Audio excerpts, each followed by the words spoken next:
You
can measure the size of an elephant.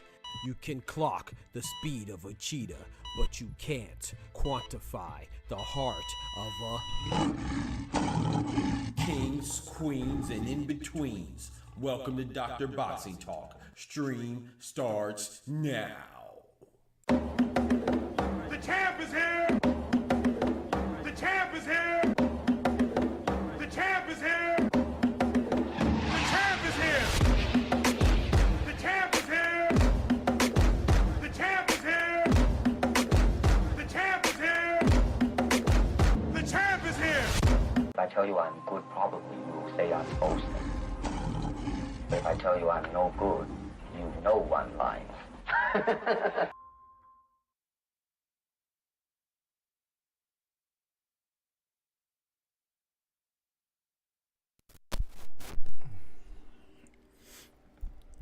Yo, yo, yo, yo, yo. We on the ones and twos, the twos and ones. Yes, sir. Yes, ma'am. I know what time it is. The doctor's in the house. The first stream of the new year is crazy. This is the first stream of 2025. You feel me? Oh, boy. The first stream of 2025. The video we dropped earlier was the first video of 2025. God is good. You know what I'm talking about? So, as always, man, we're going to start off with the roll call. We got Smoochie in the building. Start off with the roll call, man. And then we always got to lead it off with a prayer. So, let's get it in. Please join me and bow your heads. Dear Heavenly Father, Lord, we thank you for your blessings. We thank you for your mercies. We thank you for your grace, your protection. We thank you for guiding us through all of 2024, Lord, and those of us that are fortunate enough to make it to 2025, Lord, we ask you that you continue to guide us on a clear path and a prosperous path throughout 2025, Lord. Also want to send our sincerest condolences to those that didn't make it to 2025, especially those that were victimized by the horrendous acts in Louisiana and New Orleans in particular, you know what I'm saying, on Bourbon Street.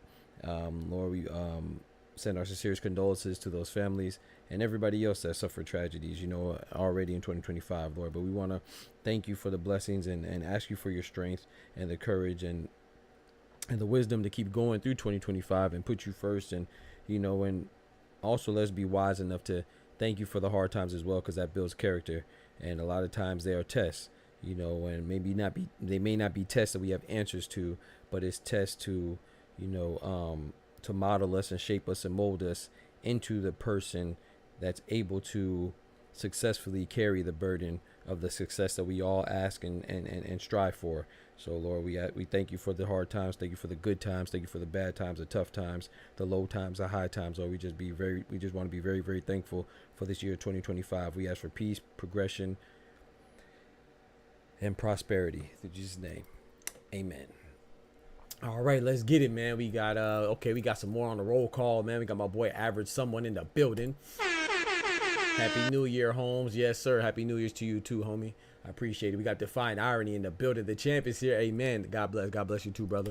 Thank you, sir. Doctor, what's good? Happy New Year, my boy Forever G's in the building. What's good, brethren? Happy New Year to you as well, man. Thank you so much for the well wishes, man. God bless you, bro. Feliz Año Nuevo. You know what I'm talking about? All those good things and bonds, man. Hopefully everybody is looking forward to this new year, man. Hopefully it'll be better than the last, you know, even better than the last. Hopefully last year was good for you as well, you know. Amen, amen, Average. But yeah, I want to talk about, you know, there's been a big rumor, I want to say more, probably more substantial than a rumor, but I haven't seen anything finalized yet. But of course, I'm talking about Canelo versus Terence Bud Crawford. You know what I'm saying? We got Bud versus Saul Alvarez. This fight, it's always had a lot of buzz, right? It's always had a lot of buzz. For me, it had a lot of intrigue. Everybody's not as excited about the fight, you know, and I've told y'all very openly about, like, my feelings in regards to it. Like, I don't think that Canelo should take the fight because it's he doesn't gain anything, right? Because if he wins, people just be like, oh, okay, you just beat a smaller guy. I've always said this. And if he loses, people are gonna destroy his legacy even more than they already tried to discredit it. You know what I'm saying?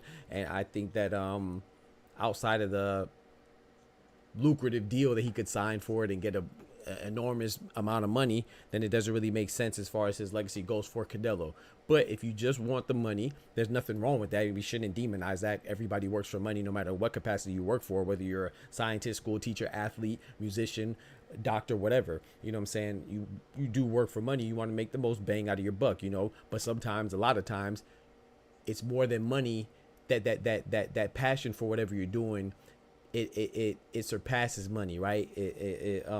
It's I want to say it's more than a priority all the time, but a lot of time it is more of a priority than the money. But that comes with it too. You can't just be, you know what I'm saying, neglect the money, right? So but a lot of times that passion, that strive for greatness is what gets you to the money and gets you to that legacy as well.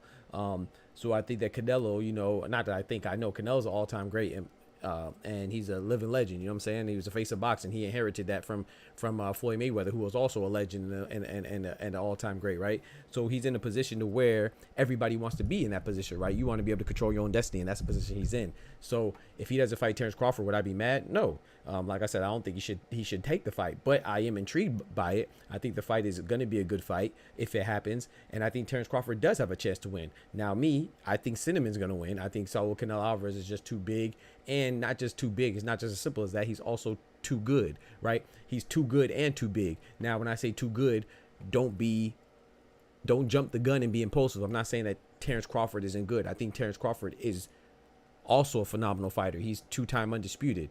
That's why this fight is intriguing, because he's so great. It's a testament to his greatness as to why we think that he could even stand a chance with a guy that's so much bigger than him, right? He's enormous to compare to Terence Crawford. Terence Crawford, he's had one fight at 154, so he's at 154 now, and he's a champion. But Canelo is a guy that's at 168. He was a champion at 175. So in my personal opinion, Canelo is good and he's bigger. You know, with Usyk and Tyson Fury, obviously, I think he's convinced all of us now that Usyk was a bigger guy. I mean, was a better guy, even though Tyson Fury was a bigger guy.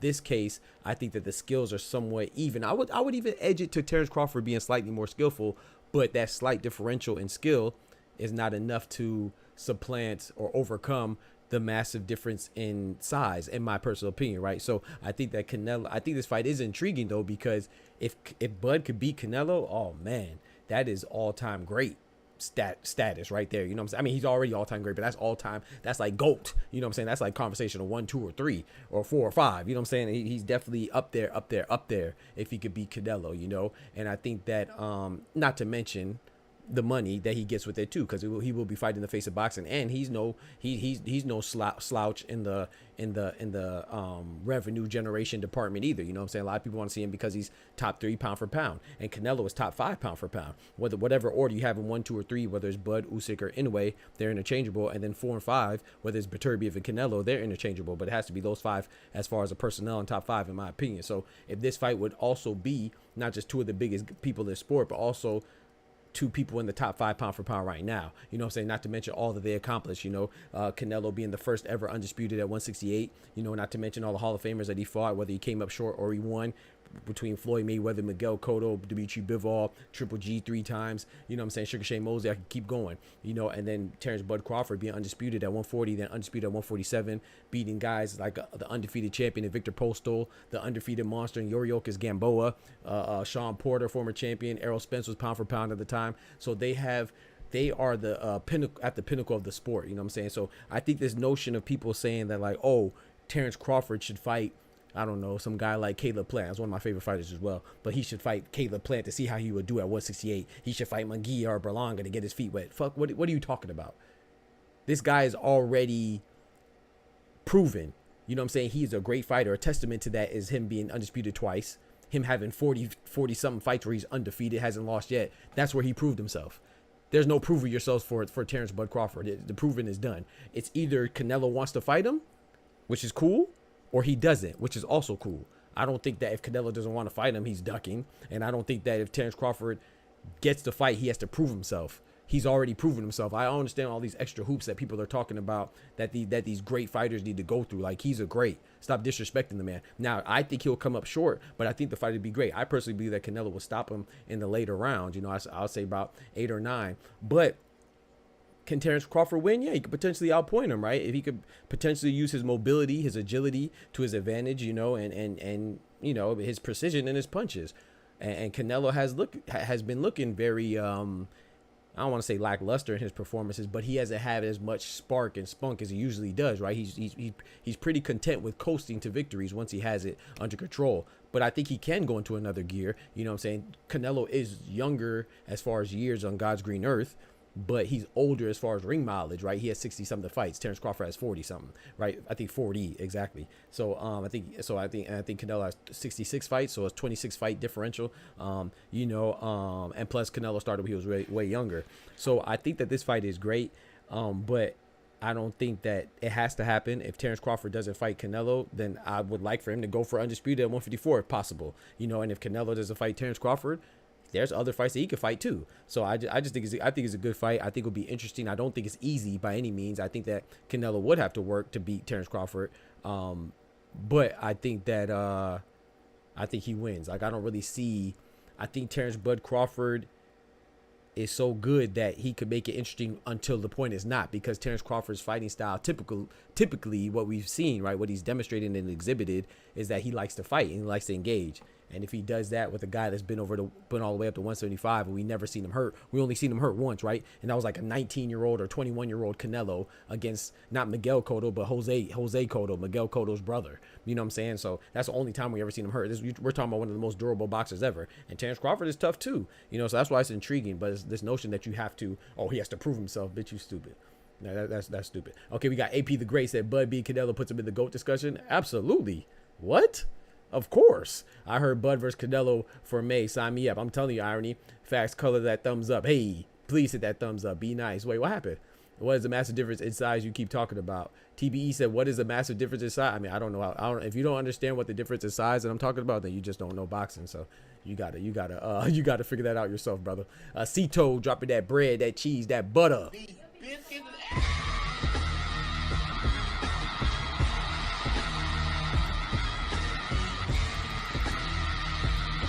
I appreciate that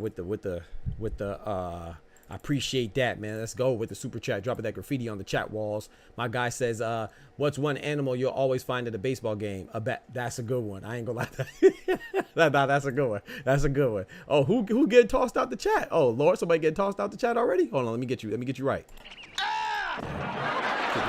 All All right, let me catch something in the chat though. So he says the average sum. I personally don't want to see Bud and Canelo, but at this point, the only fight left is either Benavidez. I would prefer Benavidez and Canelo, but I think that's a foregone conclusion, man. Especially being all the way at 175 for Benavidez, and we're getting that phenomenal fight at between him and David Morrell. So yeah, I think that's going to be great, man. I think that's going to be great. He said, go in the corner, let a fat guy approach you. P.S. Keep your hands up. He said, Tatar got tossed. Yeah, I don't know what's going on. But shout out to Smoochie or whoever tossed him. I don't know. You know what I'm saying? Just don't get your salad tossed in this chat. Pause. just don't. You can get tossed. Just don't get your salad tossed. No, did he? Hey, yo. You know what I'm talking about? But yeah, so let me catch up. My boy Oscar in the building. Yo. Whoops, wrong button. My guy, Dooley in the building. Yes, sir. Appreciate y'all, man. We got who else I saw? I saw somebody else. Oh, TBE Boxing asking crazy questions in the building. Make sure you finger the like button is crazy, Smoochie. Hey, finger the like button? What? Hey, yo. That's crazy. If Canelo beats Bud, is that GOAT status? But for Bud, yes, it's not fair for Canelo. I agree. Yeah, Jerry. I mean, I literally just said that. You may have just came in, but I mean, it's not about being fair, right? If Canelo gets compensated for it and he decides to do it, then he does it. But yeah, absolutely. I think that if Bud, it's a win-win for Bud, essentially, right? As long as he doesn't get beat in like 1 round or 2 rounds, it's a win-win for Bud, because if Bud wins, if Canelo wins, then people are just gonna say he's a small guy. He beat a smaller guy. Whoop-de-doo. If Canelo loses, then they're gonna question his resume more than they already do. So yeah, if I'm Canelo, I'm not taking it. Canelo came into the ring at 176 against Munguia. Crawford came to the ring at 169 for Madrimov. There's no real difference in their fighting weights.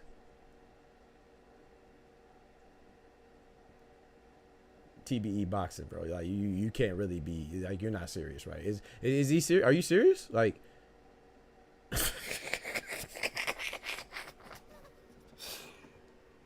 Oh man, okay, so let me break this down to you how boxing works, TB. I'm sure that you know. I feel like you're just trolling, right? You got to be trolling, right? So the difference in size is that Canelo has been all the way to 175. You are familiar with a guy named Kovalev, right? He beat Kovalev and he became a light heavyweight champion. So even if he came into the ring at 176 against Jaime Munguia, and Crawford came into the ring at 169 against Israel Madrimov, that was Crawford's first time at 154, was it not? Was that not his debut?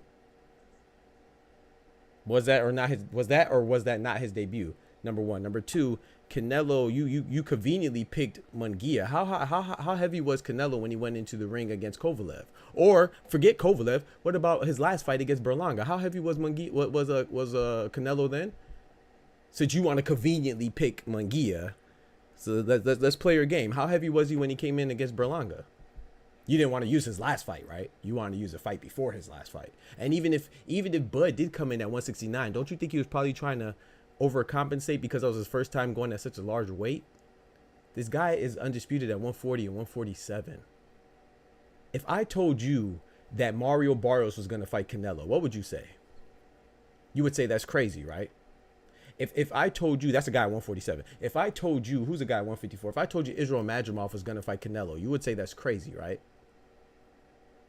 So why, when I say Terence Crawford, why do you feel it necessary to downplay Terence Crawford and Canelo's size differential? I don't understand. They're the same height, yeah. They're relatively the same height. But what do you mean it's not a massive size difference? Because for one fight, well, first of all, I think that, so I kind of agree with you as far as Canelo. I don't agree with what you said, but as far as Canelo, I think Canelo is more suitable at 160. I've always felt like that. I've always said that. But even at 160, Terence Bud Crawford is still a weight class below. He'd be at 154, right? And even then, he only had one fight there, right? So I don't understand what you're trying to.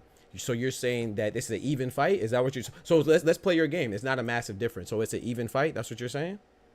So there's no size differential to factor in. So it's inconsequential that one guy fights at 168, and so much so that he's the first ever undisputed at 168 in Canelo Alvarez. It's inconsequential to mention a size differential between a guy who just made his debut in his last fight at 154 would still be 2 weight classes below. It's inconsequential. Okay, I mean, I don't even know what you're trying to. I don't even. You got it, bro. By way of body bag. Hey, well, then Canelo should get over 100 million for the fight if Canelo gains nothing. I mean, hey, man. I mean, I'm not negotiating the money. Hey, I agree. Give him 200 million. I don't know. Give him 300 million. Hey, I'm just intrigued in the fight. Hey, so what if Canelo beats Bud? He's in the GOAT discussion. Nah, it doesn't work like that, bro. He doesn't gain much. These people just stuck on stupid. They walk around the stupid lives. Come on, Smoochie. Talk to what you failed to realize that Bud weighed 169 for a 154 fight. I mean, I literally just said that. I didn't fail to realize nothing. You know, so what you failed is common sense and logic. That's what you failed. Yeah. So what I didn't fail to realize anything. I literally just said that. So what you failed to realize is that 169 is still not 175.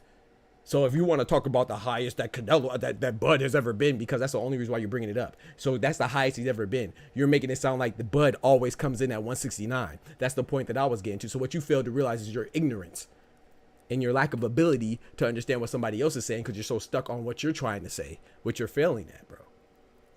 So you took one instance where Terence Crawford weighed the most ever in his career, which happened to be his last fight. So let's be fair, right? Let's make a comparable comparison, right? Comparable, that was redundant, but let's make a similar comparison, right? So let's take the largest that Canelo has ever been in his career and compare it with the largest that Terence Crawford has ever been. I would think that Canelo would still weigh more. So either way that you fold it, that you bend it, that you break it, that you try to split it up, you still sound dumb. Talking about what I failed to realize. I don't get why these goofies on the air. Why do y'all think y'all so smart, bro? Just be smart, bro. Don't try to be smart. Just be smart, bro. This man literally took the heaviest that Terence Crawford has ever been, and he did it one time, and he's trying to compare it with Canelo in a particular fight against Munguia. Not Canelo's last fight against Berlanga, in a particular fight that he selected with Munguia to try to prove some moot point. Freak out of here, bro. Nice try though. Not really. It was terrible. They ain't no Bud after this one. The Bud hate is hilarious, bro. It's crazy. Doc is a moron. I don't get it, irony. I don't get it. The man tried to make it seem like Terence Crawford fights at 169 all the time. Bro, it's crazy, bro. Like, if you think Terence Crawford will win, that's cool. He might. No, don't say just kidding, you're right, irony. If you think Terence Crawford wins, that's cool. I think Canelo wins. But I think this fight is interesting. But to try to minimize the accomplishment, that's like somebody saying, oh, well, you know, in one fight, Roy Jones weighed at this much when he went to go fight a heavyweight in John Ruiz. So the size doesn't really mean anything. What are you talking about? That's the whole point of moving up, bro. The size means something. That's why they have weight classes, right? So now you're in a way being an undisputed champion in two different weight classes. From 122 and 118, there's only a 4-pound difference. Do you ever discredit now you're in a way saying, oh, well, it's only a 4-pound difference? There's weight divisions for a reason, bro. Terence Crawford will be moving up not just from 154, but he'll be moving up to 160 and then to 168. Why are you trying to minimize that? I don't like. Well, what is the point that you're making? Whatever point you're making, you're failing at it, bro. It's terrible, Doctor. If he don't fight Bud, who do you want for? I told you, geez, I want Benavidez. Selfishly, I want Benavidez, but I don't think that's gonna happen. But we'll be bigger and stronger, man, on Fight Night. You might be right, TB. He will be bigger and stronger, but bigger and stronger than Canelo. That's come on, bro. Like, come on, bro. And I apologize for letting you bait me into calling you I don't think I called you dumb, but I said that was a dumb statement. I apologize. I shouldn't have said that. So that's my fault. But yo, Lee Jackson in the building. What's good, brethren? What's good? He said, let me get this straight. And with all due respect, Doc, if Bud beats Canelo, he's in the GOAT discussion. Absolutely. Let's say Bud stay at 168 after the Canelo win and lose to Plant. Is Plant considered the GOAT? Let's say Bud stays at 168 after the Canelo. Bro, AP, the great. Now, and respect to you too. You're missing the point. It's like, this is not a Usyk and Tyson Fury discussion, right? You're making the point like they're the same size, right? Tyson Fury, if you said this is why Tim Bradley sounds dumb, right? Because Tim Bradley said before and is documented that Tyson Fury was the best heavyweight. Then Usyk beat him, and he said that Usyk is not even an all-time great. That's why he sounds dumb, because they're in the same division. I'm gonna give you another example. Roy Jones and John Ruiz. If John Ruiz beats Roy Jones, he's not the greatest heavyweight, bro. He's not even what you wouldn't even necessarily call him great, because he's a heavyweight beating a guy coming from 160, 168. So yes, if you're a smaller guy and you go up and beat a guy that's 3 divisions above you, 4 divisions above you, Yes, that's GOAT shit, bro. You don't. If I have a Chihuahua going against a Doberman, are you gonna do you think the Doberman's the strongest dog in the world if he beats a Chihuahua? No, but if the Chihuahua beats the Doberman, you're gonna think that Chihuahua might be the greatest Chihuahua to ever walk the earth. You might think that Chihuahua might be the best fighting dog ever because he overcame such a size differential, such a massive size disadvantage that he had. You see what I'm saying? So no, Canelo, that's why I said it's a lose-lose for Canelo. I think Canelo beats Bud, but there's no point in Canelo taking that fight. If I'm Canelo, I would not take that fight because if he beats Bud, he's not going to get no credit because they're just going to say, oh, he beat a smaller guy. I don't care how great Bud is. It doesn't matter how good Bud is. People are just going to say that he's a bad, he gets nothing because he's a small dude. He's supposed to win. But if Bud wins, then people are going to say, oh, Canelo is what do they say? Oh, Canelo only beats old guys. He only beats Triple G, who was old, Cotto, who was old, Sugar Shane, who was old, which I think is bullshit. I think that people just try to discredit people so much, and Canelo, heavy is the head that wears the crown, right? So Canelo is so great that we're accustomed to his greatness, and we just want to denounce him and discredit him any chance we get. Outside of the money, there's really nothing for him to gain. So in my opinion, he should not take the fight. And in my honest opinion, ATP. AP, sorry, AP. In my opinion, AP, the only way that Canelo, I don't think there's anybody in boxing right now that could make Canelo the GOAT, because that's how good he is, and there's nobody that, I would say maybe if he beats Beterbiev. If he beats Beterbiev, because even Bivol, would you say that Canelo's a GOAT if he beats Bivol? I don't think people would, but Beterbiev, I feel like people might say, you know what I'm saying? It is what it is. I don't think Canelo gets anything if he beats Terence Crawford. That's why I don't think he should take the fight. But I'm interested because I think Terence Crawford could potentially win, but I have Canelo winning. People forget how highly touted Gamboa was. Yeah, Gamboa was called while he was undefeated, he was called like the little Mike Tyson. Jaden Gorey says they said Brooks did good hanging in there for the small. Exactly, and what happened to him? He got cracked by Triple G, right? But we still applaud him like, dang, shout out to Kell Brook, man. He didn't get slaughtered in 2 rounds by Triple G, So yeah, it's like Pacquiao, right? If Margarito would have beat Pacquiao, would you have given Margarito credit? You would have been like, yeah, that's what's up, bro. He stopped a lot of momentum, but nobody would have said Margarito's the best. But Pacquiao destroying Margarito was part of the reason why we believe Manny Pacquiao's the best, right? I mean, that's just how it goes, man. You're right. It's not fair. That's why I don't think that Canelo should take it. But that's just how it is. But it's 2 weight classes below Canelo, and they're fighting weights has less than 8-pound difference. That's no TV. You trolling me, bro. The fighting weight that you selected has an 8-pound difference. That's not their typical fighting weight, bro. Like, stop. Like, that was Terence Crawford's first time at 154, bro. So yeah, he maybe came in at 169. There's been times where Canelo came in close to 200. Am I wrong? Chat, am I wrong? Go look it up, bro. We come on. We know boxing right here, TBE. But I'm not mad at you. If you don't think it's that big of a deal, credit to you. I'm sorry. Then there's no way that you could just look at fights and be like, oh, Manny Pacquiao beating Margarito. It has to be no big deal. Then are you not impressed by that? That's crazy, man. I don't know. I mean, to each his own. Hey, that's your opinion, and I can't change your mind, bro. If you don't think that's a big deal, I don't know, man. Yo, Legacy in the building. He said Gamboa was on a serious decline when Crawford fought him. Nah, JD, you're wrong about that. Gamboa was undefeated. You might be thinking about when Tank fought him. Yeah, you're wrong about that, Jaden. Gamboa was undefeated when Crawford beat him. So maybe you're thinking about when Devin Haney and Gervonta Tank Davis fought Gamboa, but not. Yeah, you're wrong about Crawford. When Crawford beat Gamboa, that was prime monster Gamboa. AP says, I just believe Canelo should get credit if he wins. I do think he gets credit. Bro, AP, I'm with you. I didn't say he doesn't get credit, bro. I said that he doesn't be the GOAT. Those are 2 different things. Like, bro, if John Ruiz would have beat, well, I ain't gonna lie, I wouldn't have given him credit for that. I'm lying. But if Margarito would have beat Pacquiao, I'd have given him credit because what Pacquiao was doing was crazy. You see what I'm saying? I don't. So if I sounded like I'm not giving Canelo credit, no, I'm saying he doesn't get in that GOAT conversation from beating Bud. I didn't say he doesn't get credit. That's why I said that Bud does not have to prove himself. Bud already proved himself by being 40-0, being 2 times undisputed, beating an undefeated champion in Israel Madrimov in his debut at a new weight. If Canelo stops all that, And not to mention what he did to Errol Spence. He beat Errol Spence for pillar to post. I didn't think that. I think that if Canelo, remember sometimes people were flirting with Canelo and Spence. I thought Canelo would beat Spence too, because once again, that size is just too much in my personal opinion, and the fact that he's good too. He's not just bigger. But I would give Canelo credit for Spence, but I would not have believed that Canelo would have beat Spence like that. So the fact that Terence Crawford beat Spence like that, even though it was a diminished Spence with the accident, and the fact that it's well documented that he was struggling to make weight at 147, I still give Terence Crawford credit, because the damaged Errol Spence was still good enough to beat DSG, Danny Swift Garcia, was still good enough to beat Yordenis Ugas. So even a damaged Spence, I give Terence Crawford for. So I give him credit for. So you're damn right, I'll give Canelo credit for being Terence Crawford. But I can't elevate you to the greatest of all time, or in that conversation, because you beat Crawford. Now, if you want to talk about his body of work in addition to beating Crawford, and let's say he beats somebody like Beterbiev, yeah, I'm with you. But as much as I want to see Canelo versus Benavidez, that doesn't elevate. I always tell people this all the time, man, and I'm going to say it again.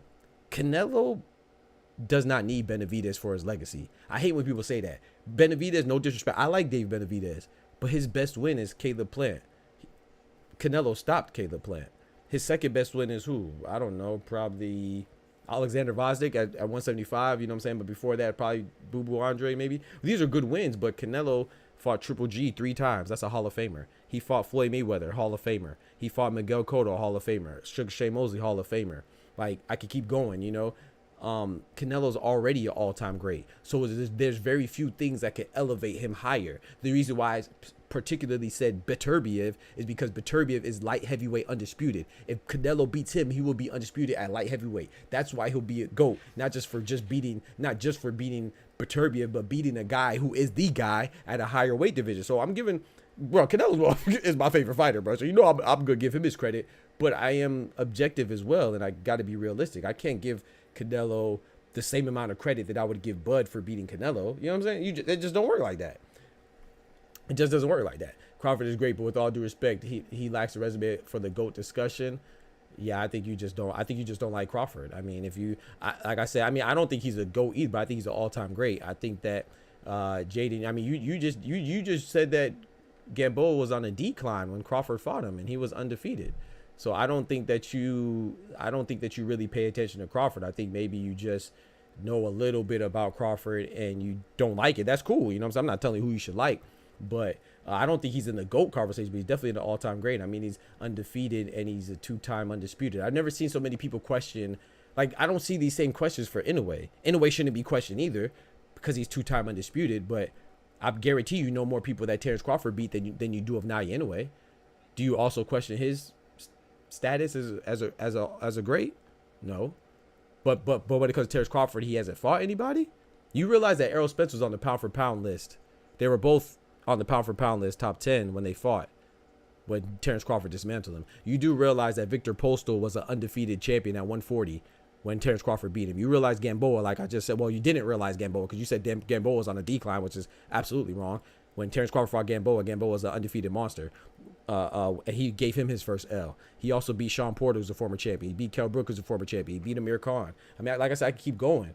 You see what I'm saying? So this notion that Terence Crawford doesn't have a good resume, I think anybody who says that this is how I feel about that. You know what I'm saying? I feel like every time somebody says that and they can't back it up and they say, oh, all he does is beat Spence, I just feel like, you dumbass. Yeah, that's what I say in my head every time. Every time somebody says it, I just say in my head, you dumbass. Yeah, every single time. Like, yo, shout out to my boy Tech Dumb Dad. I'm not saying that you a dumbass, but that's a dumbass statement. Shout out to my boy Tech Dumb Dad. Terence Crawford is great. That's why bro, there's no, like I said before, there's nobody else that you're even gonna entertain being 147 or 154, like my boy TBE says. There's nobody at 154 that you would entertain to even consider competing with Canelo. You think that Crawford is somewhat intriguing because of how great he is. So I don't understand. I know when people now you duck compared to Crawford. I know more people now you duck talk to him compared to Crawford beat. Talk to him, Oscar. Yeah, I don't even understand that. Okay, I mean, yeah, we could debate, Jaden. Yeah, go ahead, bro. Let me debate about. Yeah, go ahead. Get your thoughts off, bro. Dooley said Ben needs can. What that means? That sounds funny. Gamboa was number 2 pound for pound. before he took a hiatus when signed with 50 Cent Boxing Promotions. His activity took him off the list. Okay. So you're saying that because he was inactive slightly when when Terence Crawford beat him, that's what you're trying prior to Terence Crawford beat him? I mean, I don't know. I mean, Floyd was inactive before he fought Juan Manuel Marquez. I mean, so what? You can come back and still be great when you have that pedigree. So, you know what I'm talking about? So, I mean, if you're great, you're great. You know, I'm not going to take away anybody's credit for being an undefeated guy. So, yeah. He said, Spence is not the same after the accident. I agree with that. He can't beat Prime Spence. I agree. Shout out to my boy Jeffrey in the building. Yes, sir. Shout out to the Philippines, man. Doc, you know me. I know you jaded, bro. Oh, this Asian Raven. Yo, my boy Asian Raven, bro. Shout out to you, bro. Hey, jump in the Discord, bro. Jump in the Discord, man. I was discredited the Gamboa win. That's crazy, AP. Come on, AP. You wildin'. Come on, AP. Come on, AP. You know better, AP. Come on, man. Come on. Come on, bro. Don't do Crawford like. I get it. If you don't like Crawford, I cannot convince you otherwise. Well, I mean, I could try, but that's never my objective, right? I love this conversation. You know what I'm saying? If you don't think Terence Crawford is good, but you got to tell me why. You can't tell me that he would beat Gamboa on a decline. Victor Postal was an undefeated champion, brothers, because it's my boy AP and my boy Night Raven. Like Sean Porter, bro. Freaking. Now this one I'm gonna reach, but I'm gonna tell you this. You know who he beat? Jeff Horn. Who did Jeff Horn beat before Terence Crawford beat him? The legend Manny Pacquiao. Bro, we got to start putting respect on these greats, man. Sometimes greatness supersedes your personal feelings, man. You might not like Terence Crawford. You can't tell me Terence Crawford's not a great. Crawford would have put a dominating display on against Canelo to stamp his card. No, okay, so what you stamp his card for a GOAT? I agree, Jaden. I agree, Asia Raven. I agree. I didn't say he's a GOAT. I say he's an all-time great. Now, if you're saying all-time great and GOATs are synonymous, I don't think so. So maybe that's where the disconnect is. I don't think an all-time great and a GOAT is the same thing. I think all-time great are exactly what it means. Like your accolades prove that. Like there's a lot of all-time greats. It's the same with basketball, right? How many all-time greats are there in basketball? Kareem Abdul-Jabbar, Larry Bird, Magic Johnson, Michael Jordan, Kobe Bryant, rest in peace. Bill Walton, rest in peace. You know, say Steph Curry. But when you talk about GOATs, it's probably Jordan, LeBron, and Kareem, right? So there's a plethora of all-time greats. Usyk's an all-time great. Bud's an all-time great. Inoue's an all-time great. Pacquiao's an all-time great. Floyd's an all-time great. Roy Jones is an all-time great. But when you talk about GOATs, you might just be talking about Floyd, Sugar Ray Robinson, Sugar Ray Leonard, Rocky Marciano. You know what I'm saying? Ali. The pool gets a little shallower, you know. But as you talk about all-time greats, it gets a little deeper. Now, if Bud beats Canelo, Canelo's an all-time great. If Bud beats Canelo, I think he goes in that GOAT conversation, bro. I'm not saying he's number 1, 2, or 3, or 4, or 5, but I think he's enters that shallow pool. Unless you just don't care about size, like my boy TBE, he said it's only a 9-pound difference. That's crazy. He said I think people get all-time great confused. That's why I say generational great or great of this era. I agree. My boy Mansa Musa in the building. My boy Ty in the building. AKA Bodega Boys in the building. Yeah. AKA Big Jers in the building. Yeah. AKA Ty Morissette in the building. Yeah. AKA I Take Yo in the building. Yeah. Crawford KO Canelo by 11th round. See, TBE, you see what you doing? Hey, TBE, nah, bro, nah. You see what TBE is doing? You see what you're doing, bro? TBE is trying to make it seem like it's an even matchup, and then you gonna tell me Crawford wins. So you don't want to give Crawford as much credit as I want to give him if he wins? Like what do you? I'm trying to understand what you're saying, TBE. So first you told me that the size you're trying to minimize a size differential, right? Okay, and then you're telling me that Crawford stops Canelo with the 11th. What is your goal, bro? I disagree. I think Canelo stops Bud in like the 9th or the 10th. But if Crawford beats Canelo, bro, that's great. That's GOAT stuff. Definitely taking someone else's baby bop obsolete. Canelo fans are encouraging Canelo to not fight Crawford. Obviously, they are afraid of Crawford. I agree with that. I agree with that. Like I said, I like Crawford. Like, I'm not one of those TBE that feels like I have to pick a side. I love boxing, bro. if Crawford beats Canelo, as Canelo and Tank are my two favorite fighters. Crawford's one of my favorite fighters too. He's up there. But if I had to pick two of my favorite fighters right now, it would be Canelo and Tank. But Crawford's like 3, 4, or 5 or something like that, you know? So I'm never rooting against Crawford. You know, even Errol Spence, I like Errol Spence more than I like Crawford too. But I wasn't mad that Crawford beat Spence. I don't, and no disrespect to people who feel like that, but how I feel, I think that's goofy shit. Like, you don't know neither one of them. Unless you have a personal relationship, why do you feel compelled to hate a guy because he's fighting against a guy that you like? Like, what are you, one of his baby mamas or something? Like, I don't understand that feeling, you know what I'm saying? So if Crawford, I would be rooting for Canelo slightly more than Crawford, but I like them both. And if Crawford beats Canelo, that's a great day for boxing because that'd be a hell of an accomplishment. I like seeing boxing history in its finest. If Canelo beats Crawford, then that's what I think. So I'm going to tap myself on the back and be like, I told you so. You know what I'm saying? Because I think wholeheartedly, I'll take the bet too. If you want to bet, I'll take your bet. You know, I think Canelo beats Crawford. You know what I'm saying? I just think that, but I think it'll be a good fight. I don't think it'll be a walk in the park for Canelo. And the reason why I say that is because I'm going to give Canelo credit for that win. I just don't elevate him to GOAT status because for me, he's already all-time great. For me, for Canelo to be GOAT, he has to be, or one of the GOATs, he has to do something comparable, like going up and beating Beterbiev, who's a light heavyweight undisputed champion right now. That'd put him in the GOAT conversation too. And I think that when I say that he's not in the GOAT conversation for me, he's very close. If someone has Canelo in the GOAT conversation, I'm not going to argue. I might disagree. I think that there's levels to greatness, and I think he's slightly under that GOAT status. But if somebody wants to put Canelo in there, bro, Canelo, his resume is crazy, bro. When's the last time we seen a fighter in the modern era have 60-something fights? I think Vladimir Klitschko was the last one, right? So I could be wrong. Correct me. I'm not talking about like the guys that have 60-something fights in Nicaragua or something like that. I'm talking about the guys who have reputable fights and against formidable opponents that have 60-something fights. I think the last person was like Vladimir Klitschko. So yeah, I don't think Canelo's scared of Bud. Canelo took triple. Thank you, Mansa Musa. Mansa Musa, guys, dang it, you out here preaching, bro. He said, I don't think Canelo's scared of Bud. Yeah. Canelo took Triple G's punches. Yeah.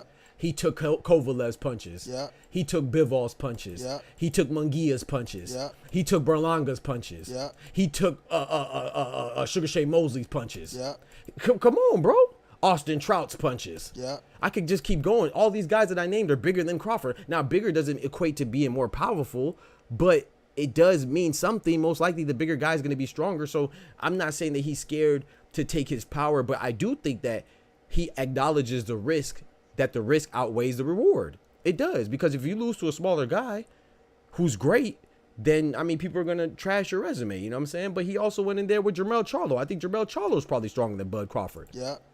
I don't think that I think Terence Crawford is more dangerous because size boxing is not just about size. It's about punch placement. It's about punch evasion. It's about strategy. It's about discipline. It's about so many things, you know, hand speed, whatever, hand-eye coordination. It's about a lot more things than just power. But if you ain't got power, I struggle to say somebody like Canelo was scared. That doesn't mean that he wants to fight him. Like, TBE could be right. He might be hesitant to fight him, but I think it's because the risk doesn't outweigh. I mean, the risk severely, exponentially outweighs the reward. And I think that we sometimes forget that, or we conveniently disregard that if we're talking about a fighter that doesn't do what we want them to do. The risk has to match the reward, or at least be close. So every time a fighter doesn't take a fight does not mean that they're scared. Even if the fans may be scared, doesn't mean that the fighters. I'm sorry, Canelo's not scared of Bud, bro. Canelo's been in there with Triple G 3 times. Gennady Gennadovich Golovkin. Did you see the face that Curtis Stevens made when Golovkin hit him? That scared the block. The block was hot for a week. That man made a face like that was his first time getting hit in life. If you're not scared of a guy that could do that to another professional pugilist, then you're not scared of Terence Bud Crawford, bro. Like, stop it, bro. Like, no. Is he worried that he may lose? Yeah, of course. I think every time you fight, you're worried that you may lose. As an amateur boxer, every time I sparred, I had nerves. You know what I'm saying? That doesn't mean I'm scared. It just means that, you know, I know that, you know, I could potentially get embarrassed. You know what I'm saying? So you on your P's and Q's. And when I played basketball from high school, every time I had a game, I'm a little nervous. That doesn't mean you're scared. So there's different types of emotions, and, you know, like it's a respect thing. You appreciate the gravity of the moment. You know what I'm talking about?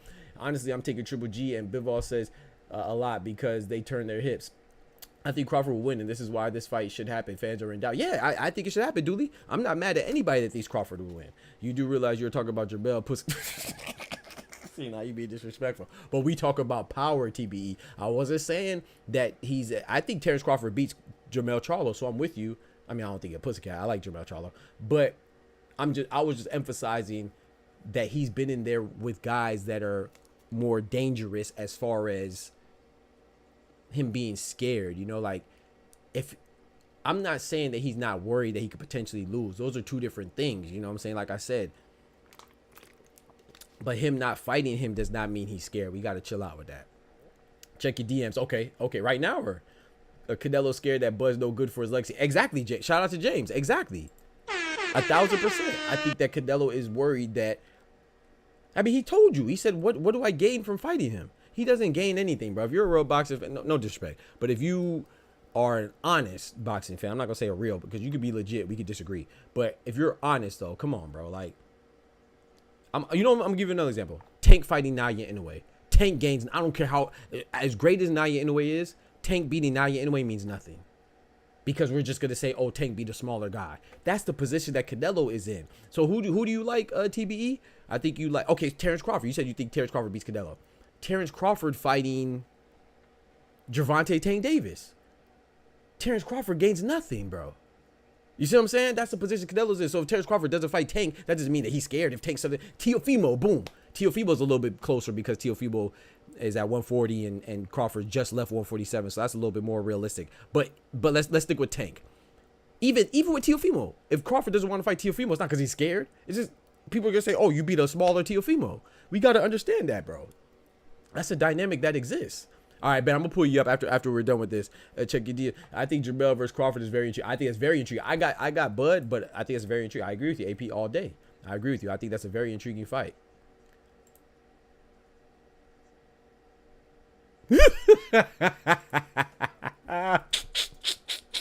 Hey, shout out to Todd, bro. This dude is weird, bro. Bro, this dude is weird. No way. Yo, that dude is weird, bro. I'm not even gonna say nothing, bro. I'm not gonna embarrass him. You know, it's a new year. Yo, I got male stalkers, chat. Male content creator stalkers. That's scary, bro.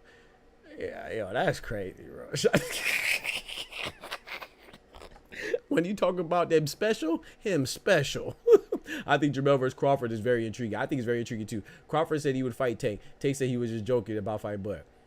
Right, but even if Crawford said that, it still doesn't mean that. Even if he didn't say that, TB, that's not the point. I'm not saying whether. Forget him being willing to fight him. I'm saying that Crawford will gain nothing in the court of public opinion. That's what I'm saying. You know, Smoochie, you already know. So I'm not saying that they wouldn't fight him, but the point is that he doesn't gain anything. You know what I'm saying? Okay, let me give you another example. John Ruiz only fought Roy Jones because of what Roy Jones money that he could bring in. You got to understand, Roy Jones was in a movie after that. He was in The Matrix. That was one of the biggest films in the freaking 90s, 2000s. You know what I'm saying? Roy Jones had a huge profile. He had an album out. So John Ruiz fighting Roy Jones, he would not have fought another just regular 168, 175 pounder. But because of the money, it was such, he was getting paid probably his biggest payday of his career. So he's like, okay, bet, I'll take the risk. It's worth being embarrassed. That's the position that Canelo is in when it comes to Bud. That's the position that Bud would be in when it comes to Tank. That's the position that Tank would be in when it comes to Naya Inoue. You see what I'm saying? That's the position that Oscar was in when it came to Manny Pacquiao. Why you think he took the fight? Looking all malnourished. You saw that fight, TBE. Oscar ain't had no business in that ring, man. He looked like the Tales from the Crypt. But it was worth the risk because of how much money he was getting. Now, it wasn't his biggest payday because he fought Floyd. I don't think that was bigger than Floyd. Nah, I think the payday for, well, I don't know. Was Oscar and Floyd bigger money, more money than Oscar and Pacquiao? I don't remember. But anyway, it was a big amount. It was a large amount of money. So that's why you do it. There's other motivations too. So nah, bro, you can't honestly leave that, bro. Not to hit the boxing gym, gonna hit y'all up. All right, bet, man. So I appreciate you, bro. Be safe out there, man. Knock their heads off. Doc, what is your criteria for being the GOAT? That's a good question.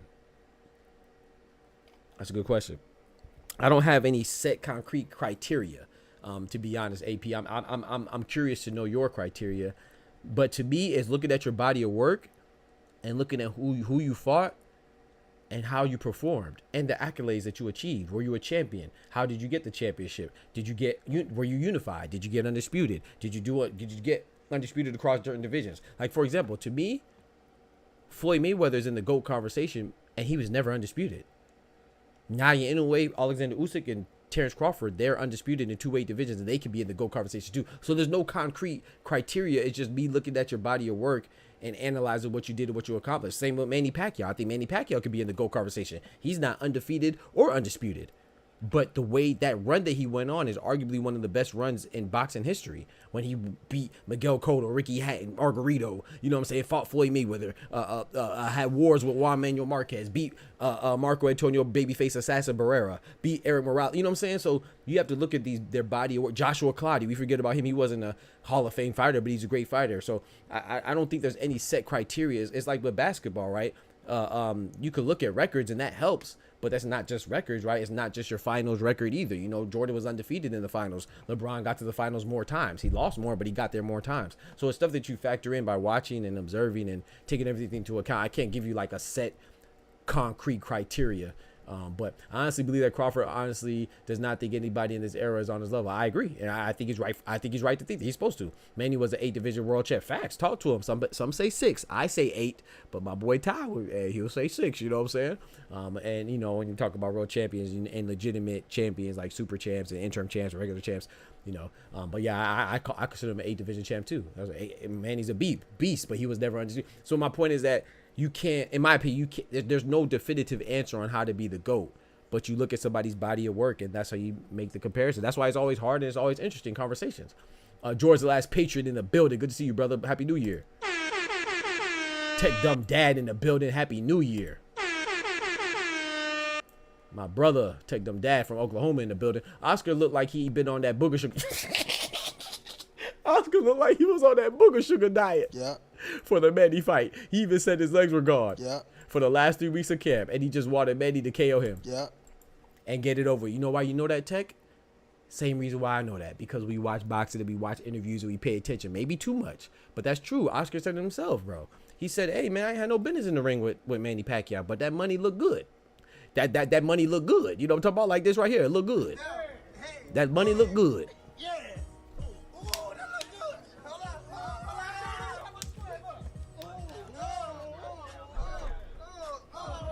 Shout out to my boy Ty. He said more like 6. We don't count the IB or being the ring belt. Hey, I'm not mad at Ty because we need that. We need different perspectives and people to come in and give you, well, actually, right, with the finger up. Well, actually, you know what I'm saying? Shout out to my boy Ty. We need that because that's what builds conversation. And some people will say he's an 8 division champion. And my guy like Ty will come in and be like, hold on now, them belts weren't really legitimate. Some of them belts, you know what I'm saying? A little shaky, baby. So I think that just builds a conversation. Undisputed hasn't been around long enough for a GOAT conversation, in my opinion. You mean Undisputed in the 4-belt era? James Daly specifically? Undisputed been around for a long time. Oh, wait, what you mean long enough? Like when you talk about Undisputed, like going back. You gotta understand, like there was guys that were undisputed, like let me look this up before I say the wrong thing. And the guys back, Ali was on, you know what I'm saying?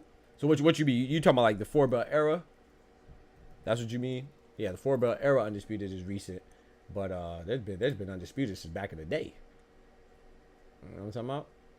I mean, I don't know. I don't even know who the first undisputed. Hey, does anybody know that? Who was the first ever undisputed champion?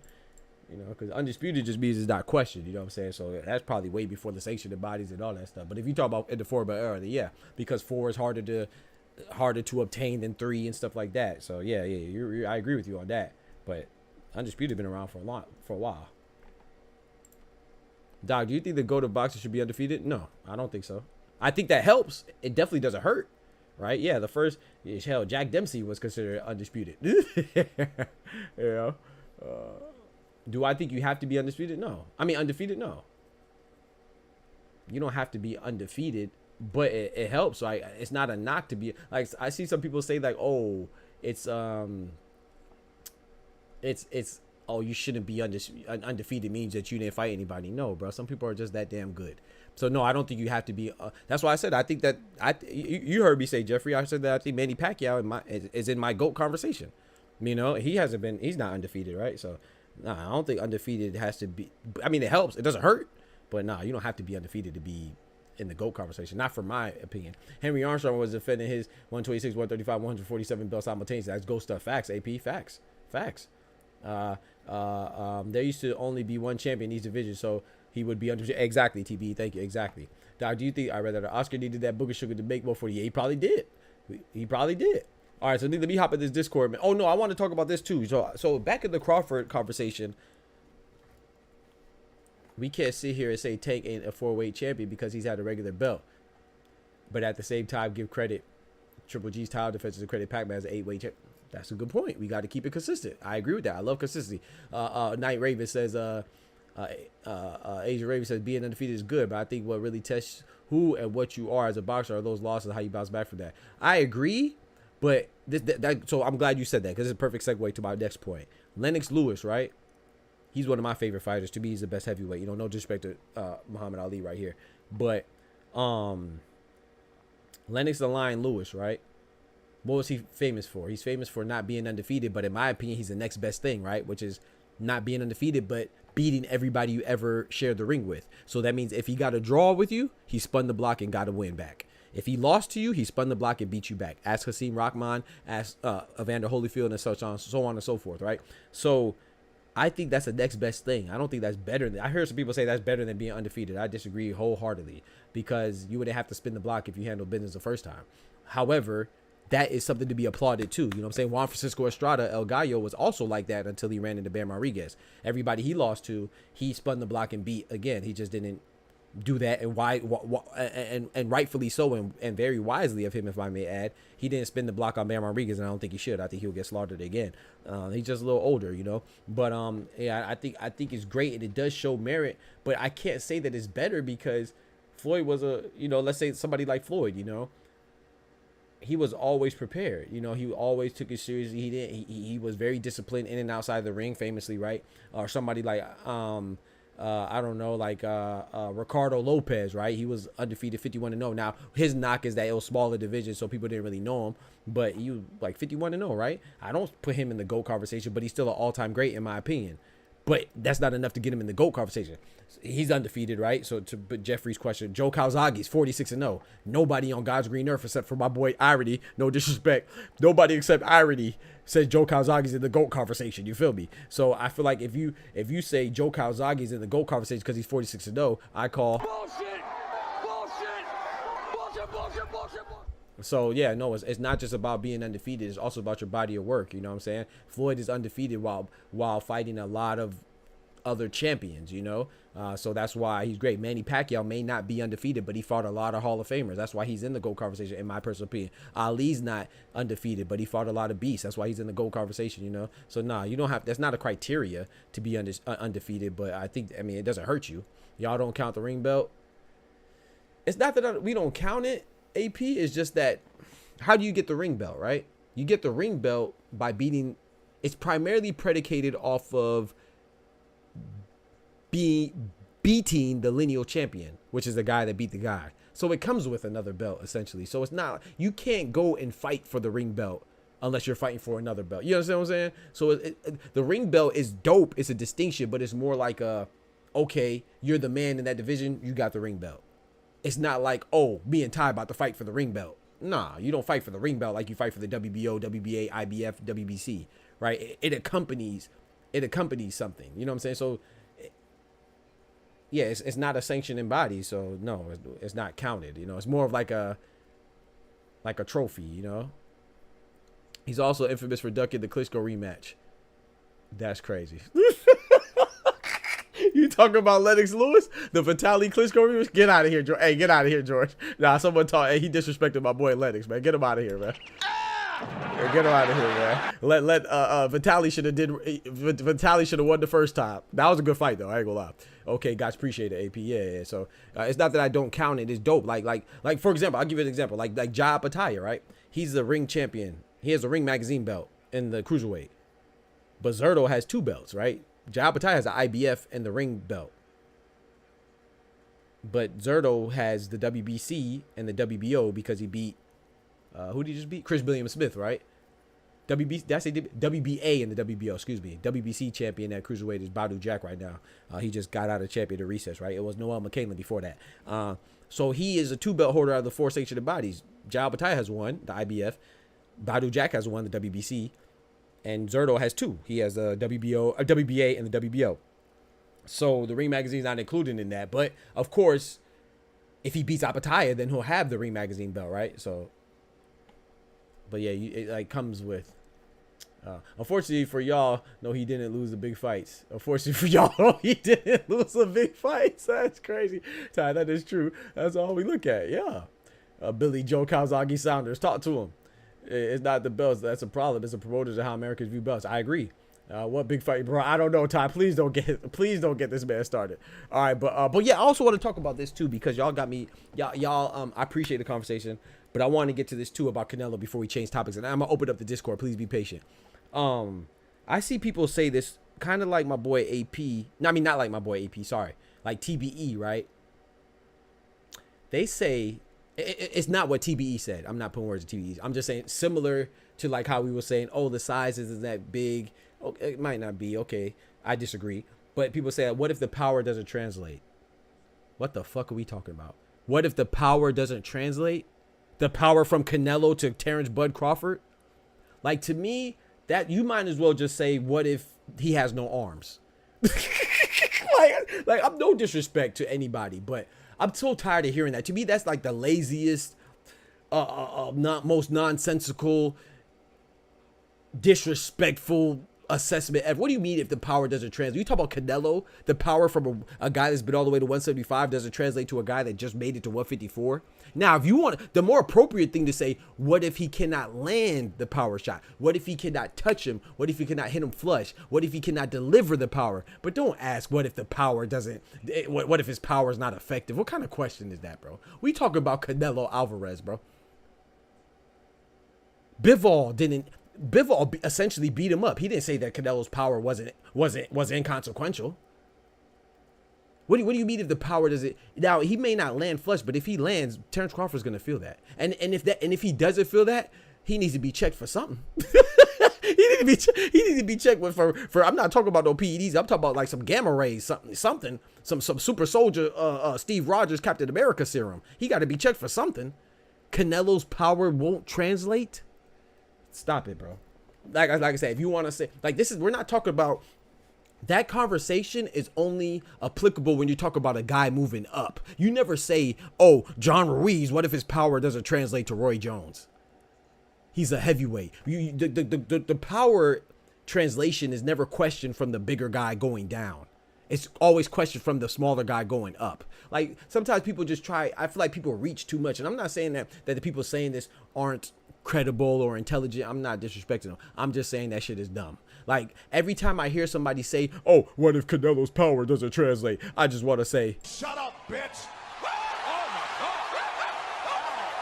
Shout out to my boy George, the Last Patriot, dropping that graffiti on the chat walls with that bread, that cheese, that butter.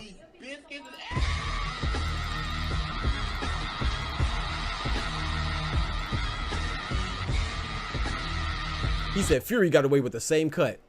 Yeah, I'm just saying, that's true. You're right. I'm not saying I wouldn't like the fight, George, because that was a great fight. I loved it. I would have loved to see Vitaly and Lennox. And plus, I like both those fighters anyway. You know, I like Lennox Lewis a little more, but I like Vitaly a whole lot too. So I would have been happy to see that fight again. So yeah, I'm with you, bro. That was a tough fight. That was a tough fight. And I will say this too. You know, I know that you wish you would have saw the fight again, just like I do. But I'm not mad. I'm not the type of guy that thinks that everybody needs a rematch. You know what I'm saying? Like I was talking about this with irony. It's like, you know, Roy gave B-Hop a rematch 10 years later, and he paid for it. Roy Jones gave Antonio Tarver a rematch, and he paid for it. Sometimes it's okay to move on. You don't have to give everybody a rematch, bro. So I'm not one of those that feels like a rematch is like if a rematch is mandated, that's what they would do. They'll put it in the clause, right? They'll put it in the contract as a rematch clause. So if you can't demand a rematch, then sometimes rematches don't happen. It is what it is. And sometimes, you know, if you barely win, you might as well get the hell on, man. You know what I'm saying? I mean, look at Pacquiao. Pacquiao had one too many rematches with Juan Manuel Marquez, right? And he ended up face down, ass up. So you think Usyk would be undisputed, undefeated if he fought in Lennox's era? Ooh, I don't think he would even come close. Usyk has 4 wins against a shot. AJ Fury, Usyk not a go. Ooh, that boy teched up dead talking to him. He dropping bombs on you. Ooh wee. But yeah, man. So what do y'all think? Y'all think I'm tripping about that? About like the people that say, "Oh, what if Canelo's power doesn't impact Crawford?" It's like, bro, I think it's a good fight, you know. But to say that to me, that's just nonsensical at best. Like, he's the bigger guy. We never question if the power is gonna go translate below. And now I think that the question would be legitimate if Crawford and Canelo were gonna fight and they weren't fighting at 168. But the agreement, unless it's changed recently or somewhere that you've seen said otherwise, they would be fighting at 168. So why wouldn't Canelo's power translate? Why wouldn't it be effective? It's gonna be effective, bro. It's gonna be effective. Like I don't know. Sometimes people just say anything to say. And if Crawford beats him, it won't be because Canelo's punching power isn't good enough. It'll be because Canelo couldn't hit him and deliver that punching power. Those are two different conversations. You know what I'm saying? He may not be able to hit him, but it's not that his power is not there. That to me, that's silly at best. And I'm being very nice by saying silly. Joe would do Canelo like Bivol did him. Joe would do, oh, okay, get out. Roy Jones would be out with 17 years later, but I get what you say. Right. Sorry, I said 10 years. I meant 17 years later. Yeah, sorry, I said 10 years. 17 years. Yeah, it was close to 2 decades. That's my point, George. That's my point. You don't need to do a rematch. So yeah. I would give him a rematch. Hell, like I said, like I told who was it? I just had a rematch, bro. Like Navarrete and Valdez. I don't know why Emmanuel Navarrete fought Valdez again. Now I know that Valdez was an interim champion. It was an easy fight for Navarrete because the first fight was kind of easy, but I didn't think that fight was necessary. Sometimes we have rematches for no reason. Like, I think rematches should only happen if the first fight was controversial, which Lennox Lewis and Vitali was, or there was a rematch clause and the A side lost. You know what I'm saying? So like Bruno Soros and Jaime Munguia. If I'm Bruno Soros, I wouldn't fight that again. But he has to because there was a rematch clause. You see what I'm saying? So, you know, now Roy Jones, who'd you say? Vitali Klitschko and Lennox Lewis. I would have loved to see the fight. But nah, bro, sometimes you got to move on, bro. Fuck that. Doc can't handle you can't handle the truth. Oh my gosh. Usyk is great. Usyk is great. Facts. But he didn't have anyone fight at heavy besides a shot AJ and a half-ass effort in Fury. Never fought Wilder, who else at heavy has been even close to great in this era. Yeah, I think Daniel Dubois is gonna grow as a great win over time. But at the time that he fought Daniel Dubois, nah, he wasn't a great fighter. By any means. So I agree with you, Tech. Roy Jones, I read that already. Tech them down. I never said Usyk will win. I don't have Usyk as a goal. I'm saying Lennox never seen that level of speed. Oh, that's what you said. When you say speed, you mean like hand speed? I don't know. You think I mean, he's definitely not a slow heavyweight, obviously, but do you think he's like exceptionally fast? I don't know. I think he's exceptionally coordinated. I think he's precise and he throws good combinations. I don't know if he's fast though. You think so, AP? I don't know. Dangalang ain't growing. That's crazy. Dangalang ain't growing is crazy. Dangalang ain't growing. What do you mean by that? But yeah, so let's talk about the fights that I want to see, man. So I would like to see Canelo versus Crawford, if, like I said, if contingent on Canelo wanting it. I don't think that Crawford has to prove himself. It's a fight that either Canelo's going to take or he's not going to take. I don't think it's a bad fight, even though I think Canelo wins. I don't think it's a bad fight. I think it's intriguing because of how great Bud is, you know, and it's intriguing because if how great Canelo is. If Bud could beat a guy as great as Canelo, bro, that's a phenomenal feat. You see what I'm saying? But if I'm Canelo, I'm not taking that fight. For what? You know what I'm saying? Unless it's like I said, it's an exorbitant amount of money that I'm getting. I'm talking about like 150, 200 mil, you know, whatever's a lot for him. I don't know, you know, he makes a lot of money. So I don't know, whatever's a lot for him by his standards, then I would take it, you know. But this notion that it's a bad fight, I don't think it's a bad fight. I feel like saying it's a bad fight is disrespectful to Bud and what he could potentially accomplish. We're not talking about a guy who has 5 losses or he struggled up until he got like he struggled with all his fights up until he got to 154. No, he struggled with 154, but that was at a new weight division and he was just getting acclimated and he was fighting the undefeated champion. You know, at 147, 140, he made it look easy according to and even according to how his fight went with Errol Spence. So this guy is it's like Pacquiao. Did Pacquiao have to prove himself to fight Margarito before he moved up and fought Margarito, or before he moved up and fought all these other guys? So why are we putting this extra stipulation on Bud? Bud is a phenomenal fighter, and that's why it's intriguing. because we don't think anybody else besides a Bud could go and fight somebody like Canelo that's been all the way up to 175. The reason why we even think that it's possible that he'll win is because Bud is that great of a fighter. So let's not take away any credit from him. He deserves it all. Canelo was also great, and the reason why he's so great, he's not like a John Ruiz. No disrespect to John Ruiz, but Roy Jones went up and fought a John Ruiz who wasn't really known like that as a formidable fighter, right? You know, he was a champion, but he wasn't like a great champion. Canelo is a great champion. He's the face of boxing right now, and he's the first ever undisputed. So that's why it's an intriguing matchup. And then Canelo beating him, I think Canelo would once again shut people up. You know what I'm saying? But I don't think he has to. You know, I don't think he has to. And him beating him, I'll give him credit because he's beating a guy that is pound for pound number 1, 2, or 3, whether he's moving up or not. You know what I'm saying? No one looks down that much on Denis Berinchyk. Denis Berinchyk beat Emmanuel Navarrete for a championship at 135. Emmanuel Navarrete was moving up from 130, and he beat him for a vacant title. No one really says, oh, you beat a smaller guy. So, and Emmanuel Navarrete was that great that we believed he could move up. It's just that Berinchyk shut that down. So he gets a little bit of credit, but he doesn't get as much credit as Navarrete would have got for beating a guy and getting a championship at a new weight. So Canelo will still get credit for beating a great in Terence Crawford, but he just won't get nearly as much credit because that great that he beat was smaller. It's like with Dimitri Bivol, right? I tell people this all the time. People would ask me like, oh, before Dimitri Bivol lost, they're like, how can you put Canelo above Bivol on your pound for pound list? And I'm like, why not? They're like, oh, because Bivol beat him. Pound for pound list is not just, oh, you beat me or I beat you. It's not a 1v1 matchup. It's about your accomplishments and defeats. At that point, when Dimitri Bivol, his best win on his resume is Canelo. Let me repeat that. Dimitri Bivol's best win on his resume right now is Canelo. Canelo is a smaller guy, but he's so great that we often neglect that or forget that. So you can't get as much credit. I give Canelo way more credit for not getting knocked out by a guy that's bigger at a higher weight division that was undefeated than I give Bivol credit for beating a smaller guy, no matter how great he is. You know what I'm saying? So that's why I put Canelo over Bivol before he even lost to Beterbiev, right? Because Bivol didn't have any Hall of Fame fighters on his resume besides Canelo, and it was a smaller guy. Canelo has a multitude of Hall of Fame fighters on his resume. Some he lost to Floyd, he lost to Bivol, but there's a whole bunch of Hall of Famers that he beat. So yeah, in my opinion, you're not supposed to give somebody as much credit for beating a guy that's smaller. But Bivol gets a lot of credit for beating Canelo, but he doesn't get as much credit as Canelo would have got for beating him. That's just how it goes. It's not a bad fight. It's a mismatch fight. Yeah, it's a mismatch fight. It's not a bad fight. I agree. So, but like I said, I think I would double down. I would say it again. I think Canelo beats him, and I think Canelo gets to him late. But I think while it's there, I think Crawford's going to have some good moments. And I think Crawford's going to look good. And Crawford could potentially outpoint him.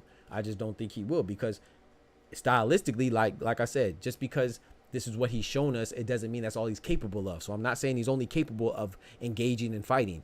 But Terence Crawford, he's known for being a dog. And what is a dog? That means he gonna fight, right? So if he likes to exchange, you can exchange with Canelo. You know what I'm saying? So if he can outpoint him, he can be slick, but we never seen him demonstrate or exhibit that in the ring before. You know, we see him accurate punches, precise punches, counter punches, you know what I'm saying? But he's not slick like Floyd. And Floyd beat Canelo because he was slick. He made him miss. It wasn't because Canelo was weak. So Canelo wasn't weak then, and that was a smaller Canelo back then. So why would you think that Canelo's punches now would lack power? You might as well just say that, oh, what if Canelo goes in there with no arms? Or what if he goes in there and he has a broken hand? That's how ridiculous that sounds. He's a bigger guy, you know what I'm saying? That's like saying, oh, okay, well, you know, what if a guy goes in there and doesn't throw punches? Yeah, then of course you're probably gonna win, you know. But to say that he won't have power, that's ridiculous. I never heard anybody take that angle before, from a bigger guy to a smaller guy. Of course, a bigger guy is gonna keep his power, you know. So if you're saying it may not affect Terence Crawford, I think that it could happen. It's not outside the realm of possibility, but that's silly. You know, common sense would lead you to believe that he would get hurt by his punches if he lands. And now maybe Terence Crawford is so good that Canelo can't hit him. That's another conversation. Maybe he can't deliver that power, but to say that what if Canelo hits him and Terence Crawford just doesn't get hurt, then I think that's silly. You might as well just say anything. Like what if Canelo's arms, I don't know, you know what I'm saying? What if Terence Crawford goes in the fight and his leg gets a cramp in his leg and he can't move? Okay, well, Canelo knocks him out then. I mean, that's silly. I want to see Abdullah Mason step up this year in competition. Yeah, I want to see that too. Tama step up. Yep. and Torres Jr. Yep, some really good prospects. I do think some big things. Yep. So speaking of the fights that I want to see this year, the fights I want to see this year, this year. I was about to say next year. This year is I want to see Canelo and Benavidez. I don't think it will happen. So that's like you know what I'm saying. That's like smoke in the wind. But I want to see Junto Nakatani get unified. I want to see Tank go for unifications too. That'd be fire. But if I had to pick one person, I'll pick Junto because Junto Nakatani has 3 other champions that are undefeated at 118 right now with him. Any of those fights are intriguing. Whether it's Junto versus Ryosuke Nishida, Yoshiki Takei, or Seiya Susumi, those are all intriguing fights to me, and I would like to see them get unified and potentially undisputed. So that's just my opinion on that. Another fight, like I said, I would love to see Tank against either Shakur Loma or the winner of Keyshawn and Burincek, if that happens. You know, I like to see him unify. And then outside of that, I would like to see if Daniel Dubois gets by Joseph Parker, I would like to see him either in a rematch with Usyk or against Bakoli if Bakoli beats F.A. Ajagba. So there's a lot of fights that I want to see, man, next year, good Lord willing. Outside of the ones that are already made, shout out to Big Turk, you know, February 22nd and all the other fights, you know. I would also like to see Zerto and Ja Pataya.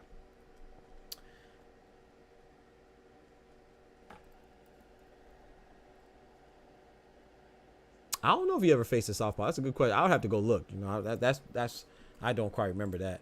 All right, so let's hop in the Discord, man. I'm here in the Discord now. I'm about to pull up some folks. We got Cito in the Discord, I see. Hey, Asia Ravi, you in there?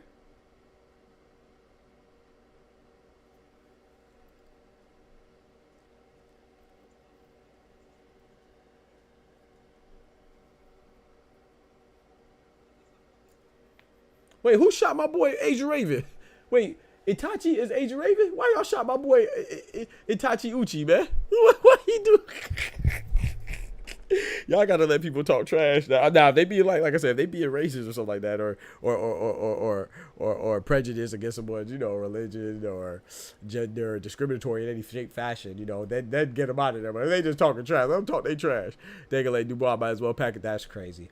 All right, I'm about to pull up Ty. Where you at, Asia Raven? Or you want me to call you, what you want me to call you, bro? Yo, Cito in the building. Bodega Ty in the building. The boy was back here. I don't know what happened. All right, appreciate it, bro. Yeah, he know how to work the Discord. Maybe he had to go. Oh, you shot us, Smoochie? Nah, you good, Smoochie? Nah. Smoochie got the you got the extendo clip. You got the extendo clip. What's good, fellas? What's going on, and by politics, we're talking about how the futuristic fights might be set up. Actually, okay. He said we was meat riding. Yeah, he aggressive. I know it from Twitch. He aggressive. Nah, you right, Smoochie. You ain't gotta tell me nothing. Like I said, you got the extendo clip, so I'm cool with it. I didn't know you shot him. You know. Shout out to you. Gucci, that's what I was arguing with in the Discord. Oh yeah. He gonna argue. I met him talking some box. You know it's crazy. I met him on Twitch, talking some boxing. That's how we clicked. That's my guy. He aggressive as hell. He don't mean nothing by it. That don't mean you don't get no excuse for being disrespectful though. He's Mr. Your favorite fighter's a bum. Facts. Everybody's a bum. Everybody's a bum if you don't like him. You gotta explain it though. All right, so what's good, man? What you think about this Canelo and Crawford? Oh, I'm not asking Cito. I already know what Cito thinks. Cito ridiculous. What do you think, Ty? that's actually before you decided to sit there and make an assessment on me, Doc. What you mean? I don't really care. I really don't want to see that fight happen, man. That boy's gonna be ended up in a breathing suit, man. Like, oh, I do not want to see that fight, man. That's a good fight, man. So you saying he gonna look like Dave Blunt's on the stage? That's crazy. Getting that oxygen? That's crazy with the oxygen tank, bro. I mean, he's at 154, Doc. I'm always gonna tell you that same argument we had a couple weeks ago, that he looked very human against Madrimov. Imagine going up to 68, man. He's not gonna have the same fleet-footedness and the same head speed and the same angle power or the same speed to move it, especially if Canelo connects, man. It's lights out, man. Lights out. Nights out. No, was it lights out, pipes out, ain't nothing to fight about. He said, I don't see how Bud wins. I agree, AP.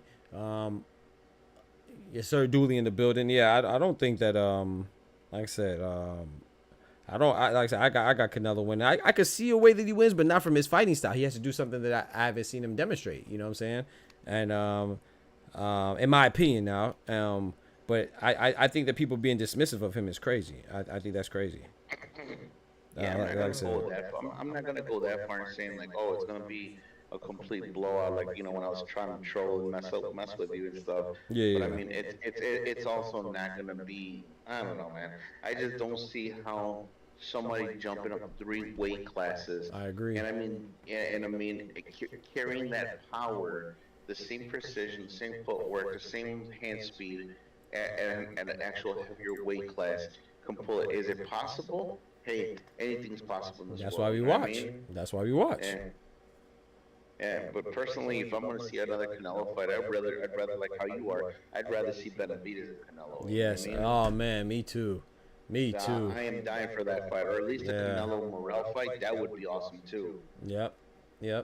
He said he did look very human versus Madrimov. Yep. What's your thoughts on Bud's chin? I think he has a good chin. I think he has a very good chin, but you don't want to get hit by a guy that much bigger than you, you know. But I think Bud has a good chin. I don't think there's any reason to question his chin, to be honest. The question would come from him fighting somebody with that's as big as Canelo and the power that he has, you know. I don't care, like, so that goes to question, like, the question needs to be asked, like, you know, that's why I understand when people talk about, oh, what if Canelo's power doesn't do anything. It's like, bro, Berlanga is not as good as Bud, but I would like to think that if a punch could knock down Berlanga, it could knock down Bud. You know what I'm saying? No, just or even Jaime Munguia, like, their size is for a reason, you know. Now, could he not hurt Bud? Yeah, but I think that's not even a thing worth discussion until we see it, you know. Like, he's that much bigger, but his punch is gonna hurt, bro. Like, you know what I'm saying? I don't understand why people even take that angle. It's like, we seen Canelo. Forget Berlanga Munguia. We seen Canelo knock out Caleb Plant. Now, you know, and that's another guy. Look how much bigger he is than Terence Bud Crawford. So, like, I don't even get why people even take that angle. Like, that, to me, like I said, that's so, I'm not saying it can't happen. Nothing's outside the realm of possibility. But that's so far-fetched that Canelo's power wouldn't hurt Bud. Like, and I heard somebody say, yeah, because, you know, and I always say, look at Errol Spence, right? I always make the comparison. I'd be like, Errol Spence is as dominated as he got from Terence Crawford. If you watch that fight, Errol Spence got to Terence Crawford, and they were mixed it up. It's just that Errol Spence's power wasn't as significant as we thought it would be. So people are saying, oh, well, yeah, Errol Spence, his power didn't do as much damage as we thought. Canelo is still 3 divisions above Errol Spence. That was at 147. Like, I don't think that's still not sufficient enough. Yes, Errol Spence, a guy that's the same size, of similar size, comparable size of Terence Crawford, his power didn't do what we thought it would do to Terence Crawford. We're talking about a guy 3 divisions bigger than that.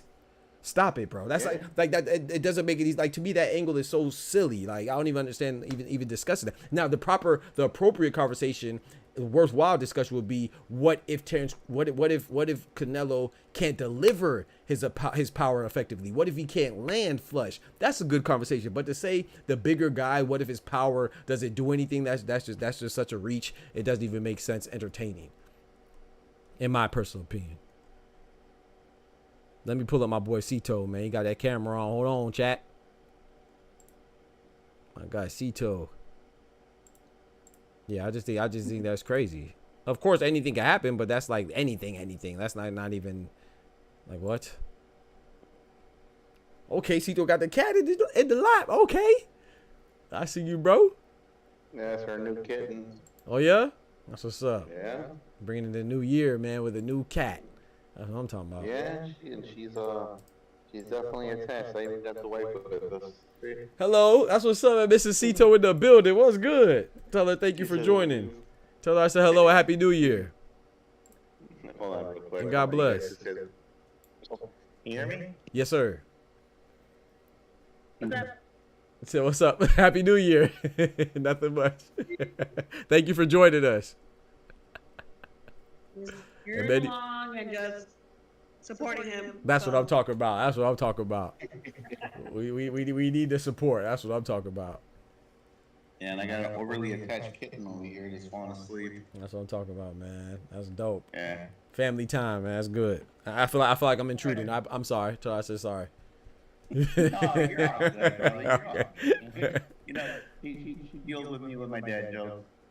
Oh, God bless her. Man. Oh, Lord. God bless her. God bless her. Yeah. She say, yeah. I know you're paid. I know you're paid. Oh, my goodness. Nah, some of them are funny. I give them a lot of shit, but some of them are funny. I can't even lie. Yeah, some of them are good. Yeah, some of them are good. I actually stole a couple. You know, I don't want to tell him. You know, get his head too big. But I stole a couple and told it to my family. Don't encourage. Don't encourage.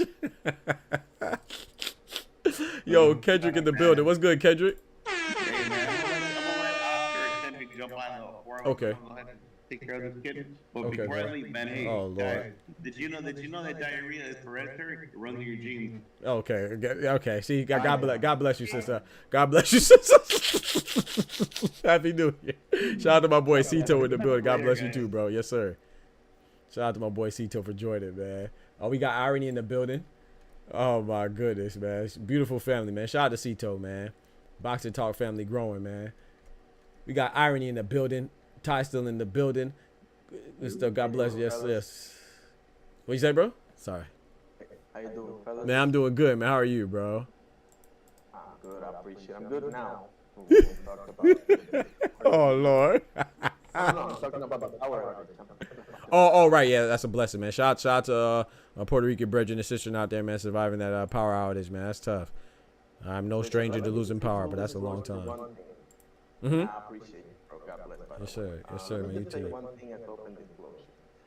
You and I love you, bro. We're never, ever going to agree on Canelo Likewise. or Joe Kasagi. But I still love you, bro. I still love you. I love you even more because I see the character in you. He said we never gonna agree. Oh, I lost you, Irony. I pushed something on my. Oh Lord, hold on. I'm gonna join back. I can't hear you. Something I did. I pushed something. Yo. Pull it back up. It worked. Oh, I actually muted. My fault. Y'all, we're back now. We're back. What'd you say, Irony? Sorry, you said I hit mute after you said we're never gonna agree on Calzaghe and Canelo, and then I didn't hear anything else. But I still love you, bro, and I love you even more because I see already that know. you ride or die with your guy, and I'm the same way, bro. No, I'm serious, bro. Absolutely, bro. It's love, man. You know it's love, man. You my brother. You my brother in this thing, man. Hey, too late to back out now. We already family, man. Yes, sir. Yes, sir, man. Who hasn't Nello been able to touch? Tech Dumb Dad says with his power besides Bivol, and that is more proof that weight classes for exactly. That's what all I'm saying. Bivol showed us against Nello, and don't start with that Nello one at 175. I agree, man. Like I said, now I will say this is the part that I will capitulate, if you will. Terence Crawford is a great fighter, so he could have another aspect to his game that we haven't seen. But he's 37 years old. We've seen 40 fights. That's a huge sample size. You know what I'm saying? I don't see why if he was capable of doing that, why wouldn't he demonstrate that before? Now, you can say, okay, he never fought somebody where he needed to because he wasn't ever worried about anybody's power as a testament to his good chin. But still, it's boxing. You don't want to get hit. Nobody wants to get hit. You know what I'm saying? He even said that, when Errol Spence hit him, he was like, that's it? You know, he thought that when he hit him flush, he hit him around the button, according to Terence Crawford. He said, oh, that's it? Oh, it's going to be a long night for him. So him thinking that the power was there, that lets you know that even though the power wasn't as much as he thought it was going to be, he wasn't trying to feel it. You know what I'm saying? But he was pleasantly surprised that he could take it. So, yeah, I just don't think that he never demonstrated being an evasive, elusive fighter. But like I said, he's a fighting genius, man. We got to give him that credit. And I am intrigued. I think it happened, but I still go with Canelo. There's no reason for me, outside of my imagination and what I'm thinking could potentially happen, not of what I've seen already demonstrated by Terence Bud Crawford. There's nothing that he's demonstrated that would make me confident that he would beat Canelo in that scenario at 168. Now, if they fought at a catch weight, then maybe we might change. If they fight at 160, I might change a little bit. If they fight at 162, maybe. But 168, I'm not going. I'm not going, bro. Can I ask you something? Yes, sir. I heard you say, I think a little bit earlier in the show, and you mentioned it a couple of times, and obviously correct me whenever I'm wrong. Something about, you know, that shouldn't, like some rematch shouldn't happen, or like why rematch somebody you already beat? Like, can you like maybe explain why do you feel that way, or maybe why I'm wrong by saying that? So let me make sure I understand. She's saying that why do I feel like people shouldn't rematch? Or, well, maybe not in a general sense. Maybe you were talking specifically about a few instances. I know you mentioned Valdez and Valdez, but I don't know if that's something that you feel like in general, or maybe yeah. like a few. I just think that boxing is such a serious sport that okay, put like this. You know, it's like me and you were playing basketball, right? Irony, and we're playing a friendly game. We put money on it, like a friendly game to 21 for $20. And you say, ah, man, I win. And you like double to nothing. I'm like, no, I'm going to go home. There's a saying, bro. You got to know when to hold them, know when to fold them. Kenny Rogers, right? You got to know when to hold them, know when to fold them. You know, and that's what boxing is. It's a wager. They're fighting for big money, and their career, their future depends on it. You know, why would I fight? I'm not saying that. I'm not saying that it shouldn't happen, because I love the rematches, but I don't think every rematch is necessary just because we had a close fight and the fans want it. If I don't want that shit and I won, bitch, I'm out. Yeah, I don't think that you have to. Would I have liked Lennox Lewis and Vitaly to run it back? Of course, that was a great fight. But I'm not mad at Lennox Lewis for not fighting him again. Hell no. Because that's why I brought up Roy Jones. It's like you said, we seen what happened when Roy Jones ran it back with Tarver. We seen what happened when Roy Jones ran it back with B-Hop, even though it was 17 years later. We seen what happened. Sometimes you may regret it. Look at Manny Pacquiao. Now all of a sudden he was a meme for quite a bit, face down, ass up, because he fought Marquez one too many times. So man, hell no. Nah. And what did Marquez do? Shout out to Marquez. Oh, my bad. Go ahead, Ernie. Sorry. You know, in all fairness to Marquez, I think he got the short end of the stick, particularly in the third fight. Yeah. Oh yeah. There were some tough decisions. Yeah. Yeah. And I love those wars. But what did Marquez do? After Marquez, why didn't they have a fifth fight? It's because Marquez said, hell no, I'm done. And I remember I got some homies that like Pacquiao. I like Pacquiao too, and I like Marquez. Like I like them almost evenly. I like Pacquiao slightly a little bit more, but I like Marquez a lot. But my homeboy, he's two of my homeboys are diehard Pacquiao fans. They're going for Pacquiao over Floyd. They don't like Marquez, and so they were mad at Marquez for not running back. They calling him all types of pussy. I'm like, bro, he fought him 4 times. You want him to fight to the end of time until he loses? Like, yeah, no, bro. Shout out to Marquez, bro. I respect Marquez. You got that knockout. I'm done. I'm not fighting you again. I just put you on your ass. I'm not fighting you again. Shout out to Marquez, bro. For example, no, you're absolutely spot on that one. Okay, so I see your point now. So you're saying, for example, Bivol Beterbiev, there's got to be a I know. Got to be a rematch. Already, but, right. Oh, okay. So right. So I'm with you. Yeah, that's what I feel. I'm not saying that. Yeah, I'm not saying don't be a punk. I'm not advocating to be a punk or a coward, but sometimes, hey man, sometimes it could be career preservation. Like for example, even remember who was those English brothers that just fought heavyweight? Wardley and Clark. Brothers? No, not little brother. Dudes. I mean, yeah. Now you good. Yeah, no, not little siblings. My bad. Like the two dudes. Fabio Wardley and Frazier Clark. Like that was a war. It was a draw. So I understand you going back at it, but what if it was a war like that and Fabio Wardley won and he didn't want to run it back? I'm not too mad at that, because that's a war, man. That fight probably took 2 years off their careers, each of them. You know, sometimes you got to go with career preservation, man. Hey, if I got the outcome that I wanted and that was a tough fight, I might not run it back with your ass. Sometimes you gotta be smart, bro. Yeah. I'm with you. The more you explain yourself, the more I find myself agreeing. I appreciate it, bro. Now I appreciate you asking me for elaboration too, and not just jumping on my head top. So I appreciate that. Sometimes you gotta know when to run off on the plug. If ran off on you gotta pull the plies out, man. Ran off on the plug twice. He steady calling. I ain't calling back. Know when to hold and know when to fold them. You said. Yes, sir. Kenny Rogers, man. The great Kenny Rogers, man. You gotta know when to hold them, know when to fold them. Hey, it's a great song right there, man. Warlock Boxing in the building. He said Spence's power wasn't compromised. Stop it. Now his eye is one thing, but his power ain't got nothing to do with that. It looked like it was more than the vision power. I think his fighting capability in all aspects. Ability was compromised too. Kendrick, but I don't think it was so compromised to the point where I can't give Terence Crawford credit, because like I said, it's like Tim Tszyu, right? Do I think that Tim Tszyu? Remember when Tim Tszyu like touched his head or something, and people were like, oh, he got PTSD for the cut. Even though he might have been mentally impacted, I still don't think anybody would do Bakram. I mean, anybody would do Tim Tszyu like that, you know. So I give Bakram credit. So even if you do have some type of, yeah, I got to give him credit. So when I say that, I don't think Errol Spence wasn't 100%. I don't say that to take away credit from Terence Crawford, because Errol Spence wasn't 100% and he's still good enough to be the champion, 2 champions in Danny Swift Garcia and Yordenis Ugas. So, I don't think it was 100. Sorry, go ahead. Just to say something quick about that, you know, nobody was saying anything before the Spence-Bud fight. It's because Bud did him the way that he did him that everybody's like looking for the accident. Agreed. I mean, come on. Agreed. I can't take away no credit from that man, bro. He, like I said, accident or not, I didn't think anybody was capable of doing Errol Spence like that. So that's why I got to give him credit. But I do think that, you know, I don't think that, even if the way that he beat him, bro, even if Spence, and I'm a Spence guy, I thought Spence would win.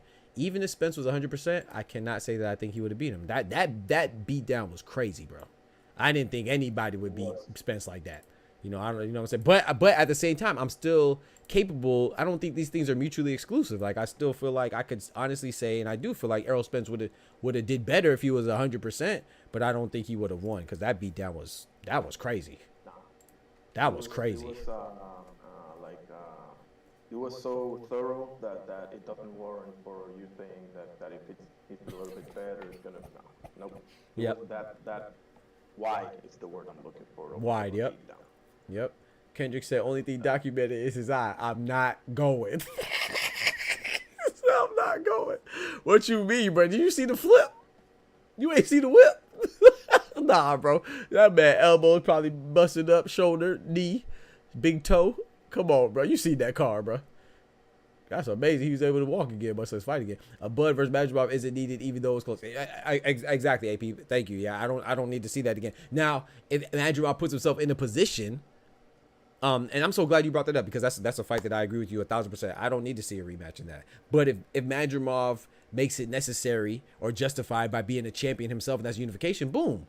You know what I'm saying? But just because it was close, no, I don't need to see that again, bro. You know, I agree with you, because I like me some Israel Madrimov a lot, but there's no need for. And I actually gave him like 3 or 4 rounds, but not good enough. Not good enough for a rematch, bro. Agreed. I like Madrimov too. I can't think of a recent super fight that was one-sided in recent memory as that's been. Bro, I'm telling you, bro. I'm talking about ass with belt to ass. My lord. That's true. What my boy Ty say, B2A? Is it B2A or BTA? BTA. Yeah, BTA. My bad, BTA.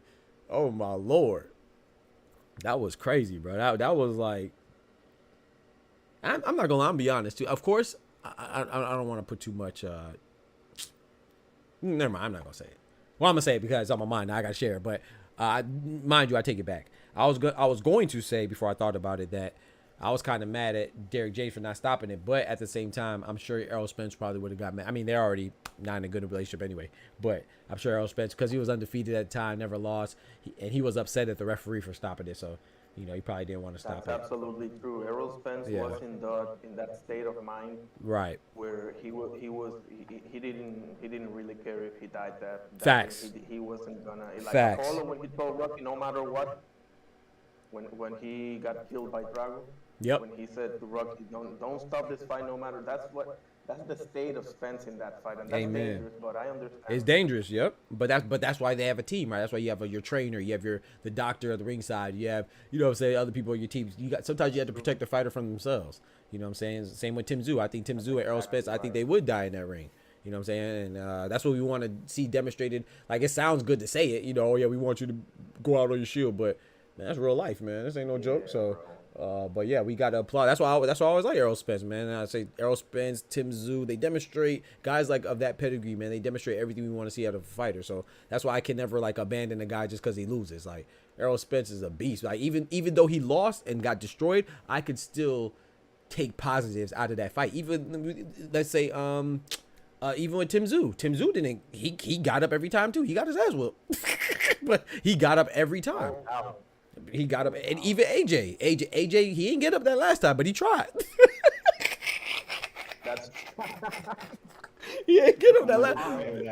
What'd you say? Don't let Karma hear that fact. talk about face down, ass up, bro. I'm telling you, bro. I'm telling you. So like, I feel like there's always, if you really like the sport, bro, and which I know we all do, I feel like there's always positives. And even with Devin Haney, I know I'm gonna ruffle some feathers, but the man, now that we know he got cheated, that's even more reason to clap for the man. The man had Austrian against him, Ryan Garcia against him, got molly-whopped, first time dropped. He got up every time, bro. Like, there's always positives you could take. That's true, bro. I gotta, as much as I was fighting. And still was fighting. I got to give the young man that, bro. And regardless of feelings, bro, whether you like him or not. Yeah, you know what's crazy about the Devin fight? Mm-hmm. Y'all, some people gonna look at this as glaze from my bed. But when you actually look at the scorecards, how you get your ass beat like that, but you still was up on the scorecards. Yeah, competitive, Had he right? not got knocked down, he would have won. That's true. Yeah. No. I don't think that's glaze out there. I mean, look at the scorecard. Scorecard speak for itself. George the Last Patriot says, my boy dropping that bread, that cheese, that butter.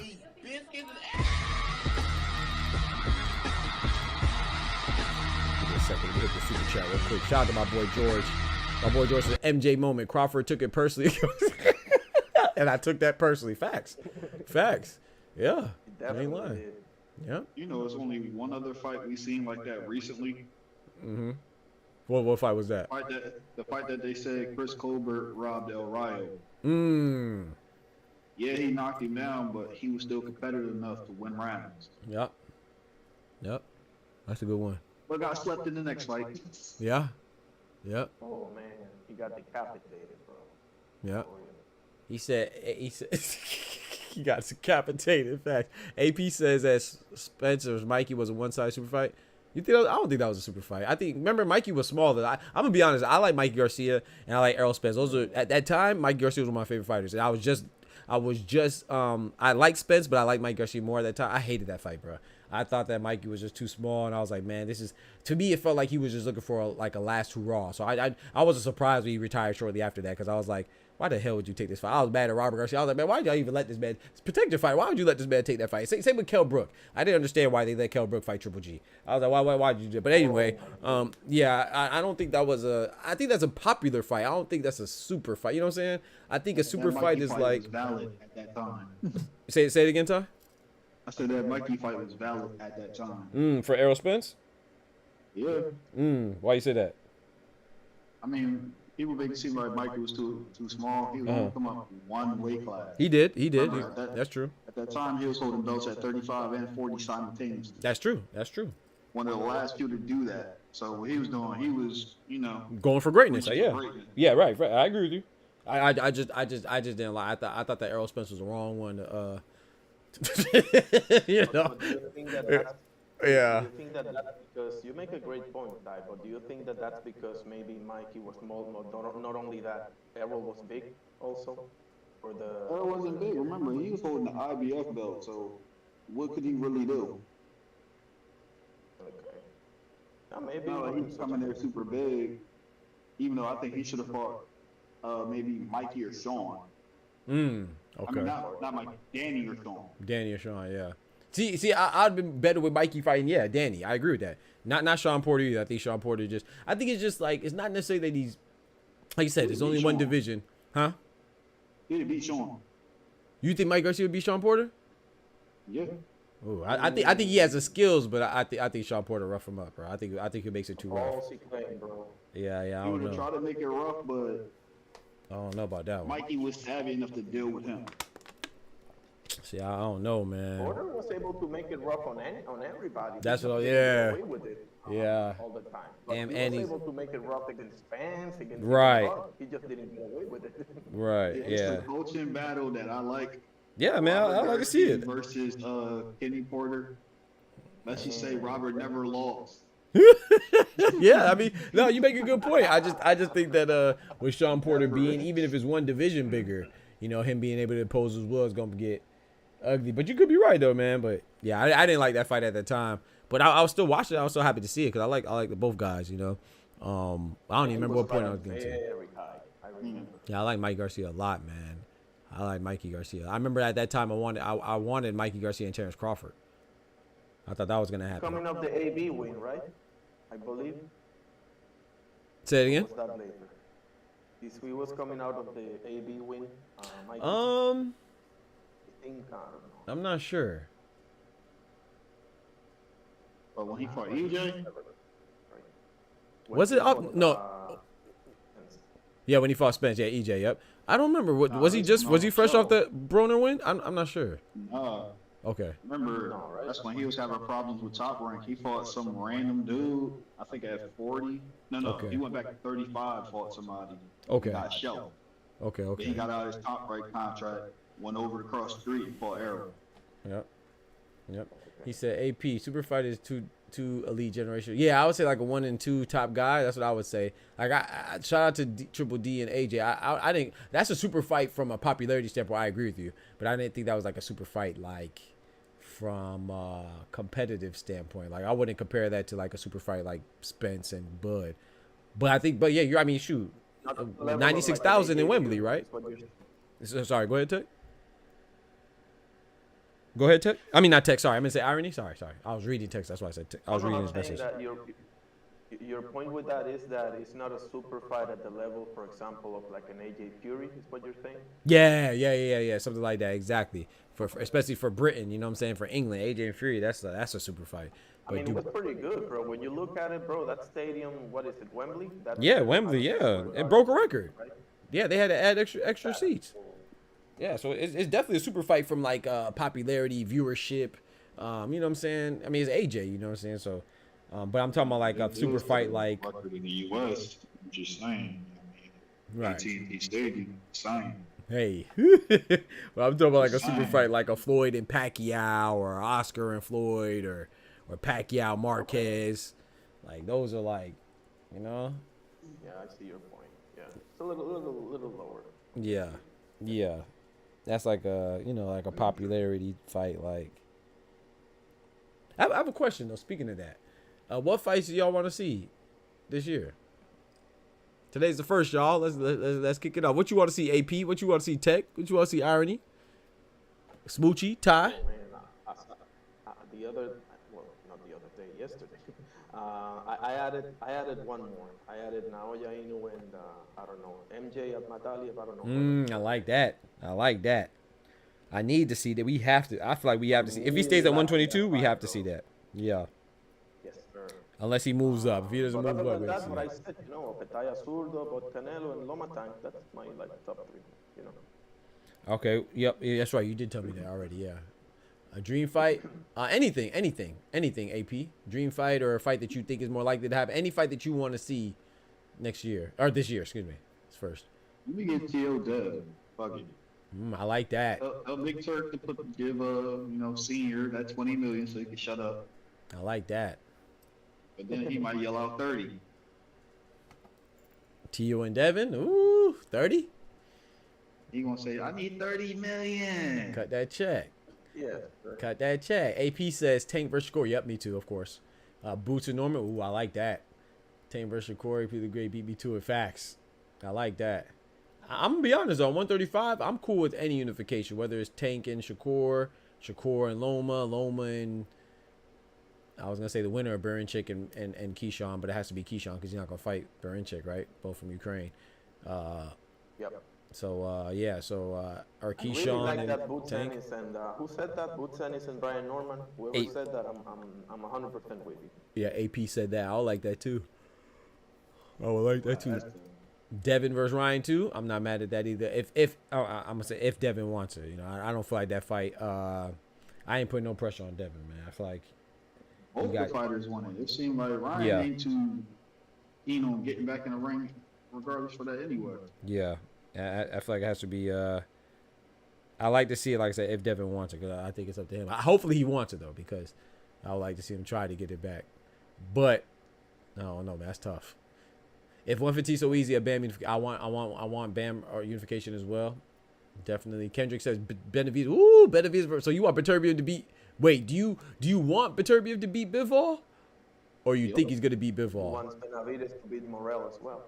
Ooh, yeah. So you got, oh, that's tough. I'm not mad at that. So do you think? Playing, but that can happen, bro. Yeah. Do you think Beterbiev is gonna beat Bivol, Kendrick? That's what I want too, Tech. I want Nello and Benavidez, man. I don't think David. Nah, he's not coming back down to 160. I mean, I hope he doesn't. You know, just for his career. You know, I think that'd be disastrous, potentially disastrous. You know, for Dave Benavidez. Once you go to 175, he said in the interview, I believe it was I don't remember. I think it was Sean Zattel, I'm not sure. But he was like, yeah, I'm not coming back down to 168, and I commend him for that because I don't never think that's good. 2 fights. You mean Benavidez? Yeah, I don't think he should go back down to 168. Yeah, I just think that's it depends too, because he's not really too muscular, you know, but like once you start putting on muscle to get acclimated to another weight and then you drop that, oof, that could be disastrous. He said, I want both to win. Okay, I want Bivol to win, to beat Beterbiev. I love them both. I love Bivol. Yeah, I like them both too. More, so I'm going with Bivol all day. You know what's crazy about that? I mean, I don't know who I like more. I like them both a lot, but I want a trilogy. Me too, bro. Yeah. Bro. Yeah. Yeah. And I will say this too.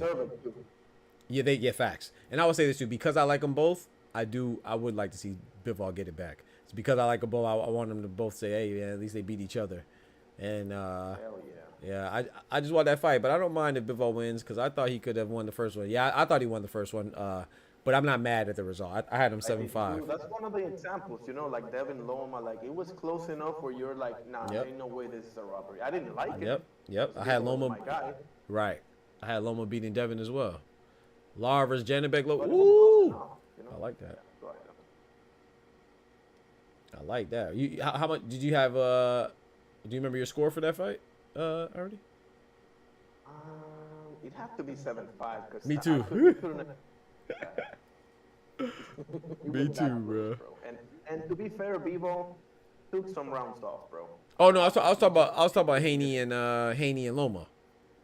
Oh, I got. Yeah, I had Bivol and Beterbiev 7-5 as well. 115, 113. Oh, okay. But it had to be something like that because that's my definition of a close fight, but not good enough to call it a robbery. Me too. Even if my guy doesn't get the nut, you know. Me too. But I gotta be fair, you know. Yeah. AP says Lara versus Janibek. I think Janibek cleans up Lara. That's my guy. But I think that's when it ends. Yeah, Janibek. Lara is what they say, a little long in the tooth. Well, he's 42 years old, so I think that 52. 50, right? 52. Yeah, he's Cuban, so you know they age well. Shout out to my Cuban brethren and sister, but yeah, I think that Ortiz was fighting very deep into his sport. Bro, he just fought, bro. Is he still fighting? Yes, bro, he just fought this year. I said, what the heck? Wow. Yeah, he wildin'. I love that guy, bro. Yeah, I like Louis King Kong Ortiz as well. He said, y'all gotta put some respect on my boy Lara Dave as the greatest Cuban boxer of all time. Come on, bro. Yeah, I don't know about that, AP. I like Lara, though. I will say this, AP. You know how much I like Canelo. I do believe that Lara beat Canelo. I feel like they robbed Lara of that. Greatest Cuban? I don't know. I don't know if he's better than Rigondeaux. Yeah, greatest is crazy. Yeah, I don't know about great. I'll have to think about it.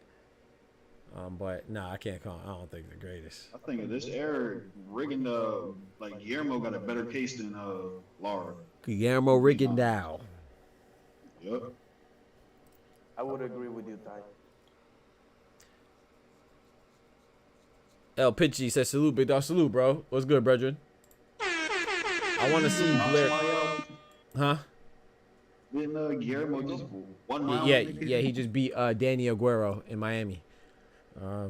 Smoochie said, I want to see Blair Cobbs return. Me too. Blair the Flair. Woo! Cobbs.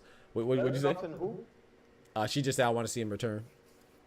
She didn't say who. Oh, return. Okay. I got a good fight for him. Who? Conor Ben. Man, Eddie won't make that. Sign me up. Sign me up for sure. And I got Eddie Hearn. I got Eddie Hearn. I got Conor Ben. I have Blair Cobbs. Gosh dang, I said everybody. I got Blair Cobbs, bro. Sorry. I got Blair Cobbs, man. I respect Rigo, yeah. I got a training against the Benz, bro. I don't like the Benz, either one of them. So You don't like Nigel Benn whoever either? is fighting, I'm rooting for that guy. I'm not mad at that. Yeah, I you know what it is though? I don't know what it is, but I just don't like him too. I agree with that. I just don't like Conor Benn. I mean, the PEDs don't help. Nigel But Benn I is just the don't like him. dirtiest fighter ever to come out of the UK, I think, bro. I've heard that quite a few times. I can't. I haven't really watched Nigel Benn that much, so I can't even act like I can Watch the Iran confirm or Barkley deny. fight. If you ever get a chance, watch Nigel Benn versus Iran Barkley. Okay. And count how many times he hits them when he's down. Okay. It's a disgrace. Yeah, I gotta check him out. It's Iran Barkley. He said, I thought Eddie was serving Conor up to him after the Boost fight. Man, you know he ain't doing that, bro. Smoochie. Smoochie. Hey, Pitchy, bro. That wasn't, I'm not saying who was, but that wasn't me this time, bro. So, I know last time, I think that's you, right? You're the one that said I banned you, but you're typing in the chat, so how could I ban you? But that wasn't me, bro. You got hit with the clip. He said, I thought Eddie was serving Conor up to him after the Boost fight. I don't know, bro. I think they're desperately trying to make the Eubanks. Remember Kendrick? So I don't know. They're desperately trying to make Ben the Eubank. Is that Yeah. happening finally or what? They keep going back and forth, man. So yeah, I agree with Ty. Hell no. But they For like a year. exactly. So we'll see. But I don't think they made any significant headway in regards to finalizing that fight. But we'll see. Conor lost that power when he had to give up those eggs. You feel me? You feel me? Those eggs. You feel me? Don't forget to smack that like button, y'all. Huh? I said, oh, you get thrown out all the time. Yeah, I guess so. Yeah. I mean, See, honestly, Ryan just hit me back. if you're in the UK, there's no bigger fight other than AJ Fury, honestly, than Ben Eubank Jr., right? Unless I'm missing something. No, I agree with you. I shoot. Which one do you think is bigger? I don't know. At this point, it could be Ben Eubank Jr. That's what I was thinking at this point. But at the same time, though, they do have that commonality. They both lost to Usyk twice, you know. So, but you're right though. AJ just got cleaned up by Dubois. Yeah, you're right. Yeah.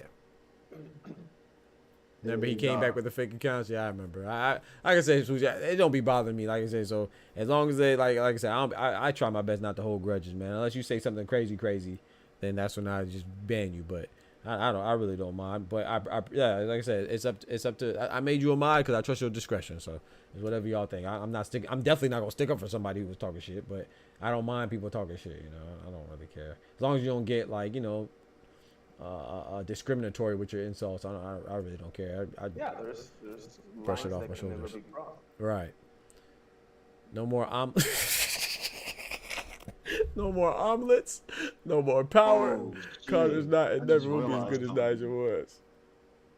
What's that? What happened, Ty? Conor is not and will never be as good as Nigel was. I agree 1,000,000%. What'd you realize, I'm Ty? get myself banned again. Huh? I might get myself banned again. Come on, bro. Don't do it, bro. Come on, bro. Again? I just seen something. I realized something. It's a certain somebody that keeps on trying to go live every time Doc goes live, but he still has open a voice channel, right? Yeah. I'm not gonna click on that and be on his show. Don't do some BTA? BTA. He might, huh? What? Ty? How you get in here again? People, I don't know what's wrong with people, man. They just got some people just. I don't know, man. You know, I take it as a compliment, though, man. You know, it's just hey, if you that concerned with me, man, I'm doing something right. Cause I'm definitely not concerned with you. Watching and you not monetized. Right. Nasty word. Nasty. He said, AP says, I have no stock in you. No stock in you, KP. You don't trust none of them? Hey, AP, I'm with you because not with all of them, but for example, okay, so I have faith in Triple D. I have faith in. I like AJ. I didn't always like him, you guys, Ty, but I like him a lot. I've been liking him more.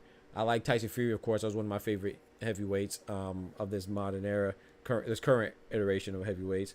But I do think that it's hard to determine, at least for me, I speak for myself, it's hard to determine who's a legitimate contender out of UK because they really like boxing over there, and I commend them for that, man.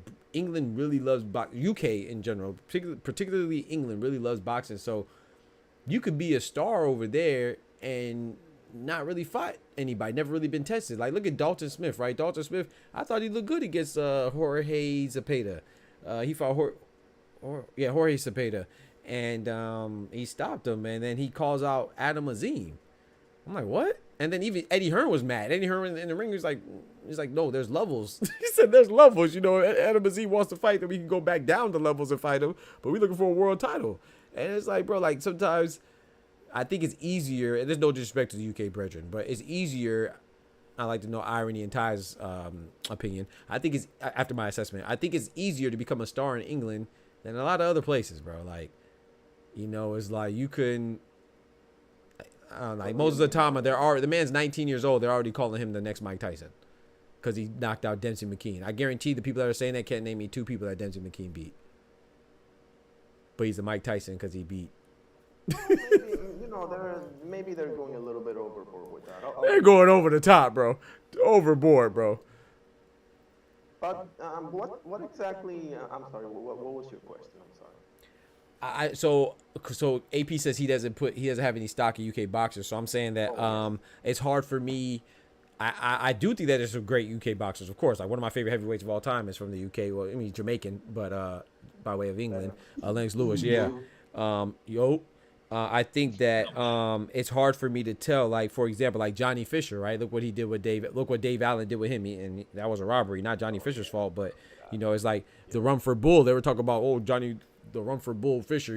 He was so good and stuff like that. And then Dave Allen kind of shut people up right there. And it's like, to me, it's hard to tell, at least for me, who was the real deal out of England because they have so many. Like I said, they really like boxing so much that a guy could be a star over England and his skill not translate anywhere else because he has to really get tested. Like for example, okay, like look at shout out to Derek Warchisora, right? He's a beast. I like Derek Warchisora.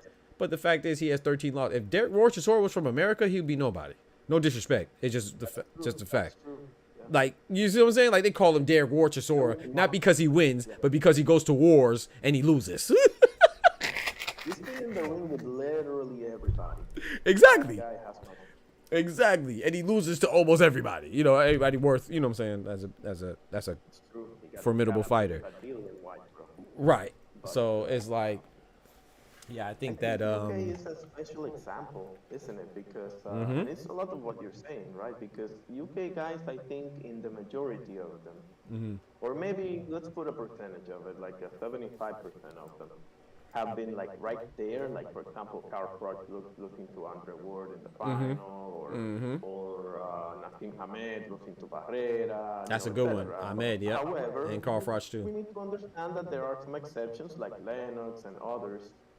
And but I think I understand where he's coming from when he says no stock. I just think he's being a little bit too harsh. Yeah, I think it's a little harsh. Because that's basically what I was trying to say exactly. Because there are some great, there's some great fighters from everywhere. There's definitely some great UK fighters and England fighters, but I do understand what you're saying because like sometimes I'm like, dang man, this guy he looks good, and then he gets then when he steps up, you get mollywopped. That's true. AJ versus Ruiz, bro. I mean, come on. But it's not too. It's not. I think. Bro, that's not fair. Now sorry, go ahead, finish your thought. You just put a great. I wanted to piggyback off that point. That was a great point. Oh, no, go ahead. I was pretty much done. Oh, okay. AJ and Ruiz. Look how we treated Wilder for losing to Tyson Fury. Imagine if Wilder lost to Andy Ruiz. Come on, bro. That's true. Come on, bro. Come on, I'm talking about Andy Ruiz type fight. Andy Ruiz is good now. I'm not shitting on Andy Ruiz, but come on, bro. AJ's still a star. AJ still. We threw away Wilder after Wilder lost to Tyson Fury.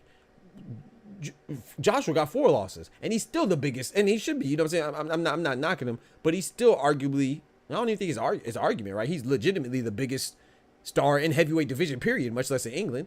So you know what I'm saying? Like, come on, man. Come on, man. And can you imagine if he was an American heavyweight? Oh, man, he would have been trash. He would have been trash a long time ago. That's true. Come on, bro. And here are the worst of the worst. We're the worst, bro. We are the worst, bro. American boxing fan. Cause I mean, but to be fair, you know, boxing's not in the majority of places, countries around the world. Boxing is like the 1 or 2 sport, right? It's like boxing and soccer, right? Or and maybe baseball, but yeah, boxing and football. You know, that's like the 2 biggest sports. But in America, boxing and football or soccer is like probably like the 7th biggest sport. You know, you got basketball, American football, baseball, hockey, hell, golf. You know what I'm saying? We don't really pay attention to boxing like that. So I think that's why we just, yeah. That's why I think we just so disrespectful and dismissive of these fighters, bro. I'm sorry for cutting you off. No, you good. You good. I'm done. You good. I don't think that's fair because even the fans, bro, the so-called fans, I'm like, bro, you gotta be real ignorant to treat fighters that way because you're basically thrashing, bro, like 99.5% of the legends by using this type of stupid ass logic. Yeah. Fighters, you know, how many GOAT status fighters have 4 or 5 even more losses? Facts. But people don't put that into Yeah. perspective. You know? Oh! If shout out to Roberto Duran. I wish Oscar would. If Roberto Duran or Sugar Ray Leonard or you know, I mean those guys. Oh man, you think that'd be a great man, Muhammad Ali? We'll be questioning him, bro. Come on, bro. Julio Cesar Chavez, bro. You can't lose these days. Not in America. You can't lose, bro. If you lose, you trash. Look at Errol Spence. Errol Spence has 1 loss. Exactly. Tyson Fury has 1 loss or 2 losses. It's the same person. Come on, bro. You trash, bro. Oh, Ty out there troll. He came in with the evil laugh. yeah. APU Waller, bro. That said Malik Scott, no shot. Not Malik Scott, man. AJ got his heart and soul taken by motherfucking Andy Ruiz. I'll say it again. Andy Ruiz. AJ about to have 1 more after the Fury fight. AJ and Wilder got the same amount of losses, and Wilder has almost double the fight. Talk to him. Yeah, but and I'll say that Wilder's losses. Smoochie nailed it with that one. Yeah, she did. Absolutely. Yep. I always thought Wilder would decapitate AJ. I thought so too, but I don't want that fight now. But you know it's all the AJ fans. Like I said, I like AJ, but I don't want that fight, man. But the AJ fans, they can't wait for him to fight Wilder now. Oh yeah, oh man, don't get me started with that one, bro. Yeah, they can't wait now. He may have double the wins, but he ain't got the same amount of quality on the resume. Stop it, bro. It's just fact, though. Stop it, bro. I'll debate that. Yo, Green Villain Mike in the building. Now talk your shit, Ty. Go ahead, bro. If you look at the last 15 fights for both fighters, who had more ranked opponents at the time when they fought? I'm keeping it at 15 to make it fair for Wilder.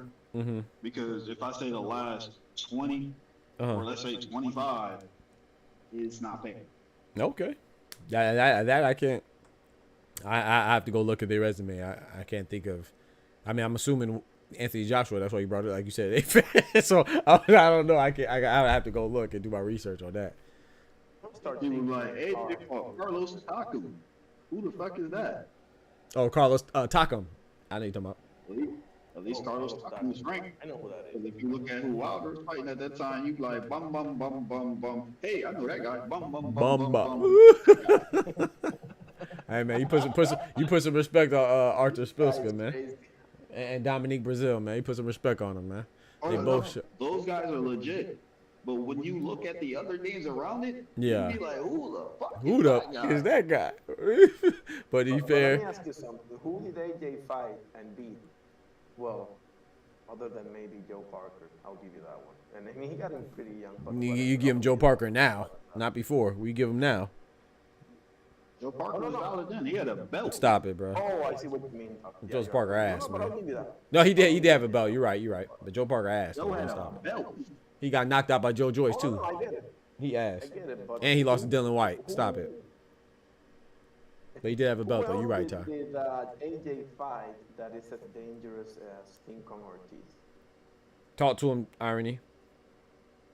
And don't you say Ruiz beat Ortiz. I know that he loves Usyk, obviously, but I'm Don't say Ruiz beat Ortiz either. That was way after. Don't you say that, Ty. Oh, you talking about during that time frame? Oh, I gotta bring Oscar. I'm gonna bring you in after they finish their thought, Oscar. If you're using King Kong Ortiz on his resume, there's always Vladimir Klitschko on the resume. Okay, I'll give you that one, yeah. Vladimir did himself very proud in that fight, so yeah, I'll give it that one. Because you sit there like, oh, they both old as fuck.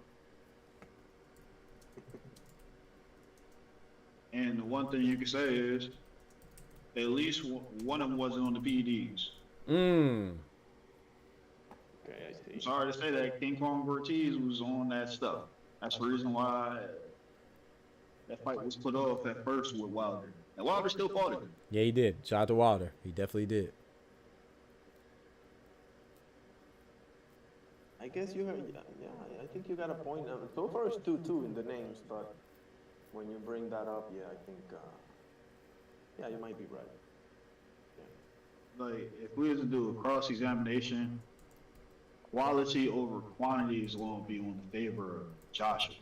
Because you fought these many ranked people in this amount of fights versus somebody having almost 50 fights with arguably 7 to 8 names.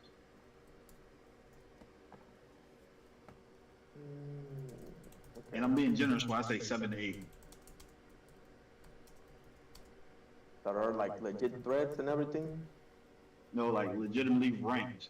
Now, what people personally believe of them is what it is. Because I can sit here like with the Joseph Parker name. Some will sit there and be like, yo, he was mid. Others like, yo, that guy was a champion. Bermain Stavern was a champion. Yeah. And that's one of his legitimate names. Talk to him, Ty. I met Bermain Stavern too. You know what I'm saying? Sapase. Shout out to my Haitian brother and sister out there. Oh, that's right. He's right there. Yeah. Yep. Shout out to Bermain Stavern. I don't remember what fight I met him at. I believe it was in Vegas. Could have been at the Cotto fight in Orlando. Nah, I think it was in Vegas. It wasn't before he fought the Juggernaut. I don't remember when I fought him. It was Oh, Joyce. That's right. Yeah. I don't remember when I met Bermain Stavern. I want to say I don't even remember, bro. I want to say it was after the first Wilder fight. I'm not sure. Okay, let me pull up Oscar real quick. My fault, Oscar. Yo, what's good, brethren? Yo, My guy. what's up? Nothing much, man. We chilling on this side, man. How you doing, bro? Arnie, feliz año nuevo. Hey. New Year's. Yes, sir. Happy New Year's. Happy New Year's. Igual a ti, bro. No, de nada, capaz, de nada. Estoy bien pedo, así que you got a crazy outfit today. Estoy hasta el culo. Hey. Hey. What's up? Just talking about AJ. Man, we talk about all. Talk to him, Oscar. We talk about all types of shit, man. We talk about all types of things. We're talking about King Kong Ortiz. Oh my Everybody lord. at heavyweight except for Usyk has a weak ass resume. Exactly, that's my point.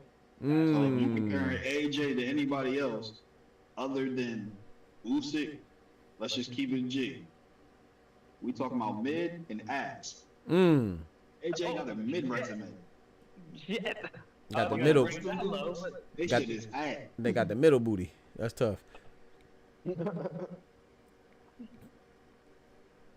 That's tough. That's right though. That's facts. I mean, if you don't like facts, you don't like them. But that's facts. You got people. Big heart, Smoochie. That nigga just. Wait, wait, what? Wait, what? I said the worst thing we could probably say about AJ is we don't like his mannerisms. he may be corny and he might be zesty. What do you mean by that? But Man, he's zesty. What you mean? You talk about the big stallion? The big stallion of a man? Yeah. Bro, that guy. The smallest I got thing he jealous. ever did. I ain't never have a man lazy like that. Was never get in the ring with Deontay, bro. That's the smartest thing he Oh ever did. my gosh, bro. But you gotta blame the voters on that. That's Eddie and Shelly Fink. Bro, he literally said, the stallion of The big stallion of a man. Oscar, what we doing, bro? What are we doing, man? Come on, man. You gay. And then, like, you play that song, you play that video. I'm sorry, I had to do something. What are you guys thinking?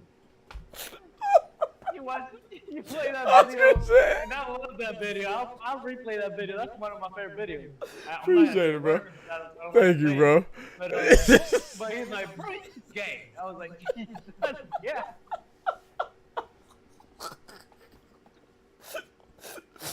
Bro, I told I had to thank Ty, bro. I said, Ty, bro, you don't even know what you just did, bro. You just gave me a, cause I was good. I was literally when he posted that in the Discord. Well, I don't know when he posted, but when I saw that he posted it, I was already making the video about AJ, about Eddie Hearn talking about AJ's potential comeback. You know, and I was like, bro, that was just perfect timing, bro. That was divine intervention, man. Oh my goodness, bro. Bro, that joke was too funny, bro. Bro, he was talking harder than him than I do with my wife, and I love my wife, but he's like, that stallion of his back, man. I was like, bro, you gay, bro. You gay. You like to eat. You like What to is this? What are you guys talking about? Oh, you ain't see it. Oh, you ain't see it already? Oh, no, you gotta go see it, bro. You gotta go watch it. You gotta go. You with AJ. Oh my gosh, bro! I posted a video in the let me see. I dropped the link. Yeah, you dropped it. Oh, I'll get out after I'm off here. All right, bet. Yeah, you gotta watch it, bro. As a matter of fact, take 5 minutes to watch it. Take 5 minutes and go watch it. Yeah, bro. It's not a long video. I try not to make too long. It's the guy that has the beef with Amir Khan. Amir Khan, yeah, beef with Amir Khan, but he was he inserted AJ in it to further his point. Oh, we lost somebody. Who we lose? Oh, we lost Irony. Because he was talking about how he allegedly said AJ took his wife to Pound Town. Yeah. He said he making what he say? He making brown people look bad or something like that. That's so funny, bro. The man funny, bro. Why would you say that though, bro? Big stallion of a man. Watch the video. Oh, I just dropped the link in there on it, Irony. Okay, hey, shout out to my boy George, the Last Patriot, dropping that bread, that cheese, that butter.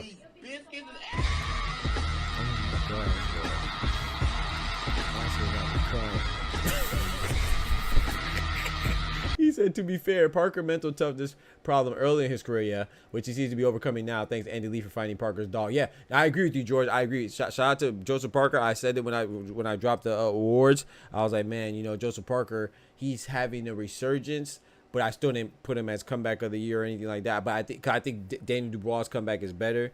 And he was labeled a quitter, but yeah, Joseph Parker definitely had a career resurgence after being knocked out by Joe Joyce. You know, and like I said, I don't really give him too much credit for the Wilder win, but that's still a good name. And then I give him all the credit in the world for the Zhang win because overcoming adversity and 2 knockdowns it was impressive. Even though I thought it was a close fight, could have went either way. But shout out to Joseph Parker, man. And yeah, I think a big part of that is Andy Lee. Watch this video. Okay, bet. Appreciate it. I already. Yeah, I dropped the link in the chat. Can't hear y'all for some reason. Okay, I'm gonna pull you out and put you back in. You can hear me, Ty? You there? Oh yeah, Ty's there. Okay. No Diddy. Yeah, no. Hey yo. Oh, pull you out, put you back in. It's crazy. No Diddy. Hey yo. Y'all hear me? Yes, sir. We hear you. That was terrible, bro. Hey yo. Hey, who said some gay shit? Yo, we about to get canceled. This man Oscar about to get us canceled on the new year. Hey, he said who's saying some gay. Oscar is funny as hell, bro. Hey, who said something? Oh my goodness, bro. Yo, Oscar is crazy, chat. Yo, we about to get It's your buddy hole. You can do whatever the hell you want with it. That's true. Yeah, that's what. Yeah. Hey, yo. Hey, yo, it's the beginning of 2025. I'm about to see y'all 2026, chat. He said that was OD, Ken. Yeah, that was crazy. I don't know what made me say that. I'm wilding. Oh man, Oscar is funny as hell tonight, boy. Demonetized like crazy. Tech, I'm out of there. You might be sitting right next to Edwin. Fresh and fit status. Fresh and fit, head ass. Hey, yo, man, y'all got me crying, man. Y'all gotta chill, man. Where's the they go? I'm gay. I ain't got a. I'm not saying no gay goon. Stallion of a man. I was like, For me, man, I'm you sending some gay, real niggas. bro. Ain't never one of them gay. Bro, you like it. You like it. Bro, I don't know why. Why did he say that though? You a big stallion of a man was like, bro, come on, bro. You could have said anything. Like, I don't even know, bro. UK Browns call. That's facts. That's what Smoochie said. Smoochie said he from the UK. What you expect? I said that's crazy. I was like, you like over medium max over your 10. That's what you like. Bruh, I'm telling you, bro. Yo. The man said big. Hey, yo. The man said big stallion tech. Come on, bro. Like, what are we doing, man? Big stallion of a man. It sounds like he in love, bro. Sounds like he. Oh, we lost you, Oscar. If you talking, bro, we can't hear you. Oh shit! What the fuck? I hear you now. I hear you now. Oh, y'all hear me? Yes, sir. Oh my Okay. gosh, bro. It's real. No, that intro had me crying, bro. That intro was like, bro, what the fuck? I And then appreciate you play, bro, you gay. I was like, oh shit. That was from us. That was from the. What was that from? That was from ATL. ATL show. The Edge was too. I ain't gonna lie. That's probably like the biggest scene from. I think how many seasons that show had? It had a lot. But I don't know, but that's one of their best games. yes, bro. That I appreciate it, bro. Thank you, bro. He had a black Justin Bieber on there. Yes, bro. He said, "A man." He said, "Yo, girl, man, that's a man." he said, "Brother, you gay."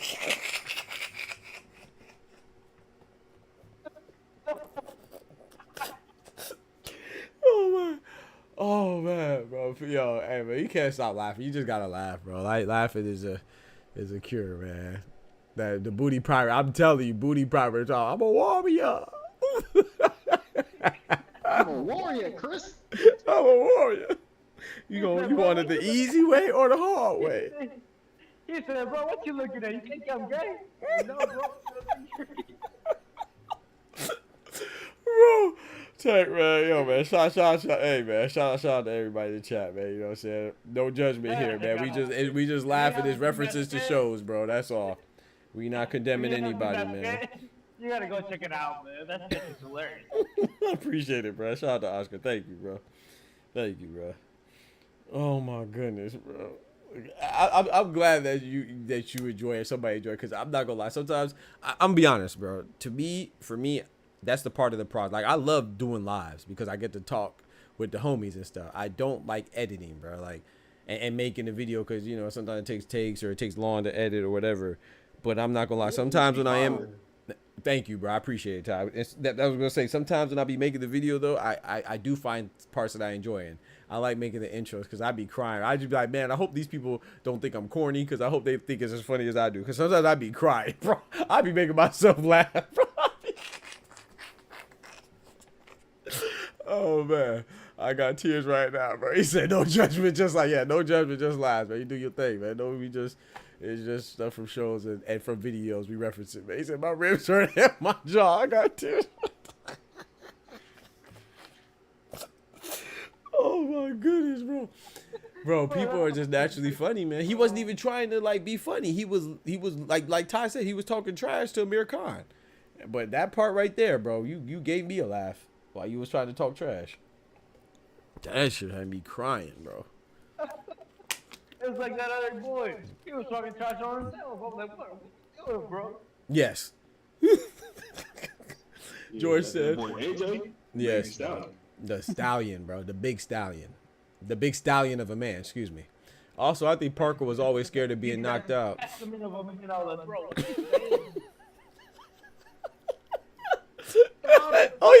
Oh yeah, I did. I put it on replay too. Oh yeah. I forgot I kept replaying it. Oh, so I think Parker was always scared of being knocked out. Yeah, so when Joyce came and did so, Parker decided, F it.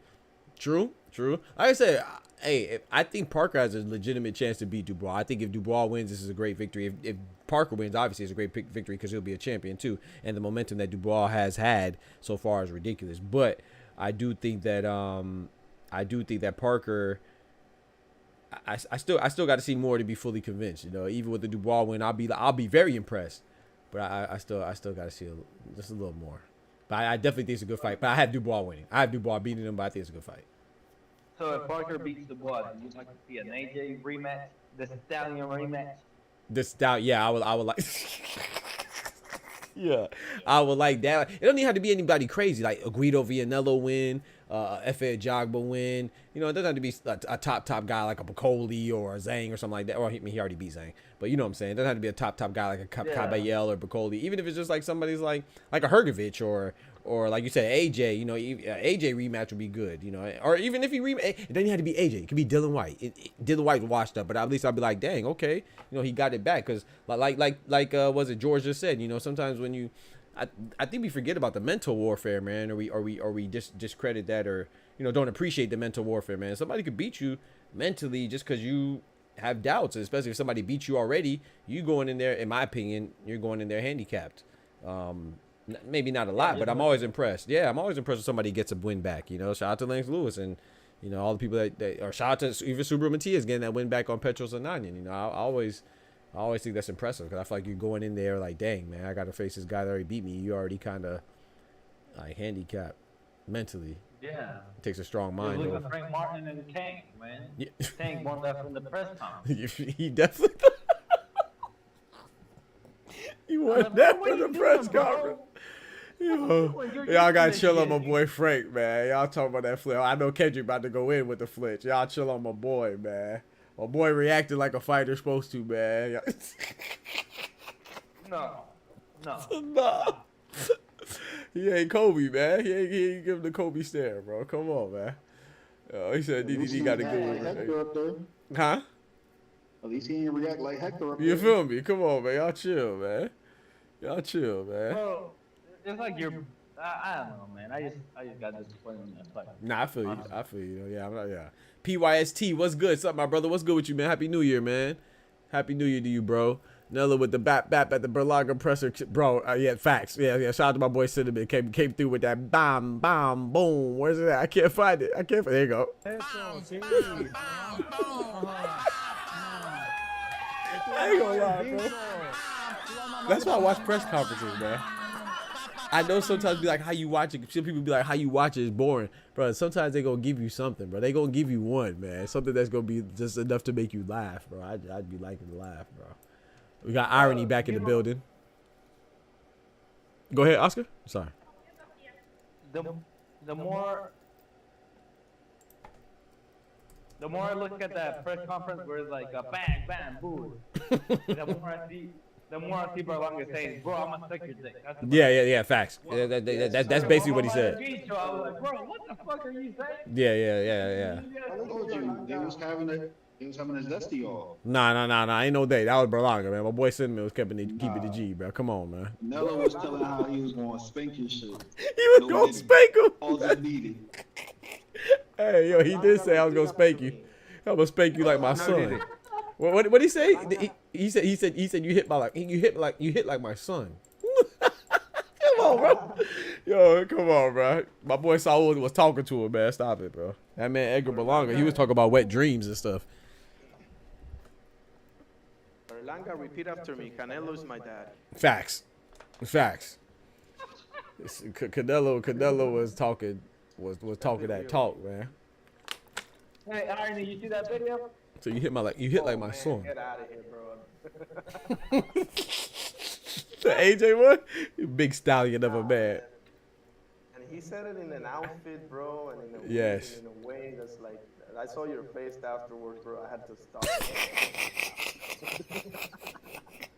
I'm like, bro, in order for you to say that, bro, you had to have seen AJ like those pictures that popped in. Like that's what had to be circulated in his head for him to say that, bro. Yeah. Bro, you're good with those, bro. You pop up some pictures and stuff that make you go crazy, bro. You I appreciate it, man.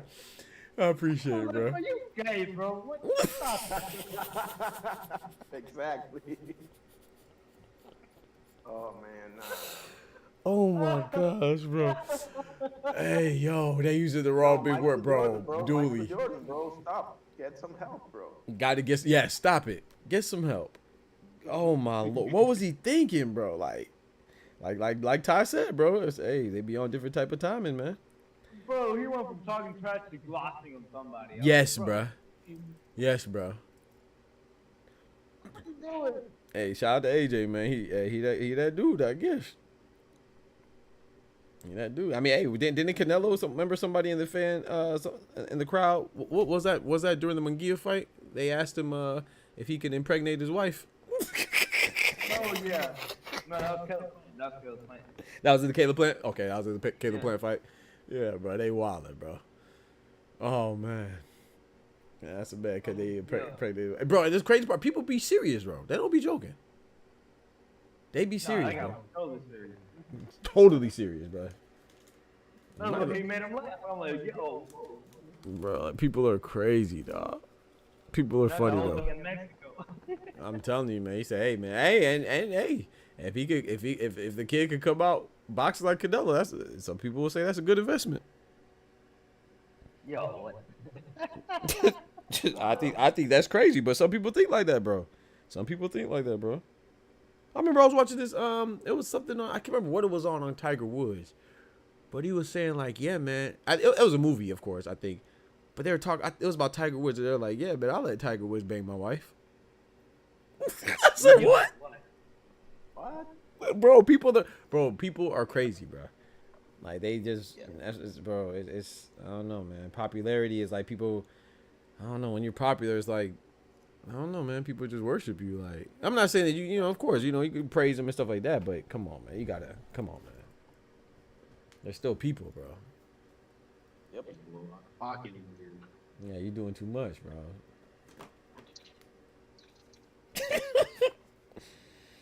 Bro, people funny, man. People funny, man. So, Oscar, what you got, man? What you got this year, man, for the big fights you want to see, man? For the big fights I want to see, I already said it, is fan unification.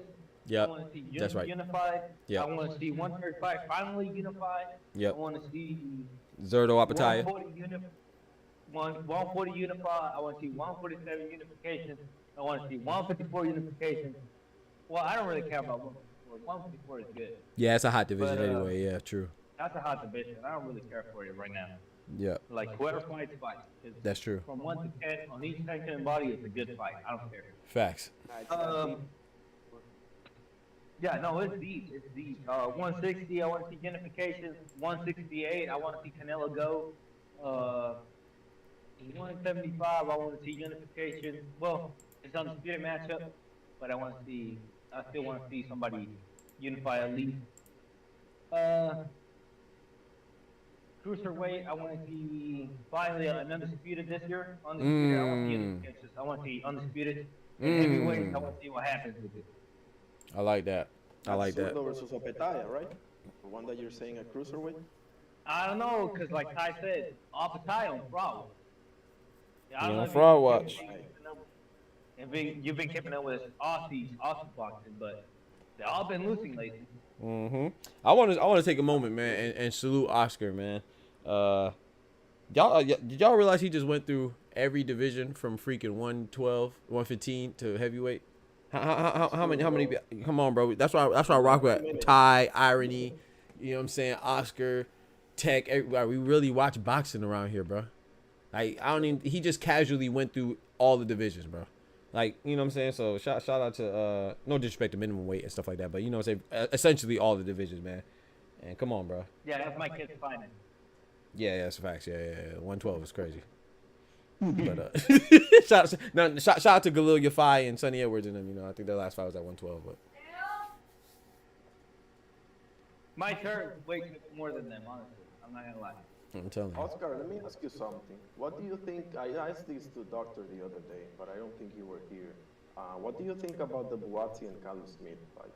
Buatsi and Callum Smith. That's a good fight in the sense that that's a good fight for the wrong reasons. I think Buatsi was before his last fight. He was talking about he can fight better BF, he can fight the ball, he can get a tough matchup.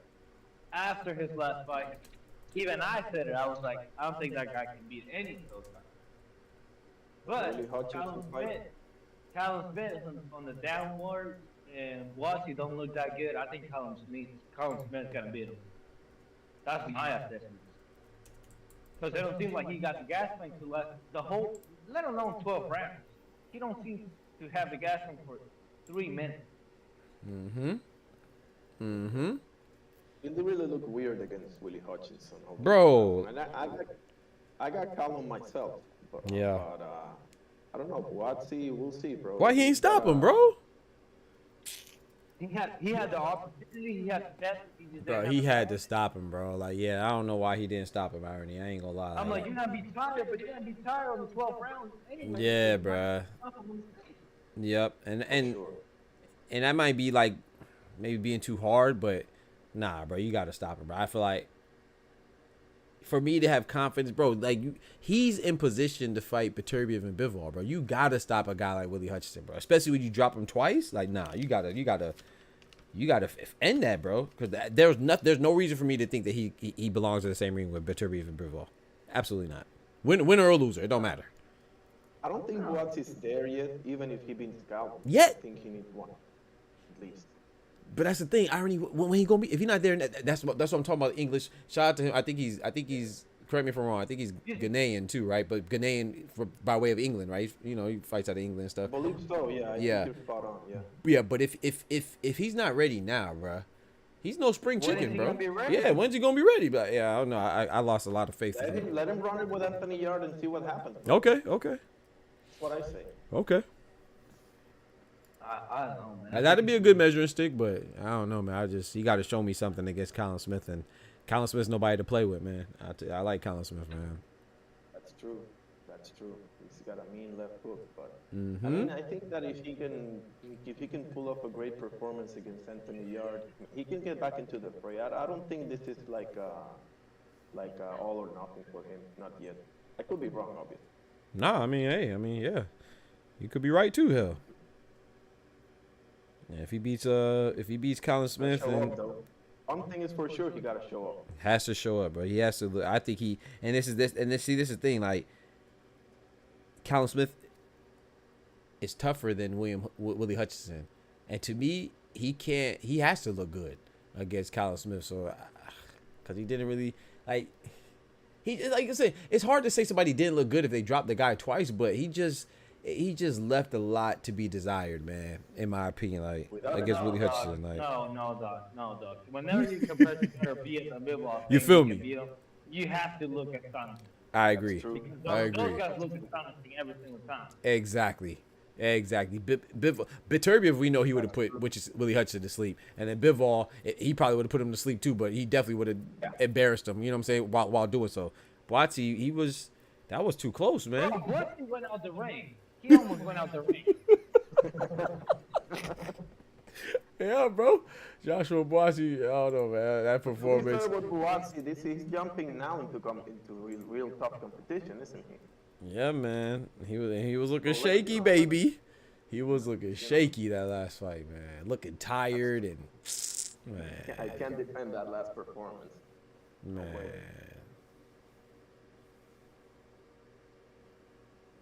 It's interesting though. I'm very interested in that fight. Yeah. What about y'all? What do y'all see for this 2025? Who did I say? I want to, I'm similar to you. I want to see Junto unifications, and then hopefully undisputed, but at least unification at 118. With any of the champions, I don't really have a preference on what champion he unifies with because they're all undefeated at there. That's crazy, all four of them. And then I want, similar to you, I want a unification at 135. It could be Tank or Shakur. Ideally, that'd be the best, right, for me. But it could be Loma and Shakur, Tank and the winner of Berinchik and Keyshawn Davis. I'm cool with that. And then I would say I'm still hopeful. I'm not going to hold my breath, but I'm still hopeful. Maybe I'm more naive. It's an appropriate term, but maybe I'm more naive. But I still want to see Canelo and Benavidez. But I don't think that's wise for Benavidez. I think he should stay at once. I don't think he should do it, but I'm interested in that fight. And then I'll say Dubois versus, assuming Dubois beats Parker, I would love to see Dubois versus Bacoli, assuming Bacoli beats Ajagba. Ooh, Dubois versus Bacoli. Yeah, I would love that. I got Bacoli winning. Man. Got him too. You know what's crazy? A couple months ago, I would have Bacoli. But man, I don't know. Maybe I'm fooling myself. And shout out to who said it yesterday. I think it was Tufo. He said that maybe Bacoli just knew, because he did say that. He said that he knew Jared Anderson couldn't hurt him.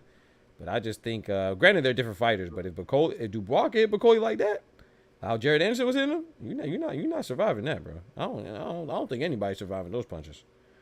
So I don't know. I don't know about that. You think he could take those punches? Go watch that fight again, man. I was watching it yesterday. I watched it. Oh, okay. I watched it recently, but it's just like you said, so much is a strategy. Yeah. That part. But the fact that they didn't even wobble him, I don't care how good of a fighter you are. I don't care how much power you have. If you're hitting that guy as flush as Anderson was hitting Bacoli, yes, you didn't even wobble him. Yes. I don't think nobody. I don't think Dubois puts him out. Ooh, I don't know. I disagree, bro. I think if Dubois hits him flush, like Jared Anderson was, night. I think anybody goes to sleep. But I disagree not only because I think Bacoli has a hell of a chin, not only because of that, but Bacoli would prepare differently. I agree. I agree with that. You know? Yeah, I agree. That's what I'm saying. I'm making, first of all, like, Jared Anderson. Yeah, right. I think that I think all of us would agree that Jared Anderson's a slicker fighter than Dubois, has better hand combination. So just for him to hit Bacoli like Jared Anderson, that's already, you know what I'm saying, a feat in itself. But I'm just saying, if he can, like, and vice versa, if Bacoli hits Dubois flushes Jared Anderson was saying, I don't think Dubois would survive. Like, I think because they're heavyweights, you know what I'm saying? Yeah, I don't think anybody could. Yeah, that's too many hits and that's too much power, bro. I wasn't just saying that for like Bacoli. I think if Bacoli hits Dubois flush like that, he night too. Jared Anderson was nah, hell no. Because that fight should have been done in round one. It's just he didn't have enough power. Right. Yeah, you're right. Dubois is a serious puncher. Yeah, facts. AP. Yard another hype job. You don't like Anthony Yard? I like Anthony Yard. I mean. Unfortunately, I have to agree, bro. As high as I was on Yard before, Yard has I know what you said about Frank Warren, and you're absolutely right. Litigation and whatever, but yeah, I don't know. There's no excuse for not having not even one fight against a bunch of these B-plus fighters they got in that division. Not even one, bro. Yeah, I agree. Your best win is Lyndon Arthur, and you 1-on-1 against him. Yep, Lyndon Arthur, facts. Yeah, I would agree. I wouldn't call him a hype job yet because, like you said, he hasn't been in there with enough contenders yet. So, but I'm not mad at anybody calling him a hype job because, like you said, he hasn't been there with any contenders for me to believe the hype. But I'm not sure. I'm still withholding judgment. It's like that's why I'm so interested in that Boatsy and Colin Smith, right? Because Colin Smith, I think it's gonna be a good fight. I think he could be right back in the mix if he beats Boatsy because Colin Smith, he has his 2 losses. Ain't no shame in that. He lost to Canelo and he lost to Beterbiev. There's no shame in those 2 losses. Canelo and Beterbiev, bro. Yeah, that's it. Right, 2 undisputeds. He lost to the 2 undisputed champions in their respective weight divisions. But there's no shame in that at all. So we'll see. I think it's good. December 2025, Juto versus anyway. Hey, Bacoli versus whoever. Hey, Bud number 1, my boy Mike in the building. Talk to him, Bud. Talk to him, Mike. Jared Anderson isn't a 1-punch knockout pro. Yeah, exactly. He's an accumulation puncher. Exactly, AP. Exactly. Bacoli chin so good he got stopped by going to irony stops the fights. But I don't remember what you said. What'd you say, irony? Sorry. Is Bacoli fighting at Jagba? Yeah. Well, no, it's not finalized, but that is it's close. You know, as close as it can be, I guess. That way. You're right. It's looking that way exactly. They're saying that it's going to headline on a card after February 22nd, so in March, I believe, for a Big Turk Riyadh. African card? Yes, sir. Hopefully it's in Africa too, like you know, maybe in a neutral country, like maybe not in Nigeria or Congo, but like I don't know, South Africa. Something. Yeah, that'd be dope. There it is. That'd be dope, I think. But like it'll likely be in Saudi though. I don't know. Let me not say that. I don't know. He said Bacoli chin so good he got stopped by Michael. Yeah, he got stopped. He got stopped by Michael Hunter. But if you remember that fight, AP, it was Michael Hunter's not a bad fighter. Number 1, his only losses to Usyk, right? But number 2, he did have a shoulder injury. I don't think that's why he lost because I think I don't know.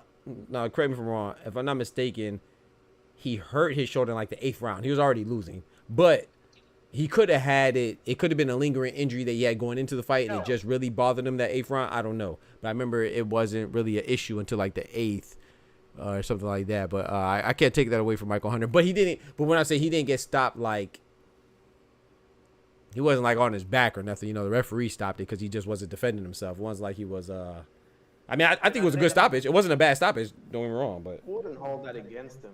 Yeah, that's what I'm getting at. What you saying about? What's that? It was skinny Bacoli. That's true. It was a younger Bacoli. Yep. It could be. You could argue it was a different Bacoli. It was skinny Bacoli. Skinny Bacoli. You're right. Yep. now it's mine with big engine. But nah. Yeah. No big deal whatsoever. Yeah. Yeah. I think he had. I think I think he has grown both mentally and outwardly, like Oscar was saying. So I do think that matters. It's like Joseph Parker, right? Like as much as I was talking trash about him losing to Dylan White and Joe Joyce, Anthony Joshua, I don't think he's the same fighter either. So I would give him the benefit of the doubt of being a little bit more a better fighter now. But yeah, I mean that's still a good point though, AP, because he did lose to Michael Hunter. He's not invincible. So no, you're right, and he got stopped. So no, I don't think that. I think that's a great point, bro. I just don't know if it's the end all type shit. So what you're saying is that Michael Hunter did what and Billy should have done to Derevchenko. That's crazy. Oh, I forgot about Christian and Billy. You fucking, because of what he did against, or let me say, because what he didn't do against Derevchenko, of course. I don't blame you for forgetting about Christian and Billy. Shout out to Christian and Billy, but he was another one. That performance was shitty. No, bro. No. I'm not gonna forget about him. You know why? Because we were talking about him. Because Munguia got past the last opponent. Yep. But Munguia didn't get past his last opponent. I was trying to move. Mm-hmm.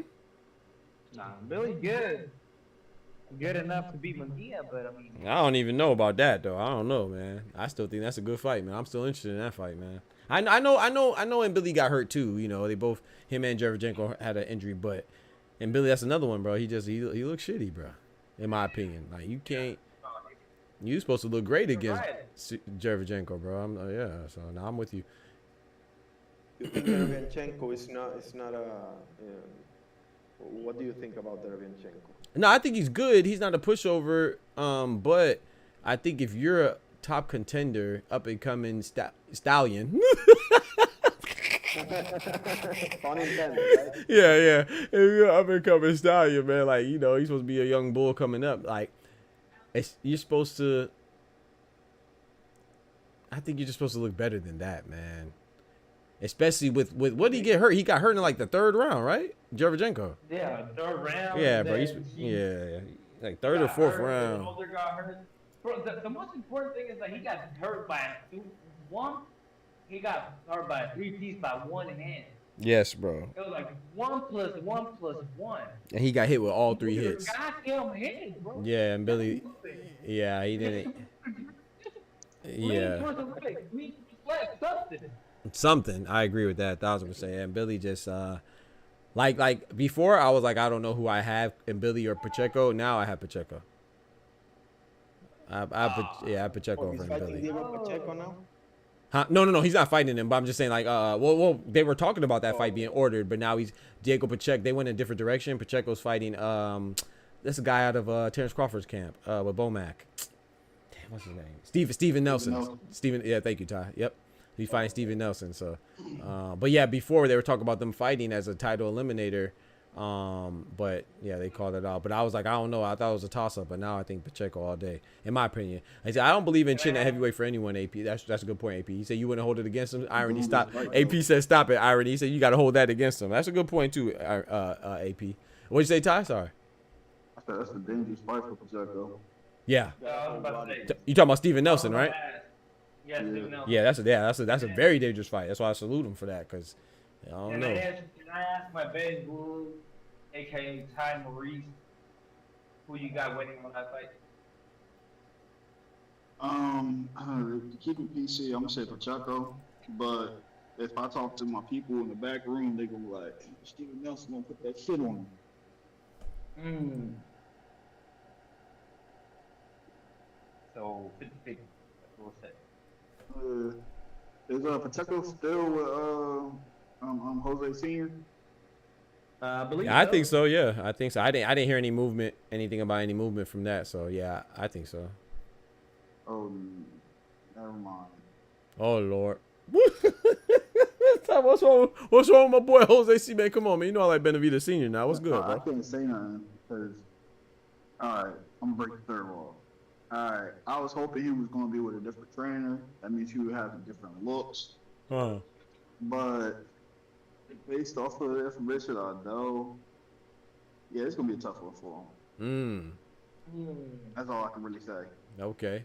Donatello, what's good, bro? He says biggest fight in boxing is Canelo versus Beterbiev, Bivol winner. I like that, but I don't. Me personally, now I don't want to send him in the fight Beterbiev. I don't think that's a good matchup at all. Good for Beterbiev. Not. Talking about Canelo.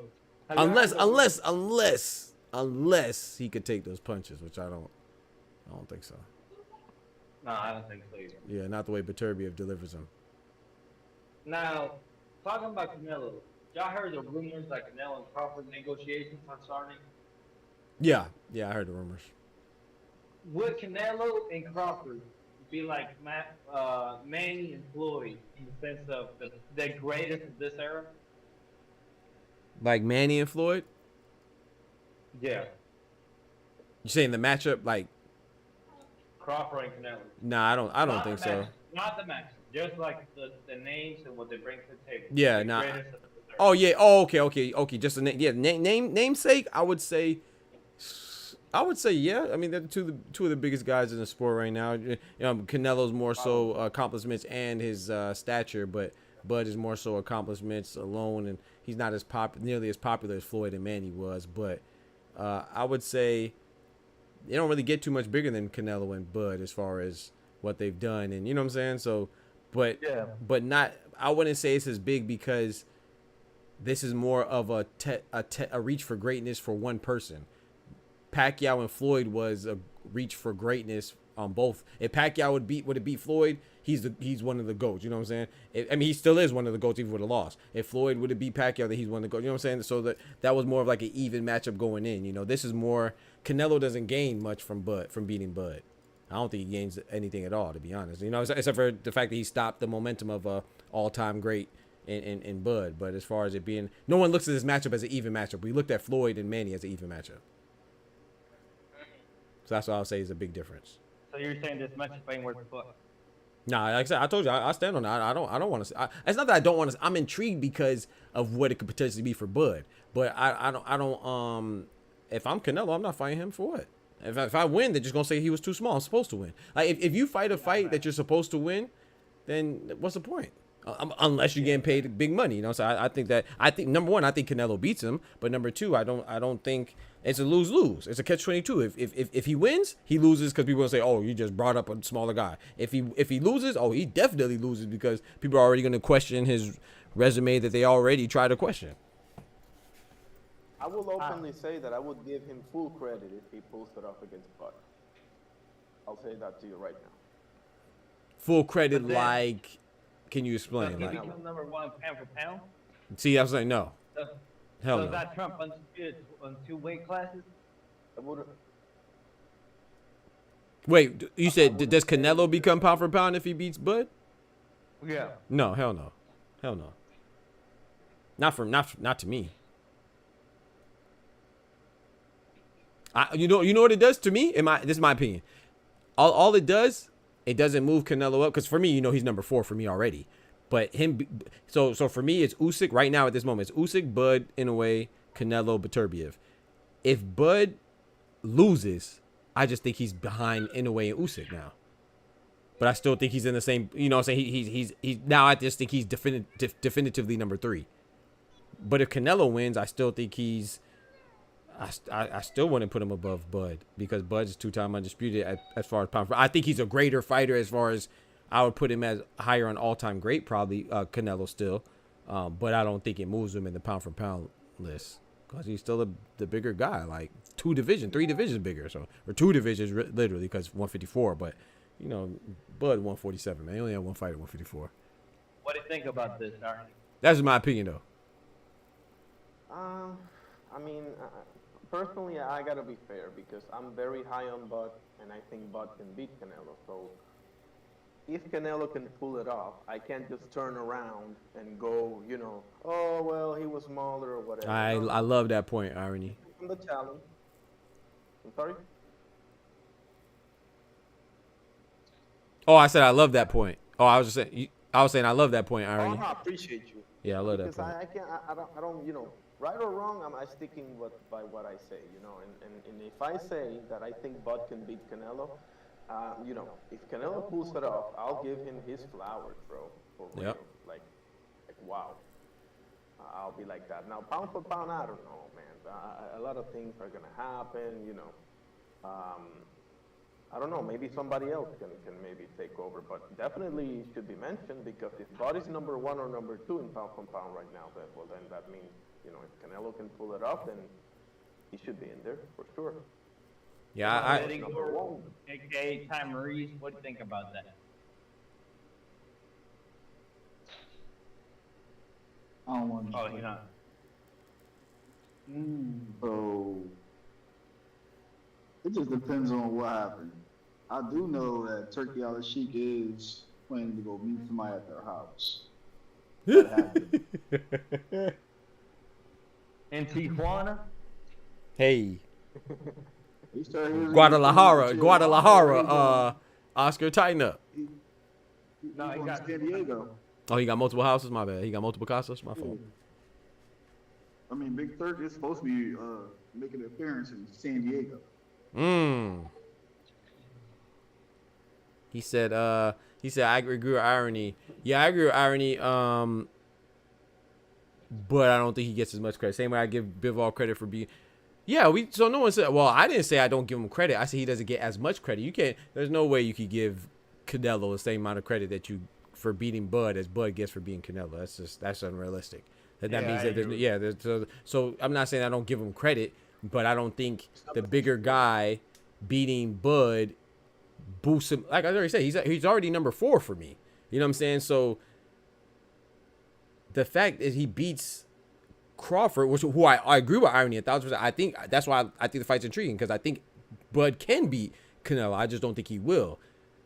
But either way, if Canelo beating Bud is still him beating a guy 2 divisions. Bro, no one gave him credit for beating Jermell Charlo. Stop it, man. I don't even know why I'm even explaining this. I'm not explaining this shit. Y'all know what time it is, man. No one even gave this man credit for being Jermell Charlo, bro. Stop it, bro. And he was undefeated. You got a great point because you haven't even touched up the 8. Right, you feel me? Come on now. The 8 is you significantly mean Canelo larger. for beating Charlo? Oh, okay. Come on, bro. People don't even. I mean, I said undefeated. Well, he was undefeated, but he was not undefeated. Sorry, I meant to say undisputed. Undisputed at 154. No one gave him credit for that. Come on, bro. We got to give him credit for Bud. Y'all stop. I mean, I'm saying I'm gonna give him credit because yes, I got it. It's like Floyd Kid Austin Schofield, right? If Schofield beats Shakur, you better believe you're gonna be more impressed than Shakur beating Schofield. Stop it. That's just a reality, bro. Shakur Stevens is a champion. Schofield is a prospect. Yeah, and they're the same weight. All we can go by is how they beat him. Right. Yeah. Right. So come on now. I'm not saying not give him no credit, but it's not an equal share of credit now with the results. And even with your example, Kendrick, I agree with you. Bivol beating Canelo, please believe I would give Canelo more credit for beating Bivol. Like I said earlier, I give Canelo credit for not being stopped. I value going up, bro. There's something to be said about that. It's not just a normal fight. I think that people conveniently forget that because Canelo's so great, we're not accustomed to see him lose. So we did not expect him to lose. So it's like we disregard the fact that he's going up. He's not his normal campaign is not 175. So he went up there and fought a guy that was an undefeated champion, and yeah, he lost. But I think, I don't think that was that bad of a loss. And Bivol, that was a great win, but. Sorry, go ahead. They got to be under certain circumstances. Like it can't True. be on a lackluster performance like he did against Jamel, and it can't be a close one because then now the people are gonna say, "Well, Bud could have got it." No, he needs to go in there and beat him like he stole something. Yeah, it can't be controversial. I agree. I think it could be close, and I'm like I said, I think it will be. When I say close, I think it's gonna have a definitive ending. I think it's gonna be close at points until it's not anymore, you know. because Yeah, that's I mean, like you're saying, like I think you're saying, like it's gonna be competitive until the knockout happens. right. Yeah, so exactly. So I think Crawford, I got to give him that credit. He's a phenomenal fighter. That's the only reason why it's intriguing. You know what I'm saying? This guy's a much smaller guy, but he's so great that it's like, dang, if he did this in Spence, he did this in Postal, he did this. We got to think maybe he could pull this off too. You know what I'm saying? I don't think he will, but it's intriguing. So I will give Canelo some credit for beating him. I'm not saying that, oh, it doesn't mean nothing, but to say like, oh, well, this is my perspective. To say that a guy that's at pound for pound number 4, is him beating a guy that's 2 divisions smaller than him going to elevate him above Usyk and Inoue? Hell no. I think he'll still be number 4, maybe number 3, maybe if you want to swap him and Crawford, but because to me that a loss from Crawford is not that bad to Canelo. That's the point I'm making. Just like Canelo losing to Bivol is not that bad in my opinion. Crawford losing to Canelo is not that bad. He's losing to a guy 2 divisions higher than him. That's not that bad. Canelo has way more to lose than Bud does. Absolutely, he does. That's why I also say, but I'm also the same person that says, if I'm Canelo, shit, no, I'm not taking this fight. Why? That's stupid. No, I'm not taking that. That doesn't make it like I understand. And it's not about being scared. I don't think Canelo's scared of anybody, especially not a guy 2 divisions smaller than him. But it's about weighing the risk and the reward. The risk severely outweighs the rewards, exponentially outweighs the reward. But wouldn't you say that this is an exception, Doc? Nah, hell no. I think it's interesting and it's intriguing because how great Bud is. But why am I fighting irony? Okay, so if I'll go back to the wagers. Like if it's like, bro, if me and you, I don't even know how to like. Okay. No, but I know where you're coming from. I don't think I don't think I'm explaining myself. Okay, my bad. Go ahead then. My bad. I didn't mean to cut you off. Go ahead then. What I mean is like, okay, yes, I understand Canelo has way more to lose than Bud does. I agree with you on that. However, the reason why I use the word exception is because you have a guy that most people have number 1 in the pound for pound list. That's calling you out. You understand what I'm saying? Like yes, sir. That's why I use the word exception, because it wouldn't make any sense if any other name was calling out Canelo. Right. Weighed around what Bud is weighing in. But because it's Bud Crawford and nobody has been able to figure this guy out. Yep. You know, screw the people that say the weight, because Bud is the one that wants to fight. Yep. Screw them. You know, the reality. That's why I'm saying what I'm saying. That I will give him his flowers, because I know that Bud is the one that's calling him out, number 1. Yep. And number 2, I mean, nobody has been able to figure this guy out. Imagine being the first guy that did that, bro. So, you know, that catapults you, does it not? Yeah. It's number 1 pound for pound against the face of boxing. Just like when Pacquiao fought Floyd. But the thing is, I disagree with Doc in the sense that even on the rankings where you would put him, I think this would put Canelo over now Inoue and Bud Crawford. Okay. That's something that can happen. Hey, now Inoue beating Doheny don't make fuck. That's true. You know what I mean? That should have happened too. Lewis Theory, that should have happened too. That's true. You know what I mean? Sam Goodman, that fight would have already gone on. That should have happened too. So. Yes, I get you, but it's like number 1 pound for pound, the best boxing on earth against the face of boxing to determine who's the greatest of this era. That's gotta mean something, though. Do you understand my point, Doc? Because I think I understand what you're saying. I get what you're saying, but okay, but my rebuttal would be, I mean, I think you have a good point. I think both of y'all have a good point. I think even AP has a good point. But when I say, just let me address AP real quick. When I say like Shakur and Kid Austin, they're the same division though. You know what I'm saying? That's what I'm not saying that Bud is like. I'm not saying that the skill difference is the same. I'm just saying that like even with guys being in the same weight division, there's still circumstances that make one person beating the other more impressive than the other way around, than vice versa. You know, it's not an even swap. So now I'm saying, imagine a guy that's 2 weight divisions smaller.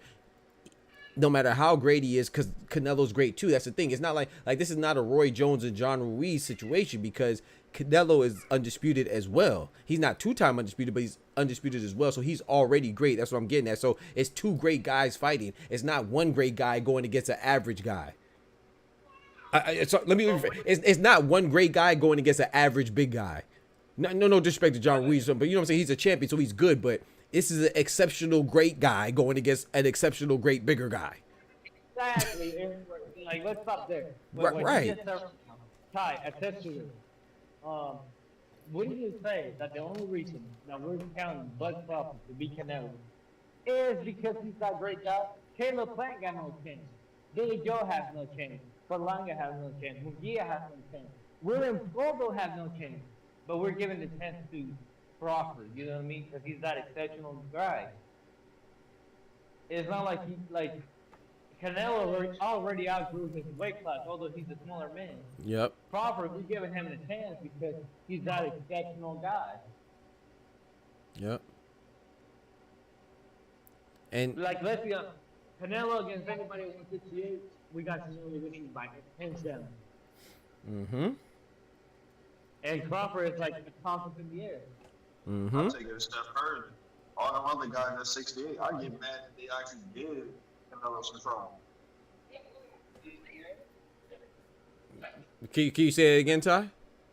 I said I'll take it a step further. When I look at the guys underneath Canelo at 68, doesn't really hard at a skill standpoint.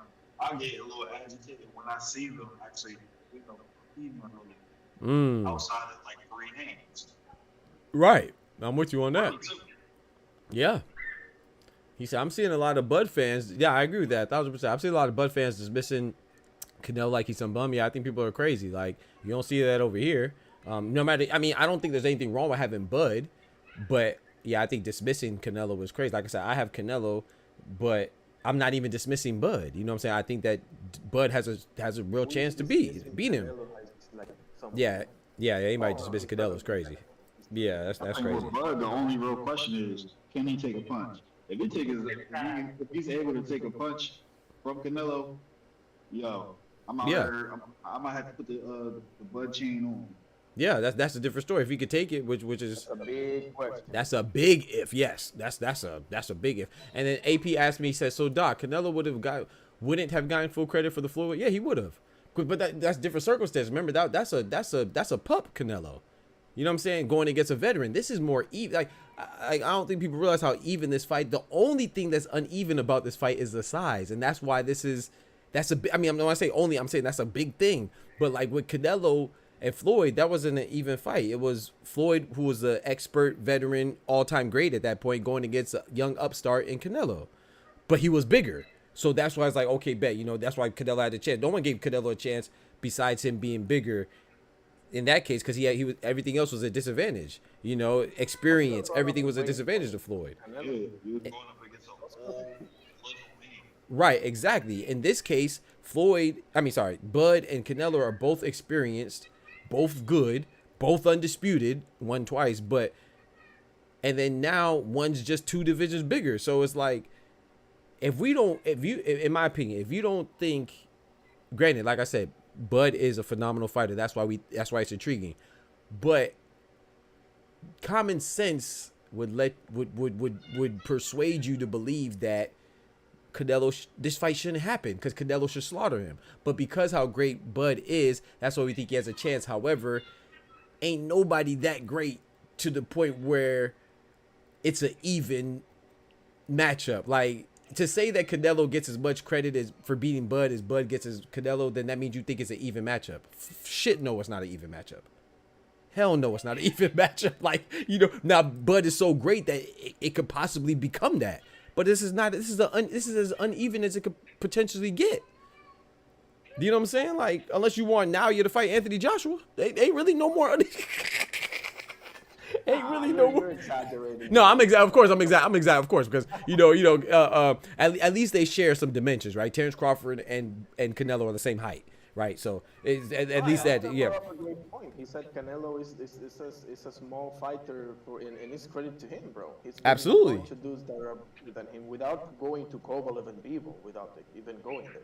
Absolutely. Like even a plan, etc. So I think that's a big part of why Bud is calling him out, because he sees that even within the size difference, Canelo is a small guy for his division. Absolutely. You know, so Absolutely. maybe he gives himself more of a shot because of that. You know. Oh, facts. I think Bud thinks. Don't get it twisted. I think Bud thinks he could beat him. Of course, I don't think Bud would call out a fighter if he didn't think he could beat him. But I don't think that he's. I think he, like you said, I think it's a challenge. You know what I'm saying? And that's he's striving for greatness, which this is what we want to see. That's why if you, I think we should support Bud. Like I would like to see it on Bud's behalf. That's why I'm intrigued, because I'm like, hey, I want to see somebody go for history. However, I'm still not a fool, so I'm not no disrespect to anybody who thinks Bud will win. I'm not saying that's foolish, but to me, the logical thing is, you know, is that Canelo would win. You know, I mean, it just makes sense. You know, a guy that's he should be the favorite. That's the heavy favorite. We got something. I gotta ask y'all three something. Like y'all three, I gotta ask y'all something.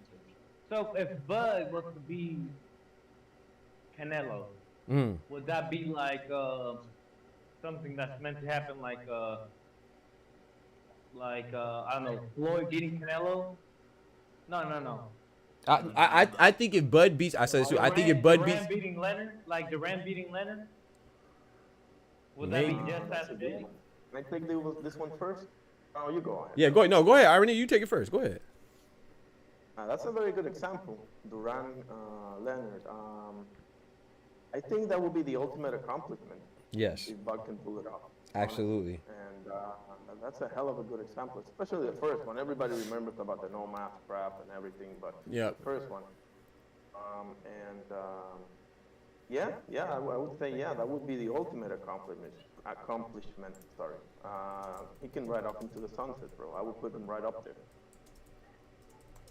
Okay, so I think it's the ultimate accomplishment too, and to answer your question, I think this is even more impressive. I think if Bud beats Canelo, that's even more impressive than Floyd beating Canelo, because of the time he's doing it.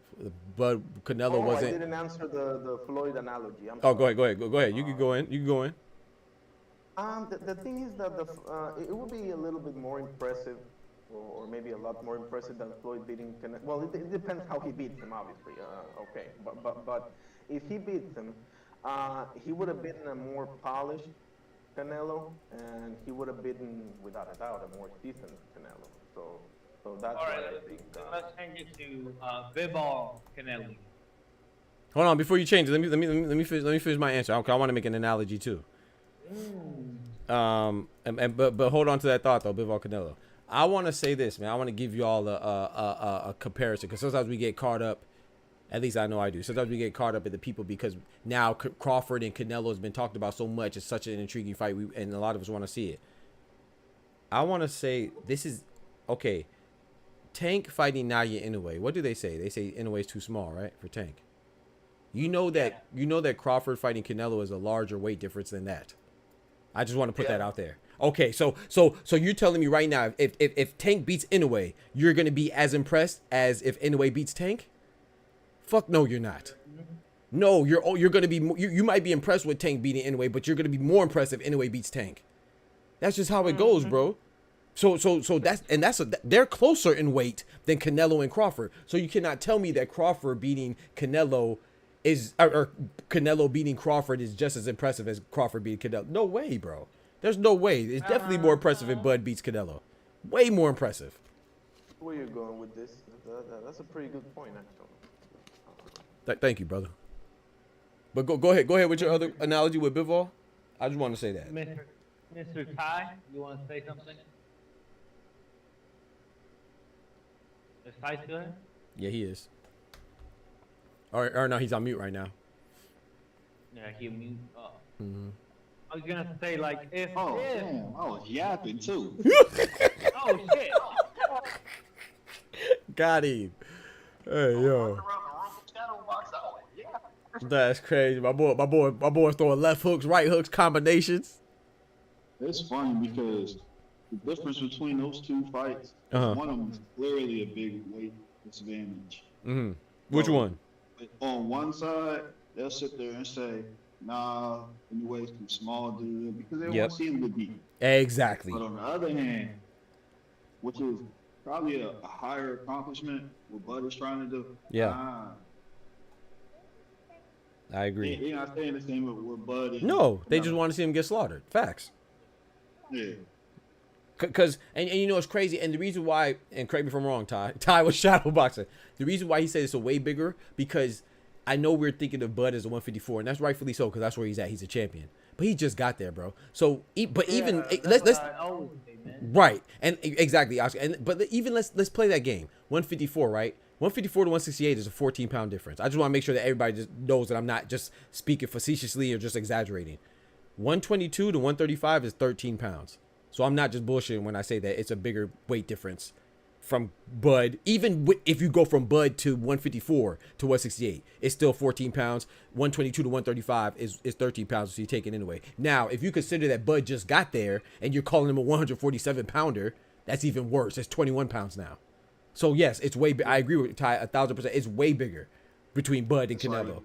Way bigger. Saying, fuck it, let me go get Tia. Right, and guess what? In a way, just like people say, oh well, Bud and Canelo are the same height. In a way, and Tank are relatively the same height too. I think it's like a half inch difference.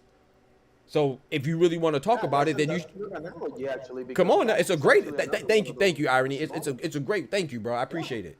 Exactly. So they're the same height too, but nobody wants to see Tank anyway because anyway's too small. But we want to be dismissive of Tank's the differential between Canelo and Bud. No, that's a phenomenal. If Bud could do it, that's crazy, bro. That's crazy. Yeah, but there's other things that goes into it too, like the height Absolutely. thing. I was the one that I think brought it up, and I think it should be mentioned. But at the same time, bone density and a lot of other things Facts. come into play here. Yep. So which goes with the mass. Somebody's naturally bigger than somebody. It's not Yep. necessarily only the height. Bro, I'm so glad you say it, because here comes my favorite analogy, bro. When we say what is the biggest animal, the largest animal on land, we never say the giraffe. Giraffe is the tallest animal, but the largest and the biggest animal is an elephant. It's not because it's taller. It's because it's bigger, more massive. Come on now. That's what Canelo is to Bud. They could be the same height all day. Bud is nowhere near going to 175 in life. Not in life, bro. Not even that, bro. Not even that. Like, let alone size. When's the last time you see Canelo hurt? Talk to him. He was what, 20, 21? A baby against Miguel Cotto's brother, Jose Cotto. Come on, bro. Talk to him, Oscar. When's the last time you seen Bud hurt in that what weight division? They said my boy got dropped by Kavalaskis. As if it was some kind of a big deal, but yeah, he got wobbled there for a little bit. He got, like, that's it though. Like, Canelo got wobbled almost like a decade ago. Canelo's got wobble against what weight? 153? 154? Yep. Bud got wobble at what? 140? 140? Bro, the weight, like, you know how Canelo's been punched by Triple G. Canelo's been punched by Kovalen. Talk to him. By Cal Smith.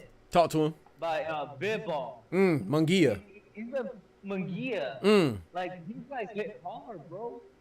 And you're telling me that Crawford is gonna hurt him? Because the way Crawford fans are talking about is like he's gonna knock him out. Crawford's gonna hurt him?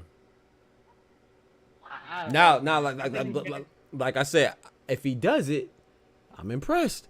And to be fair, Saras, but these guys are comparable size. Let's just be clear on that. But Saras had 4 KOs, and he made Munguia the 5th. However, they're comparable size. Bud is not. And what were you saying about Bebo, by the way? I think I missed that one. Oh yeah, what was that too? Whales used to walk. You see whales on the beach. What y'all talking about? What?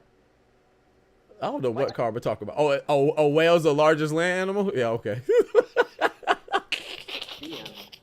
That's crazy. A whale's the largest land animal, chat. My bad. I apologize. About Bibble and Canelo? No, I was just saying that, would it be like, it's just 2 exceptional guys fighting, just the bigger guy wins? Yeah, but look at Usyk, what he just did. Like there are some exceptions to but yeah, generally a great small fighter is going to lose against a great big fighter. That's generally the case. Billy Conn versus Joe Louis on down. It's almost usually the case that way.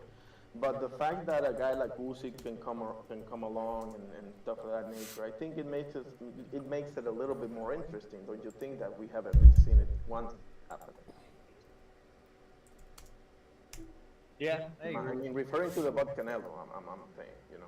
That's and shout out to Mansa. And I said this too. You don't have to knock out somebody to win. I've said that. That's what Mansa Musa says. He said he doesn't have to hurt him to win. I agree. You can outpoint somebody. It's called boxing, not KO Kings. However, the reason why I say that's so important for Bud, because like I said before, even how he dismantled, brutalized, destroyed Spence from pillar to post, Errol Spence got to Terence Crawford, bro.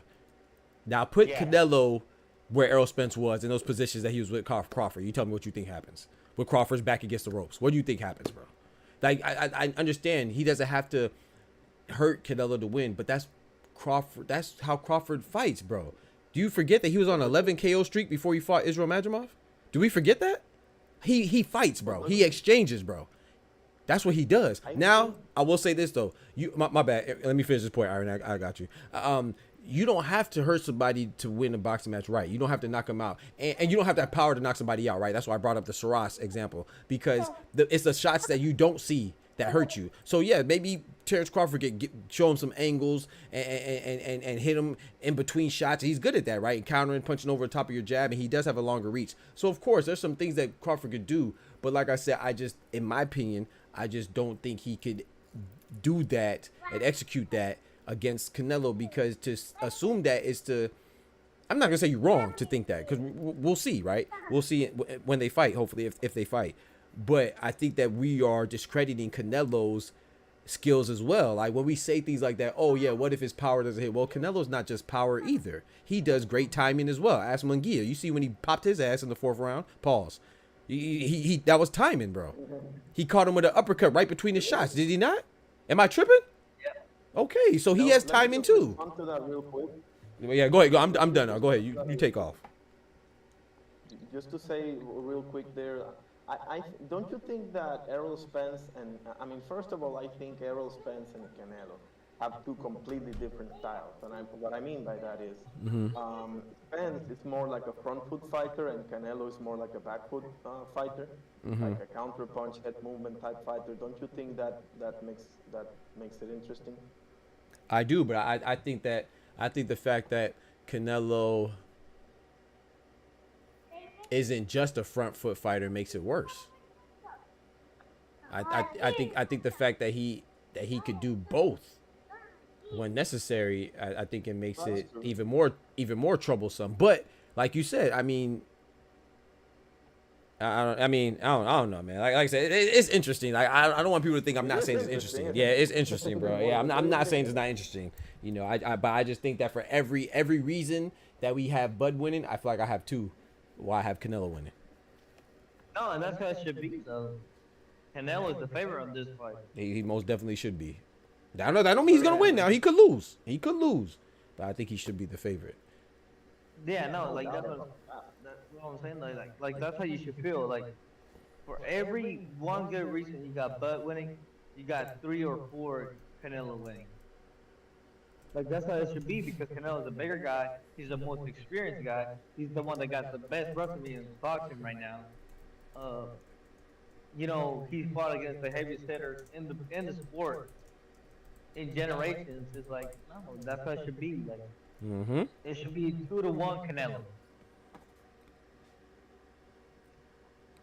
Spence is basic. I would say Spence is basic, but I agree. He is more basic than Canelo, in my opinion. He should be the favorite, without a doubt. Yeah.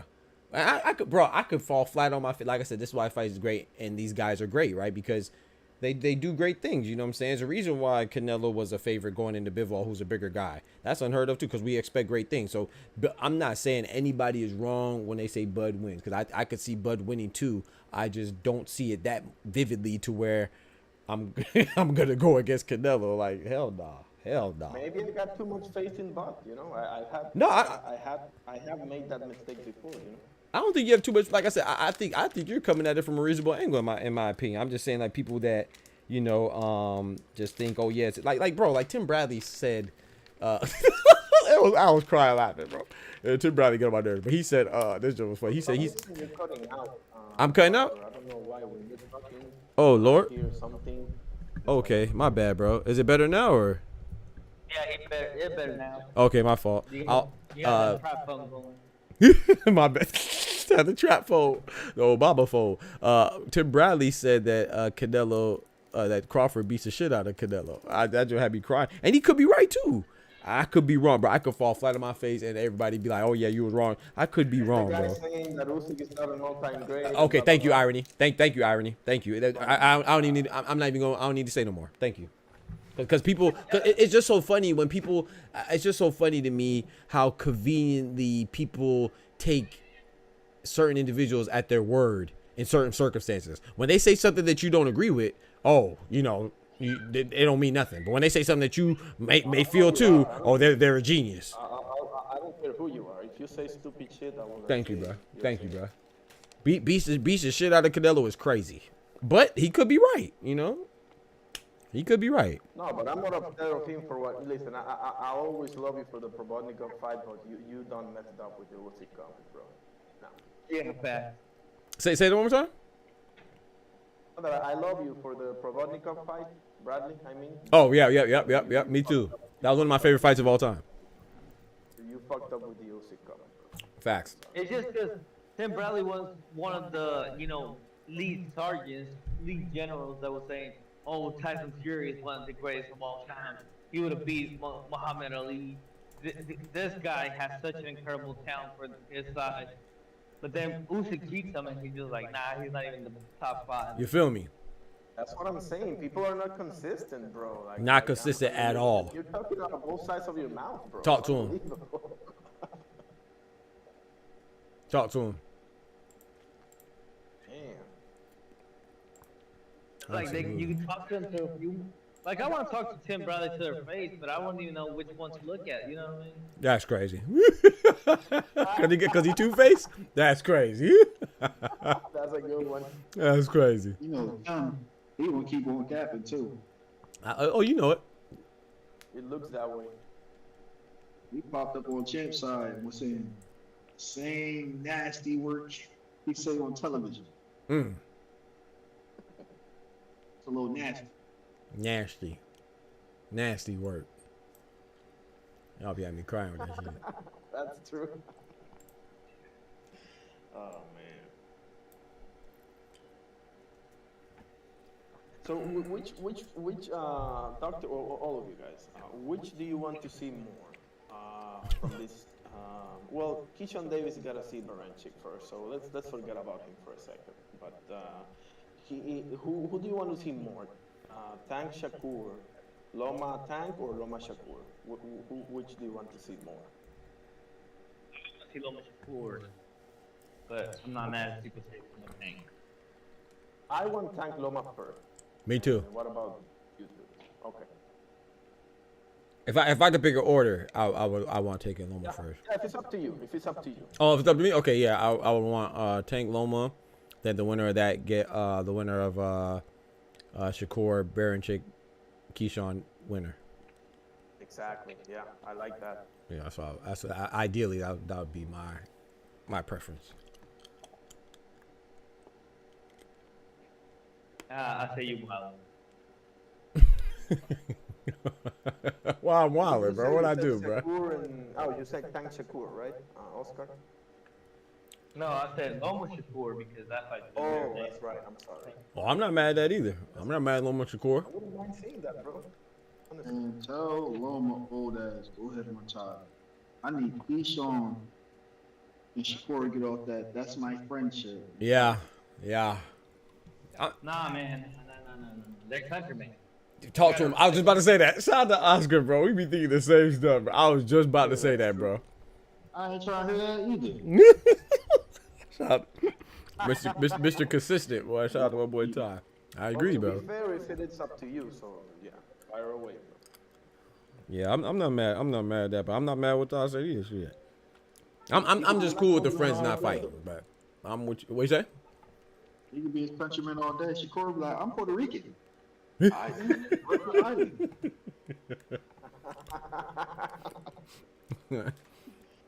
on, man. You got silver from USA. Come on, yeah, man. Come on now. You know, Puerto Rico part of the U.S., man. Stop playing, man. It's America, man. Dudes, we claim to be Mexican that represented the U.S., so what does that mean? Yeah, you're right. But I mean, hey, they make exceptions, right? Joel Embiid was on Team USA. He from where he from? Cameroon, right? Yeah. And we really keeping the G. Cubans represent every other country. No matter what sport you look at in the Olympics, you're gonna find a Cuban on the team. That's correct. This man. No, Man said it like they just swap and put, bro. Come on, bro. Damn. He said you go no matter what country, bro. Oh man. You look at track teams, you look at the wrestling team, you look at the boxing team. You're gonna find at least 2 Cubans at a bare minimum. Yeah, bro. You know what's funny in these Olympics? You're right. On the Venezuelan team too. No, yeah, like you see The Jamaican team too. You see like two guys. Fact. He said Norwegian team too. Facts. Nah, that's a fact. Yeah. This dude named Johan. Yeah, man. Shout out to hey man, the Cuban they get around, man. Shout out to them, man. You know, shout out to them, Oh yeah, man. Mexico's got a Cuban baseball player. Yeah. Yep. Tame versus Shakur says AP. I'm not mad at that either, but that's a fight that we all want, right? Well, I think we all want, you know, but Yeah, that's the most anticipated fight right now. Yeah. 135. Yep. But that's not 135 is dead. Dead as hell. No movement, man. And who do you guys want to see Boots fight next? I don't have a preference on that. Just long, hopefully it's a unification. You know, whether it's Stanionis, whether it's Stanionis, Norman, Barrios. I want to see him against Norman. Me personally against Norman. Yeah. I want to see unification, so it doesn't really matter to me. But yeah, I would like Norman. I didn't mind the Tio fight, but that's obviously not. Oh no, I don't want to. I don't mind Tio. Okay, so good question. I'm glad you said it. So for me, it doesn't really matter the individual as long as it's a title holder. But if he can't get a title holder, then I'm cool with Tio or Conor Ben. That's my point. Like you're taking a slight detour. You're getting the biggest name that you can get on your resume. You're propping yourself up. Ain't nothing wrong with that. Right, I agree. Him fighting Tio would block him going to on his way to undisputed, because now he would have to fight his mandatory immediately next. If he was to fight an unranked guy at 47, Tio. If Tio really want that fight, go beat up Norman. Right, the one, the guy who said you wanted the welterweight belt from. That's what you said. What did we say in the comments, Doc? What did we say? Oh, go ahead. I'm sorry. You got the WBO Super. All you gotta do is raise your hand. B. Norman cannot tell you no. But that's what I like earlier. That's why I mentioned all the on the weight divisions, because all them weight divisions, they're locked up, bro. They're ready to be unified or to be undisputed. Yep. It's not like we're waiting here. Like they gotta fight their mandatories. They gotta fight their mandatories. No, they're ready to be unified. I just looked at it as you're picking up a good name for your resume. I didn't realize everything that I just said. Yeah, no, I feel you. Yeah, man, boxing. That's what I say, man. We got to give ourselves a lot of credit because, you know, boxing is a tough sport to follow, man. In the case of Tio, So shout out to y'all. From a boxing standpoint, look at the names he called out. Everybody is either busy or virtually can't fight him. Come on, bro. You know what time it is. He has no business calling for somebody. Come on, bro. You know what time it is, bro. You know what time it is, bro. I got Cuban cousin. He's 16, but might be 20. He about to fight Roach. Yep. And he's not in his division. Yep. Talk to him. Tio's like that guy that is not in your division, has no reason to really fight you. Let me get Bud. Right. Fuck is Bud doing fighting you? 2 divisions out of your weight class. Bro, look what Mansour said, Todd. About his cousin. Bro, this man Mansour is crazy, bro. Wait, what did he say? Bro. He said I got a Cuban cousin. He's 16, but he might be 25. Bro, come on, bro. Hey, yo. Come on, bro. That's facts. Come on, bro. He said, Charles, shout out to my Cuban brethren and sister, man. They got the fountain of youth over there, man. Guy that if you like him, you probably never heard him speak, bro. Talk to him, Irony. Yes. For real. Yes. Yo, Wait, George who? Last Patriot says Charlo and Crawford versus Canelo is height versus frame. True. Taller doesn't mean bigger. Exactly. In a way, it's taller than Tank, but Tank is naturally big. Yeah, exactly. Fedora and Dubois are the same height, but could they fight? Hey, thank you, George. That's my point. Thank you, George. Let me put it to you this way: if Canelo was as big as, for example, Callum Smith is, Bud wouldn't even be thinking about fighting. Right. Right. Exactly. And like he said, Fedora, bro, Rafael Espinosa 6'1". At 126, what are we doing? It's not height.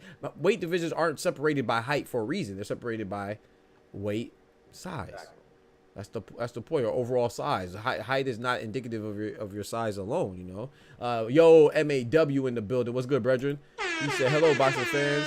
Or they said hello, boxing fans. New guy. Okay, new guy. Yeah, he said new guy here. That's what's up, man. Welcome, bro. Welcome, man. Appreciate you. Welcome. Yeah. Yeah, man, I think that there's I appreciate y'all, man, because that was a lot of great boxing talk, man. Sensical, logical boxing talk, man. High level, bro. Talk to him, man. But like I said, I think Bud is it's a good fight because of how great they are. I don't want to you know forget that, because I know if it happens how I think it's gonna happen, they just gonna say, oh, Bud is trash. Bud's not trash, bro. And even if Canelo loses, Oh no. I don't think he's trash either. No, you're 100% right about that, because if anybody wants to say, nah, they won't do Bud like that. Bro, look how they did Errol Spence. Come on, bro. Was the guy. If anybody ever says the sentence, if any human being ever says the sentence, Bud Crawford is trash, please don't ever watch another boxing fight ever in your life. I'm telling you, bro. I'm telling you, bro. Happy New Year's to you, brother. Truth be told, I want to see Let's Talk actual unification. Me too, bro. That's what we were just saying. I mean, you were at the right spot, MAW. You were just saying that, man. Shout out to Oscar. Shout out to Irony. Shout out to Ty. I tell you what, like, I'm gonna say it again. 115, Puma Martinez, Cafu, and Bam. They're ready to unify. Facts. 126. I mean, no, 118. You got Junto, you got Tsumi, Nishida Takei, Yep. and Nishinga. Yep. They're ready to be unified or undisputed. 122, well, you got, you know, whatever. You're ready. 122, you got ready that belt to be stripped. Yep. From the IBF. Can I ask you something about that, Oscar? Talk to me. What do you think about Inoue? I asked this to the doctor earlier. What do you think about Inoue versus Akhmadaliev? I think that's the best fight to make for Inoue. Like the toughest fight. The toughest fight. I mean, this guy's he's been the mentor for what, a year and a half now, Doc? Who? Oh yeah, Akhmadaliev. Yes, sir. Yes. Yeah. Like yes. He's been the mentor before the other guys, before Yep. Sam Goodman, before all the other mentors. He's been the mentor for a minute, and I think that fight he's been avoided, man. Like there's no other way to put it. He's just been avoided. Yep. Now, that's the best fight, because if we see lately, like especially like I'm just gonna start by Sam Goodman. If you see Sam Goodman, that's a horrible matchup for now. You know, he's gonna lose. He's gonna probably get KO. But people are gonna say, oh, he looks that good. No, that's a horrible matchup for him. Come on now. But he favors MJ. Like if Sam Goodman was to fight MJ $100, I have Sam Goodman beating MJ. But his style favors horrible against Naoya. Now MJ matches good against Naoya. That's what I'm saying. That's the only reason I think he's been avoided so much. I agree. Like I said, I still think Inoue beats him, but I think that's the best matchup. I agree with that. But like going back, like 130, you got. And I hope I'm wrong though. I'll be rooting for MJ Akhmadaliev. I ain't gonna hold you. Yeah, me too. Honestly. Just cause all the trash people been talking like the man don't deserve the fight. What you mean he don't deserve it? Nobody deserves a fight then if he doesn't deserve it. Do you tell me TJ Doheny deserves the fight? Come on now. Come on now. Louis P.D. Nerd. Come on now. Come on now. Deserves the fight. Come on now. They don't want to hear the truth though, you know. No, yeah. But they're saying that rankings don't matter. Yeah, rankings don't matter. Official rankings don't matter. Yeah. They don't matter when, you know. That's the kind of stuff they would say. Yeah, when it comes to certain people, it don't matter, you know. It's crazy, bro. I'm sorry, I didn't mean to cut you off. Go ahead. You were saying something. You talking to me or are you talking to Oscar? You're talking to Oscar. Okay. Oh yeah, 130. You got Navarrete. You got Tracy Foster. You got Lamont Rhodes. You got. Am I missing? Lamont Roche, Oshiki Foster, Anthony Kakasi. Anthony Kakasi, my boy Kaka. Hey. And then 135. Those are ready to be unified, let alone undisputed. 135. Well, we know what's happening. Berichick, Loma, Tank, and Shakur. We know what's happening there. 140. You see, 140 and 154 are the divisions I don't really care about unifications just because it's so hot. Yeah, It's I so agree. unpredictable. It's like I don't even care about unifications, let alone undisputed, because it's so hot. Like everybody losing belts left and right. Yep. Then you got 147, Mario Barrios. You got Stenio. You got Roman Jr. You got Boots. That's ready to be either unified or undisputed. Yep. You got 154, like I just mentioned. 140, like 140. I don't really care for it because it's so hot. 160, you got Janibek, you have Hamza Shiraz, you got Carlos Adames, Erlandi Lara. Though it's the worst division by name, they still gotta mix it up. They're mixing it up. They're mixing it up more than 135, so you can't really be mad at them. 168, you got Canelo. Don't really care for it. 175, you got Bivol and Better Be It. Undisputed matchup again, rematch again. So you gotta wait and see. Cruiserweight, you got Sordo, you got Jay Apataya, and you got what's his name? Badu Jack or Noel McCain just got called champion of recess. So yeah, Badu Jack. Badu Jack, yeah. Yep. So, and then heavyweight, you got my boy Usyk against Triple D, Triple Threat. Hey. Hey, yo, artist. Hey. Yep. So yeah, I think so, man. And shout out to MAW. He says that he wants same thing that we want, unifications. Yeah, we just talk about the Bud and the Crawford fight, you know, if it does go down. But you know, over here we watch all boxing, man. So we prefer unifications too. You know what I'm saying, like my guy said, like I like Junto a lot. So if I could pick any division, it'll be 118. With Junto and Ryosuke Nishida, Yoshiki Takei, and Seiya Susumi. But I also want unifications at 147, you know, with Norman, Boots, Stanionis, and Barrios. And 115, I really want to see Bam and Puma Martinez. I wouldn't mind seeing Bam and Fumaledi Cafu or Cafu and Martinez. If Martinez beats Ioka for their rematch, if it gets postponed, what they're talking about potentially in February, so that'd be good because it was supposed to be yesterday, but Martinez was hurt. So yeah, man, there's a lot of these vacations, there's a lot of places. I agree with Oscar, especially when it comes to 154, 140. I would like to see unifications, but even though like there's still movement there, so I'm cool. It's sufficient enough for now. But 154, I don't really give a damn because everybody there that fights, it's a great fight. So I agree with that.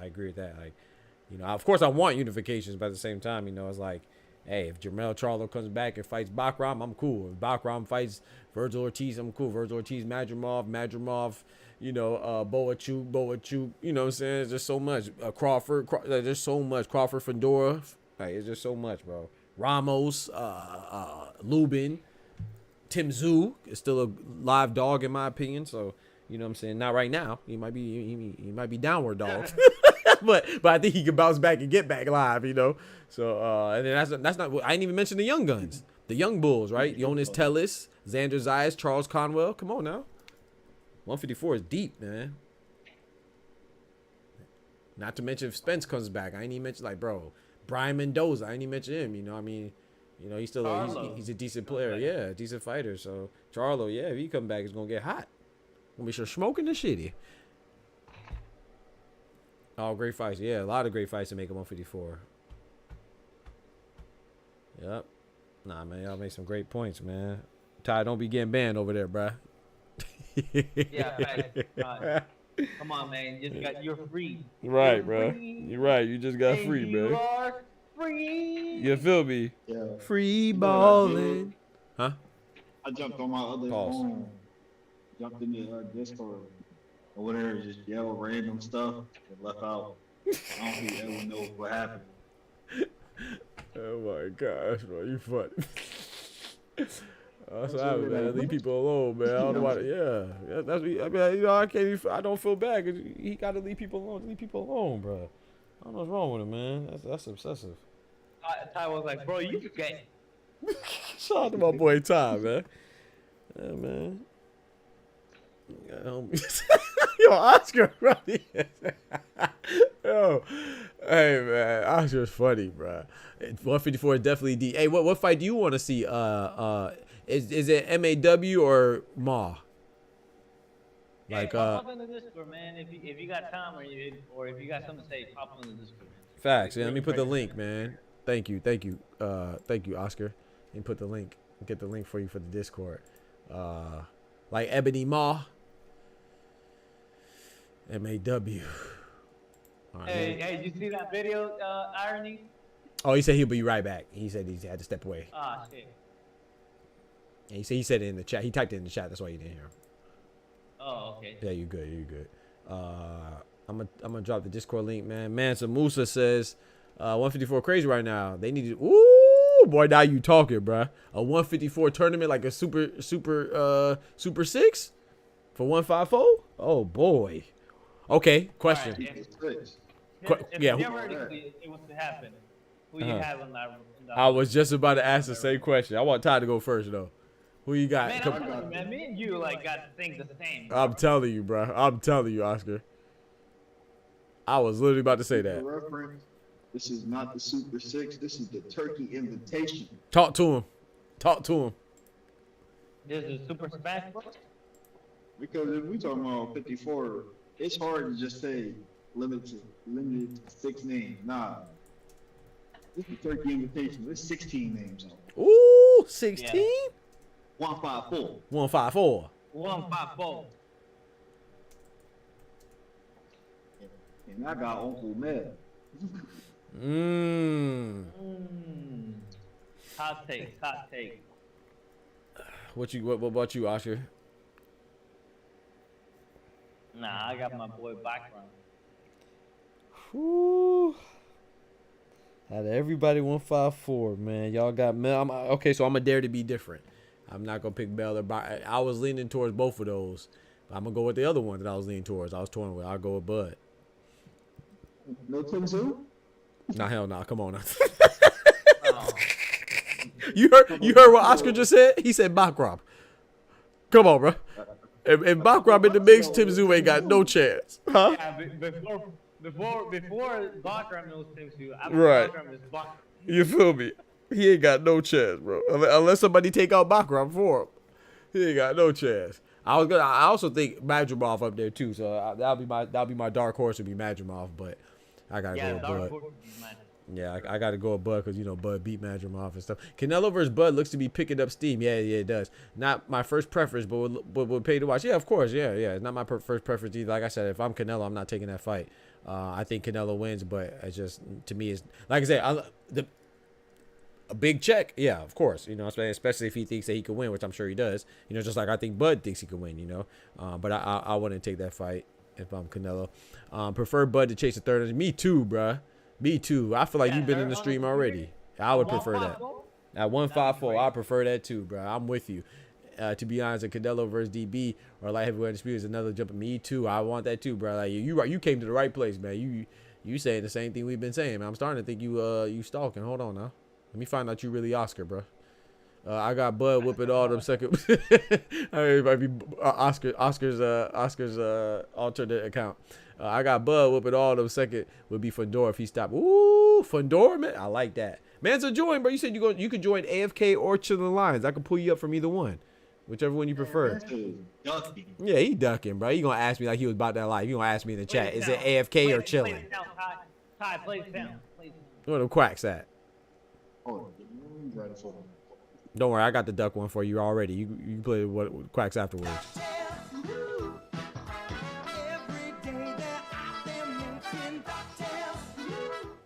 There you go, man. This man out here ducking the Discord, man. That's crazy, bro. That's crazy, man. So not my boy Mansa. Why? But you ain't got the duck sounds anymore, bro? That's tough. Yeah, wait, I'm about to play for Nitro. I found something. Oh, Lord. Yeah, man. I'm telling you, bro. Bakran versus Boachuk would be fire, too. Yep. Oh, that's a good one. I haven't really heard anybody say that. Yeah, that'd be fire. That's a good, yeah, that's fire. That's a true 50-50. I don't know who I got winning. Yeah. I will lean towards Bakran right now. But, yeah, I think that is a 50-50 for sure. Ooh, Boachuk, okay. Oh, when I was naming those people, I forgot. Did I say Virgil Ortiz? Oh, no, I did say Virgil Ortiz. Okay. What's up, man? Y'all think Virgil Ortiz gonna pull out, bro? What's up, bro? No, I think he's gonna pull out, honestly. Oh no. Just like Mansa Musa.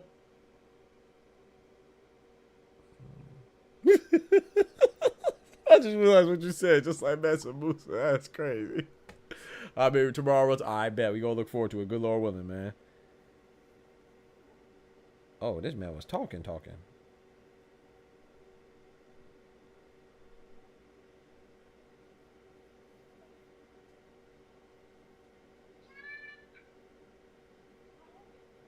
are you ever gonna make a live stream dedicated to someone? Come on, man.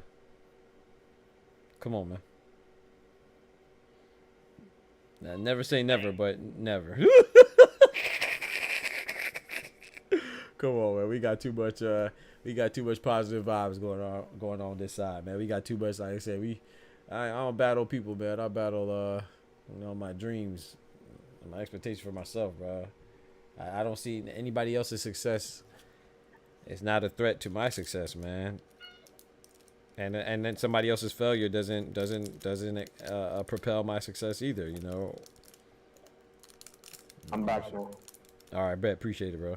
Yeah, I think that people think that it's good to have competition, but competition should be healthy. There's such thing as unhealthy competition. When you're compete with somebody and you're trying to be like them or you're trying to replace them, then that's unhealthy. But if you're trying to do like healthy competition, like, yeah, man, you're just competing and having fun and you just want to be the best you can be, you know, something that drives you to be the best you can be and do what you want to do, then that's healthy. You know, but if you're just trying to knock somebody down, bro, that's a crab in a bucket mentality, bro, and ain't nobody get out. So, shout out to. I agree with that mentality. Oh, yes, nice. sir. Oh, we got God. Big Oscar in the building, man, with the little one. Yo, bless you, bro, he is for real. growing, bro. Yeah, he's been a fan since day one.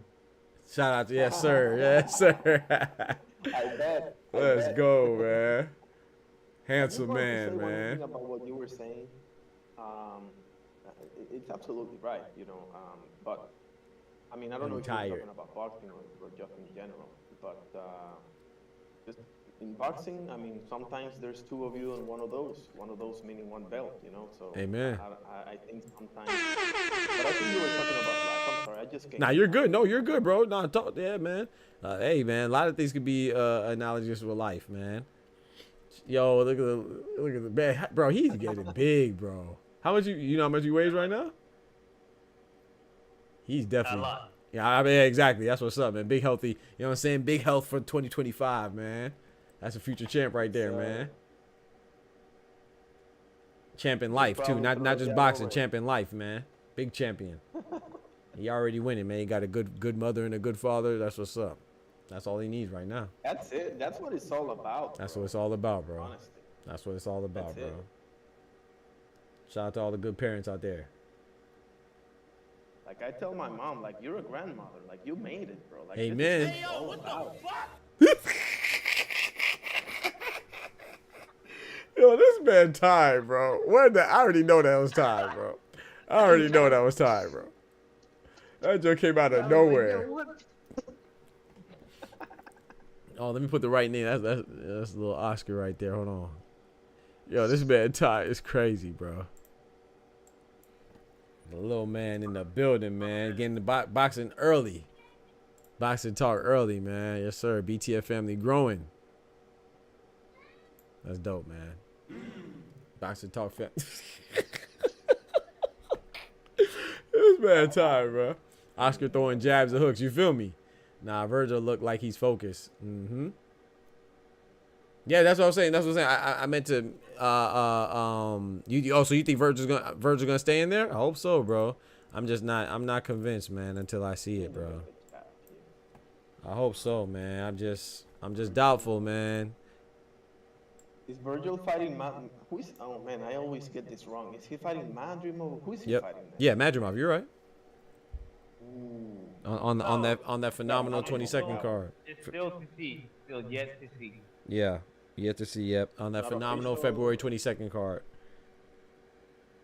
No, it's announced, but you know. Yeah, it's announced. Yeah. Yep. I will say this though. I will say this though. I hope it happens, but if that card is so strong that if it doesn't happen, you know, it sucks. But I'll forget quick. Yeah, it's still a great card. Awesome card, bro. I'll be right back. I'm gonna go grab a water real quick. Hey, you never know. It could be Boychuk against Vanderbilt now. Hey, I'm sure Boychuk will step in. Now Boychuk might be on that run. Yeah, he got. Yeah, but like that's what Madrimov was gonna do. Madrimov was gonna fight Boychuk, and then he was gonna fight Virgil. Just like he got. His highest. But Xander's highest is going to pull up like this. Where is that playing? I hear the sound, but I don't see what he's showing. Is that soundboard whenever you get Nitro on Discord, you get certain actions. Oh, okay. Cool. Oh, so you want to see Virgil Bohachuk too? I wouldn't mind that at all, bro. That was a freaking war. Yeah, I wouldn't mind that. Is that what you were saying? Yeah. No, I don't think it happens because I think Madrimov is gonna get a replacement this time. But I would like it for it to be Boychuk or Ishmael Davis. Honestly. Yo, why does I just don't Usyk think- in your picture look like Kurt Angle? Whoa. Yeah, avatar pick. Usyk looking like Kurt Angle.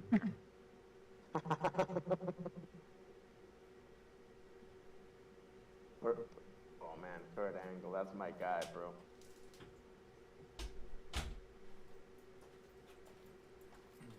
My bad, so I had to grab a water and a cookie. Oh, doctor was looking for some water, I think. Yeah, I'm back. I'm back now. So that's what we call it. Oh, we were saying about Virgil and stuff. Huh? I'm sorry, what'd you say?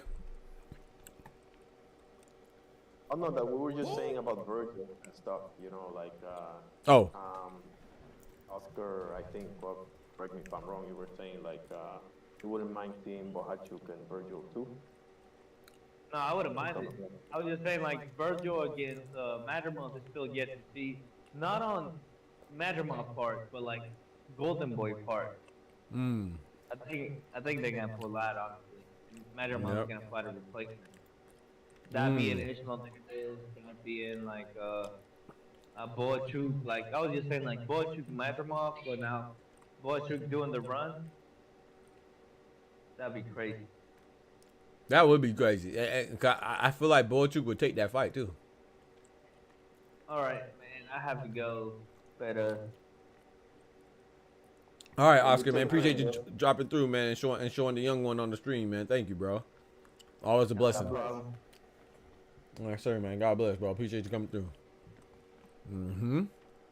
I favor Madrimov in those, to be honest with you. But Me that's too. just me. I'm very high on Madrimov, honestly. Me too. I'm with you on that. Got some serious skills, bro. He just hasn't been able to, like, I think, show himself because outside of Bud Crawford, the other guy, what was his name? Kurbanov or something? Yeah, Magomed Kurbunov. Exactly. So he really needs like a solid name, you know, for people to know. I don't think people realize how good he is. I think we, but, you know, people I agree, bro. My bad. I'm laughing at Ty, bro. That Ty told who? Oh, I know. My bad, bro. I agree with you though. I don't think people realize how good he is either. I mean, hell, he only had what? 10 fights, right? Oh no, sorry, he had 11 fights, 10 fights and 1 draw, and then he fought Terence Crawford. That's a hell of a jump up too, man. Shout out to him. Hey, this guy put up a hell of a message here. The new guy on the chat. Hey, shout out to you, bro. Dropping that. Yes, sir. I appreciate dropping that bread, that cheese, that butter.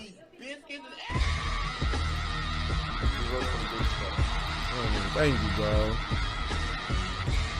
Yeah, real boxing fans. Actual boxing fans. Yes, sir. So you guys sound like actual boxing fans like me who just want to see best versus best. Amen, bro. God bless you, bro. Credit where credit is due. Always. I'm on a bunch of channels that filter through a lot. Like and subscribe, man. Thank you so much, bro. I appreciate that love. Welcome to the Boxing Talk family. Welcome, MAW. That means a lot, man. I appreciate you, man. Hopefully you enjoy your stay, man. That's the type of people that we. Amen, bro. Facts, man. Dropping that graffiti on the chat wall, man, with the compliments too, man. God bless you, bro. I appreciate it, man. Yes, sir, man. We do a little box. We give our opinions and we have open dialogue, and you know, sometimes we get passionate, but it's all love, man. Boxing talk should be fun, bro. It shouldn't be, at least in my opinion. Passion. Yeah, passion, Not bro. heat, actually. Good stuff. It might be an argument, you know what I'm saying? I mean, sometimes it happens, you know, get a bunch of men talking sports, testosterone get flying a little bit, but we don't hate each other, bro. Like, gosh, dang, we not the ones fighting, bro. We just watching them fight. Like, we. It's not like we're in these fighters' teams or something. Right. Where we have like vested interest. Or something. Right. Nah, bro. I'm watching boxing, bro. I'm having fun, man. I do it. I have fun and I love the sport, bro. I give credit where credit is due, and I don't really see, but we got to be the change that we seek, right? So hopefully we could spread that type of love and appreciation for the sport and build on that fellowship with each other, man. Respect each other and build like that. But yeah, man, fellas. This thing right here, I think I found something. The next time somebody say something crazy. What you said? You just bought the nitro joint on the Discord? Yeah. This bad tie crazy, bro. Is this nigga serious? Yo, man, shout out to you, MAW. I really appreciate that, bro. Got the hello yellow drop in the chat, super chat on the fellow, man. I appreciate that. AUD, that's from Australia? Yeah, yep. Hey, who's your favorite fighter from Australia, bro? Type it in. That's a good question. Yeah, I want to know. Yeah. Genuinely. As long as they not on for a while. After present. That's After crazy. Present. Doesn't matter. After present. Oh, past the Do present? One past, one present. Do one past, one present, bro. If you want. I'm trying to think, who's my favorite fighter right now in Australia? You know, honestly, bro, it's hard for me because I confuse fighters from Australia, and forgive me for saying this, MAW or whoever, right? But I have a trouble distinguishing who is from Australia, who's from New Zealand. And New stuff, Zealand. You know, because to me, they speak very similarly. Yeah. I was on lunch break, but back at work now, sweating. I'm in the Australia heat. We'll just be listening. I appreciate you, bro. He was asking who was your favorite fighter if you have a chance from Australia. I like I don't know, man. I like Sky Nicholson, man. She might be my favorite, bro. Was Costa Silva from Australia? Costa Yes, sir. Silva. Yes, sir. He's Australian and Russian. I think he was I think he's Russian, but moved to Australia, if I'm not mistaken. That could be a very good pick. Yep. Yeah, Costa Zoo. Yeah, for sure. Yeah, he definitely represents Australia. So He just need to stay away from his son's fights. that's crazy. I agree with Manta. Side with the low blow. Side with the low blow. Oh, he went to that Baccarat. We should go again. I agree 100% with Manta Musa. It's still a good fighter. He's a rock solid B fighter. And that's no insult, bro. I agree with Cambosis. Yep, I was leaning towards Ferocious too. I like Ferocious too, man. You know, people be on my head when I say Cambosis is pretty good, man. He's not. I don't think he's the strongest out of like, the usual suspects at 135, 140 right now. But he was a champion, man. Jabataya our best. Yeah, Apataya. Yeah, absolutely. I agree. He's the best, but is that your favorite too? Right, your favorite. So Yeah. Rich H, Dusty Tone. Oh yeah, Hitchens and background KO team. Yeah, they did, but okay, yeah. Yeah. It was looking pretty. Maloney from Australia, right? Who? Jason Maloney is from Australia. Yeah, the Maloney's. Yep, Andrew and Jason Maloney. Yep, they're from Australia. Oh, okay. Yeah. They got their stuff, man. They got their dude. Yeah, oh yeah. He's rumored. Andrew Maloney's rumored to be fighting Roman Gonzalez. So we'll see how that goes. Chocolatito, yes sir, yes sir. That's not rumored. happening against Bam. Huh? It's not Chocolatito and Bam. I think you said something. Yeah. Oh yeah. So that was the original. That was talked about, but yeah, they're giving they're saying Chocolatito versus Maloney now. But I've been hearing some other reports that Chocolatito could be fighting going for a title and going straight to Fumulele Cafu. I think who told me that? Ryan told me that. So nothing official, none of that. No, nothing official, no. Yep. Yeah, Richardson Hitchens just dethroned Powell, yep. But Powell, he had a great win against Super Matias. What you call? Richardson Hitchens. Yeah, Parov still got that surreal win, which he can kind of like the Camboso Steel win. Like he still has that one, bro. Like that's a pretty big. Bro. That was a pretty big win. Yep. Yep. Shout out to my boy Irony. He was actually in the building, man. Shout out to him. Favorite would be Cambosa's and the big titty chick. That's crazy. And the sad part is I know you talk about Ebony Bridges, bro. Come on, man. So. This man said the big titty chick. You talking about Ebony Bridges, who's she lost to her last fight was I don't think she fought since then, but she lost to Mayo Yoshida.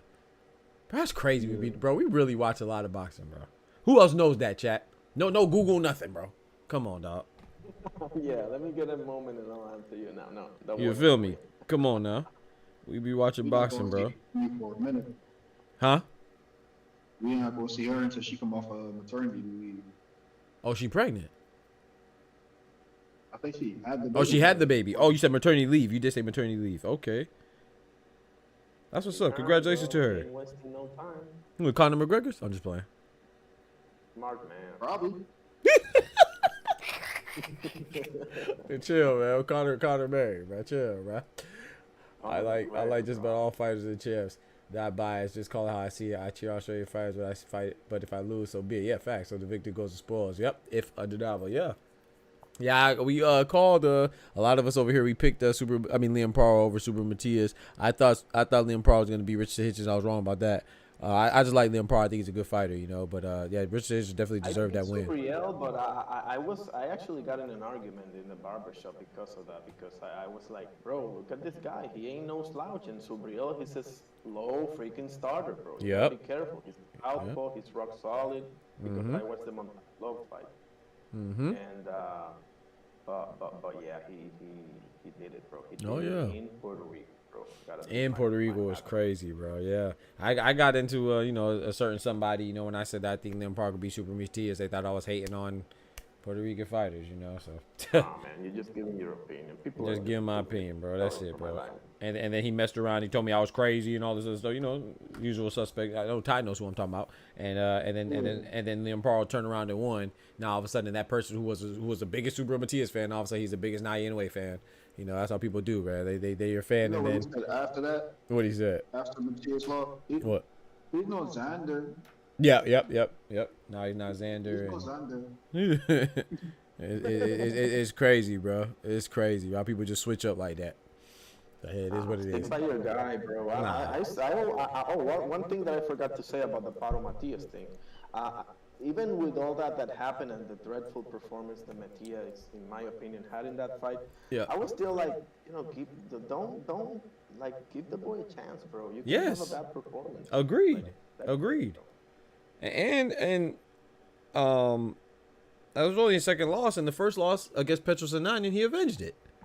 So I mean, hey, you never know. Maybe he can get that back from Liam Paro. You never know, bro. I still think he just got to bounce back.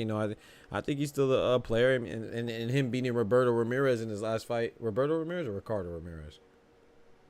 One of those, I'm not sure. Yeah, I think Roberto. Ramirez for sure. Yeah, Roberto Ramirez, I believe.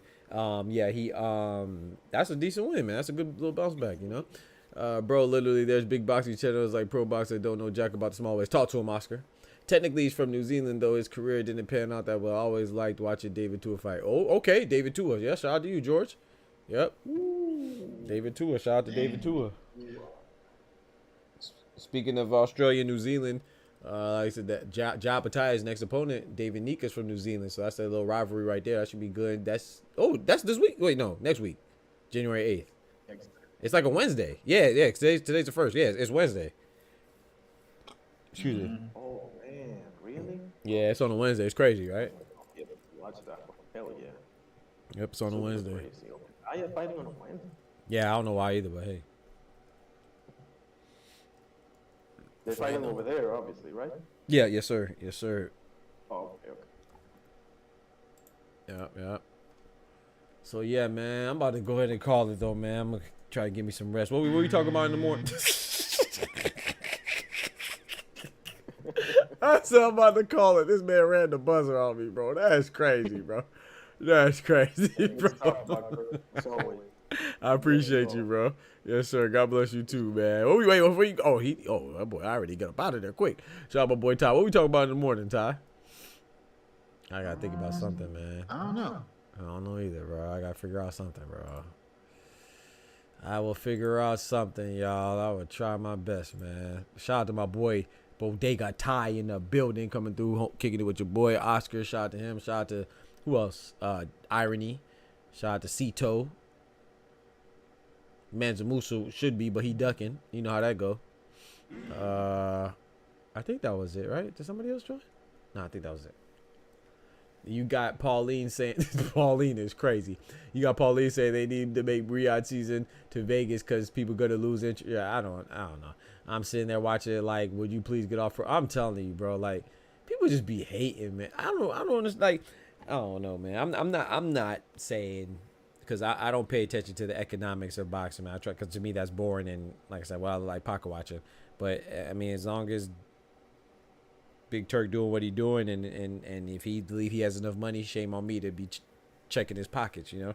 So but people just come up with all types of stuff, you know. Oh well, it's not gonna last in Saudi Arabia. All the money's gonna run out. Oh, it's boring. Like, I understand. Like, if you somebody like Ty, somebody like Irony, somebody like who I think Karma, goes to the fights.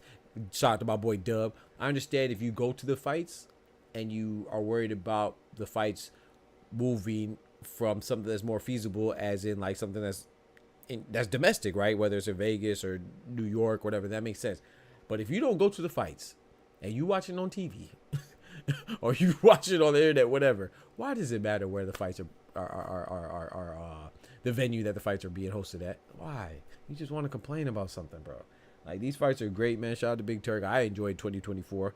You know, hopefully 2025 is bringing some more great boxing. You know, so I don't give a damn if it's in Nigeria, America, Saudi Arabia, England, Japan. I don't care. I'm gonna watch, bro. You know what I'm saying? I wake up at 4 o'clock in the morning and watch a card in Japan. We do that all the time, so it don't matter to us. But like I said, if you go to the fights, and I get it, but if you don't go to the fights anyway, then what are you crying about? And I'm gonna be honest too.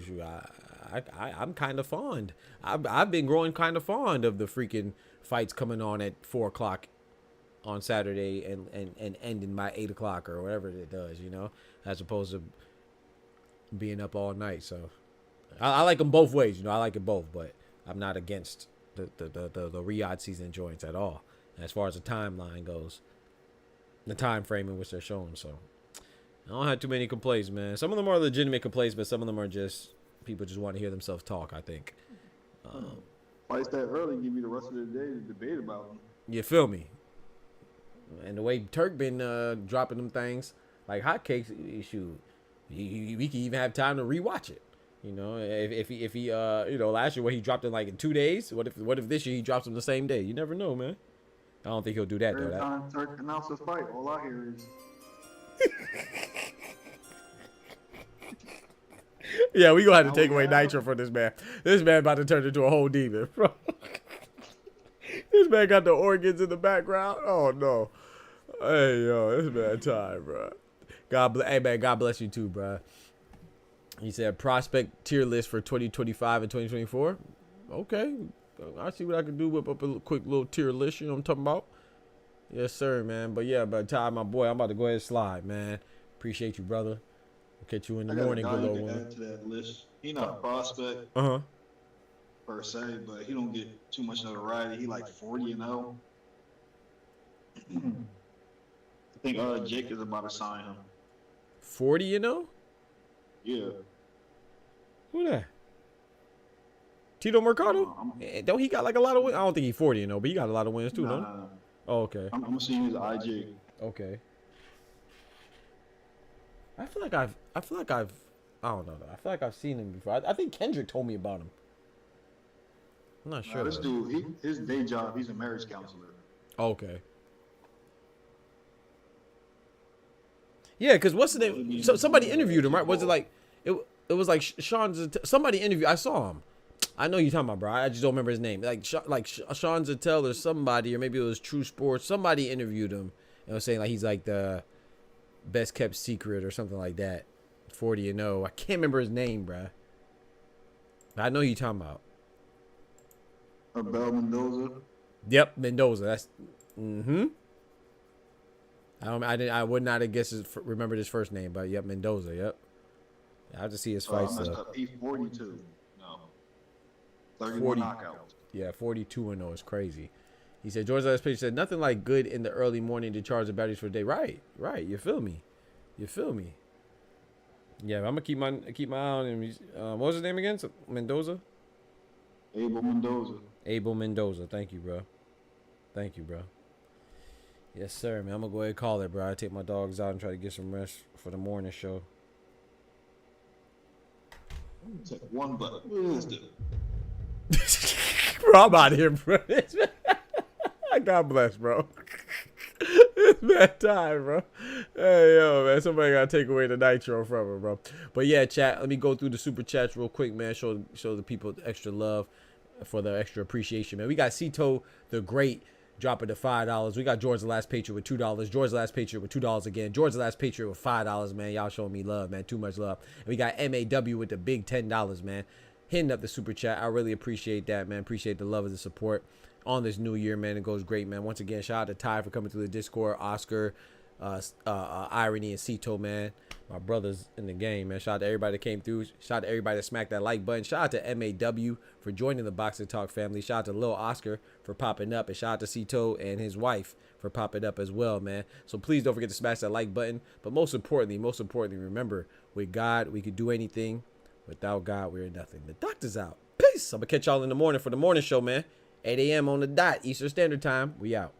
From the hood to college, both worlds they had to meet. 6 degrees between us, so cold, we're about to freeze. But we're Florida boys, hot takes, we bring the heat. We're moving the culture, the engineers to the streets.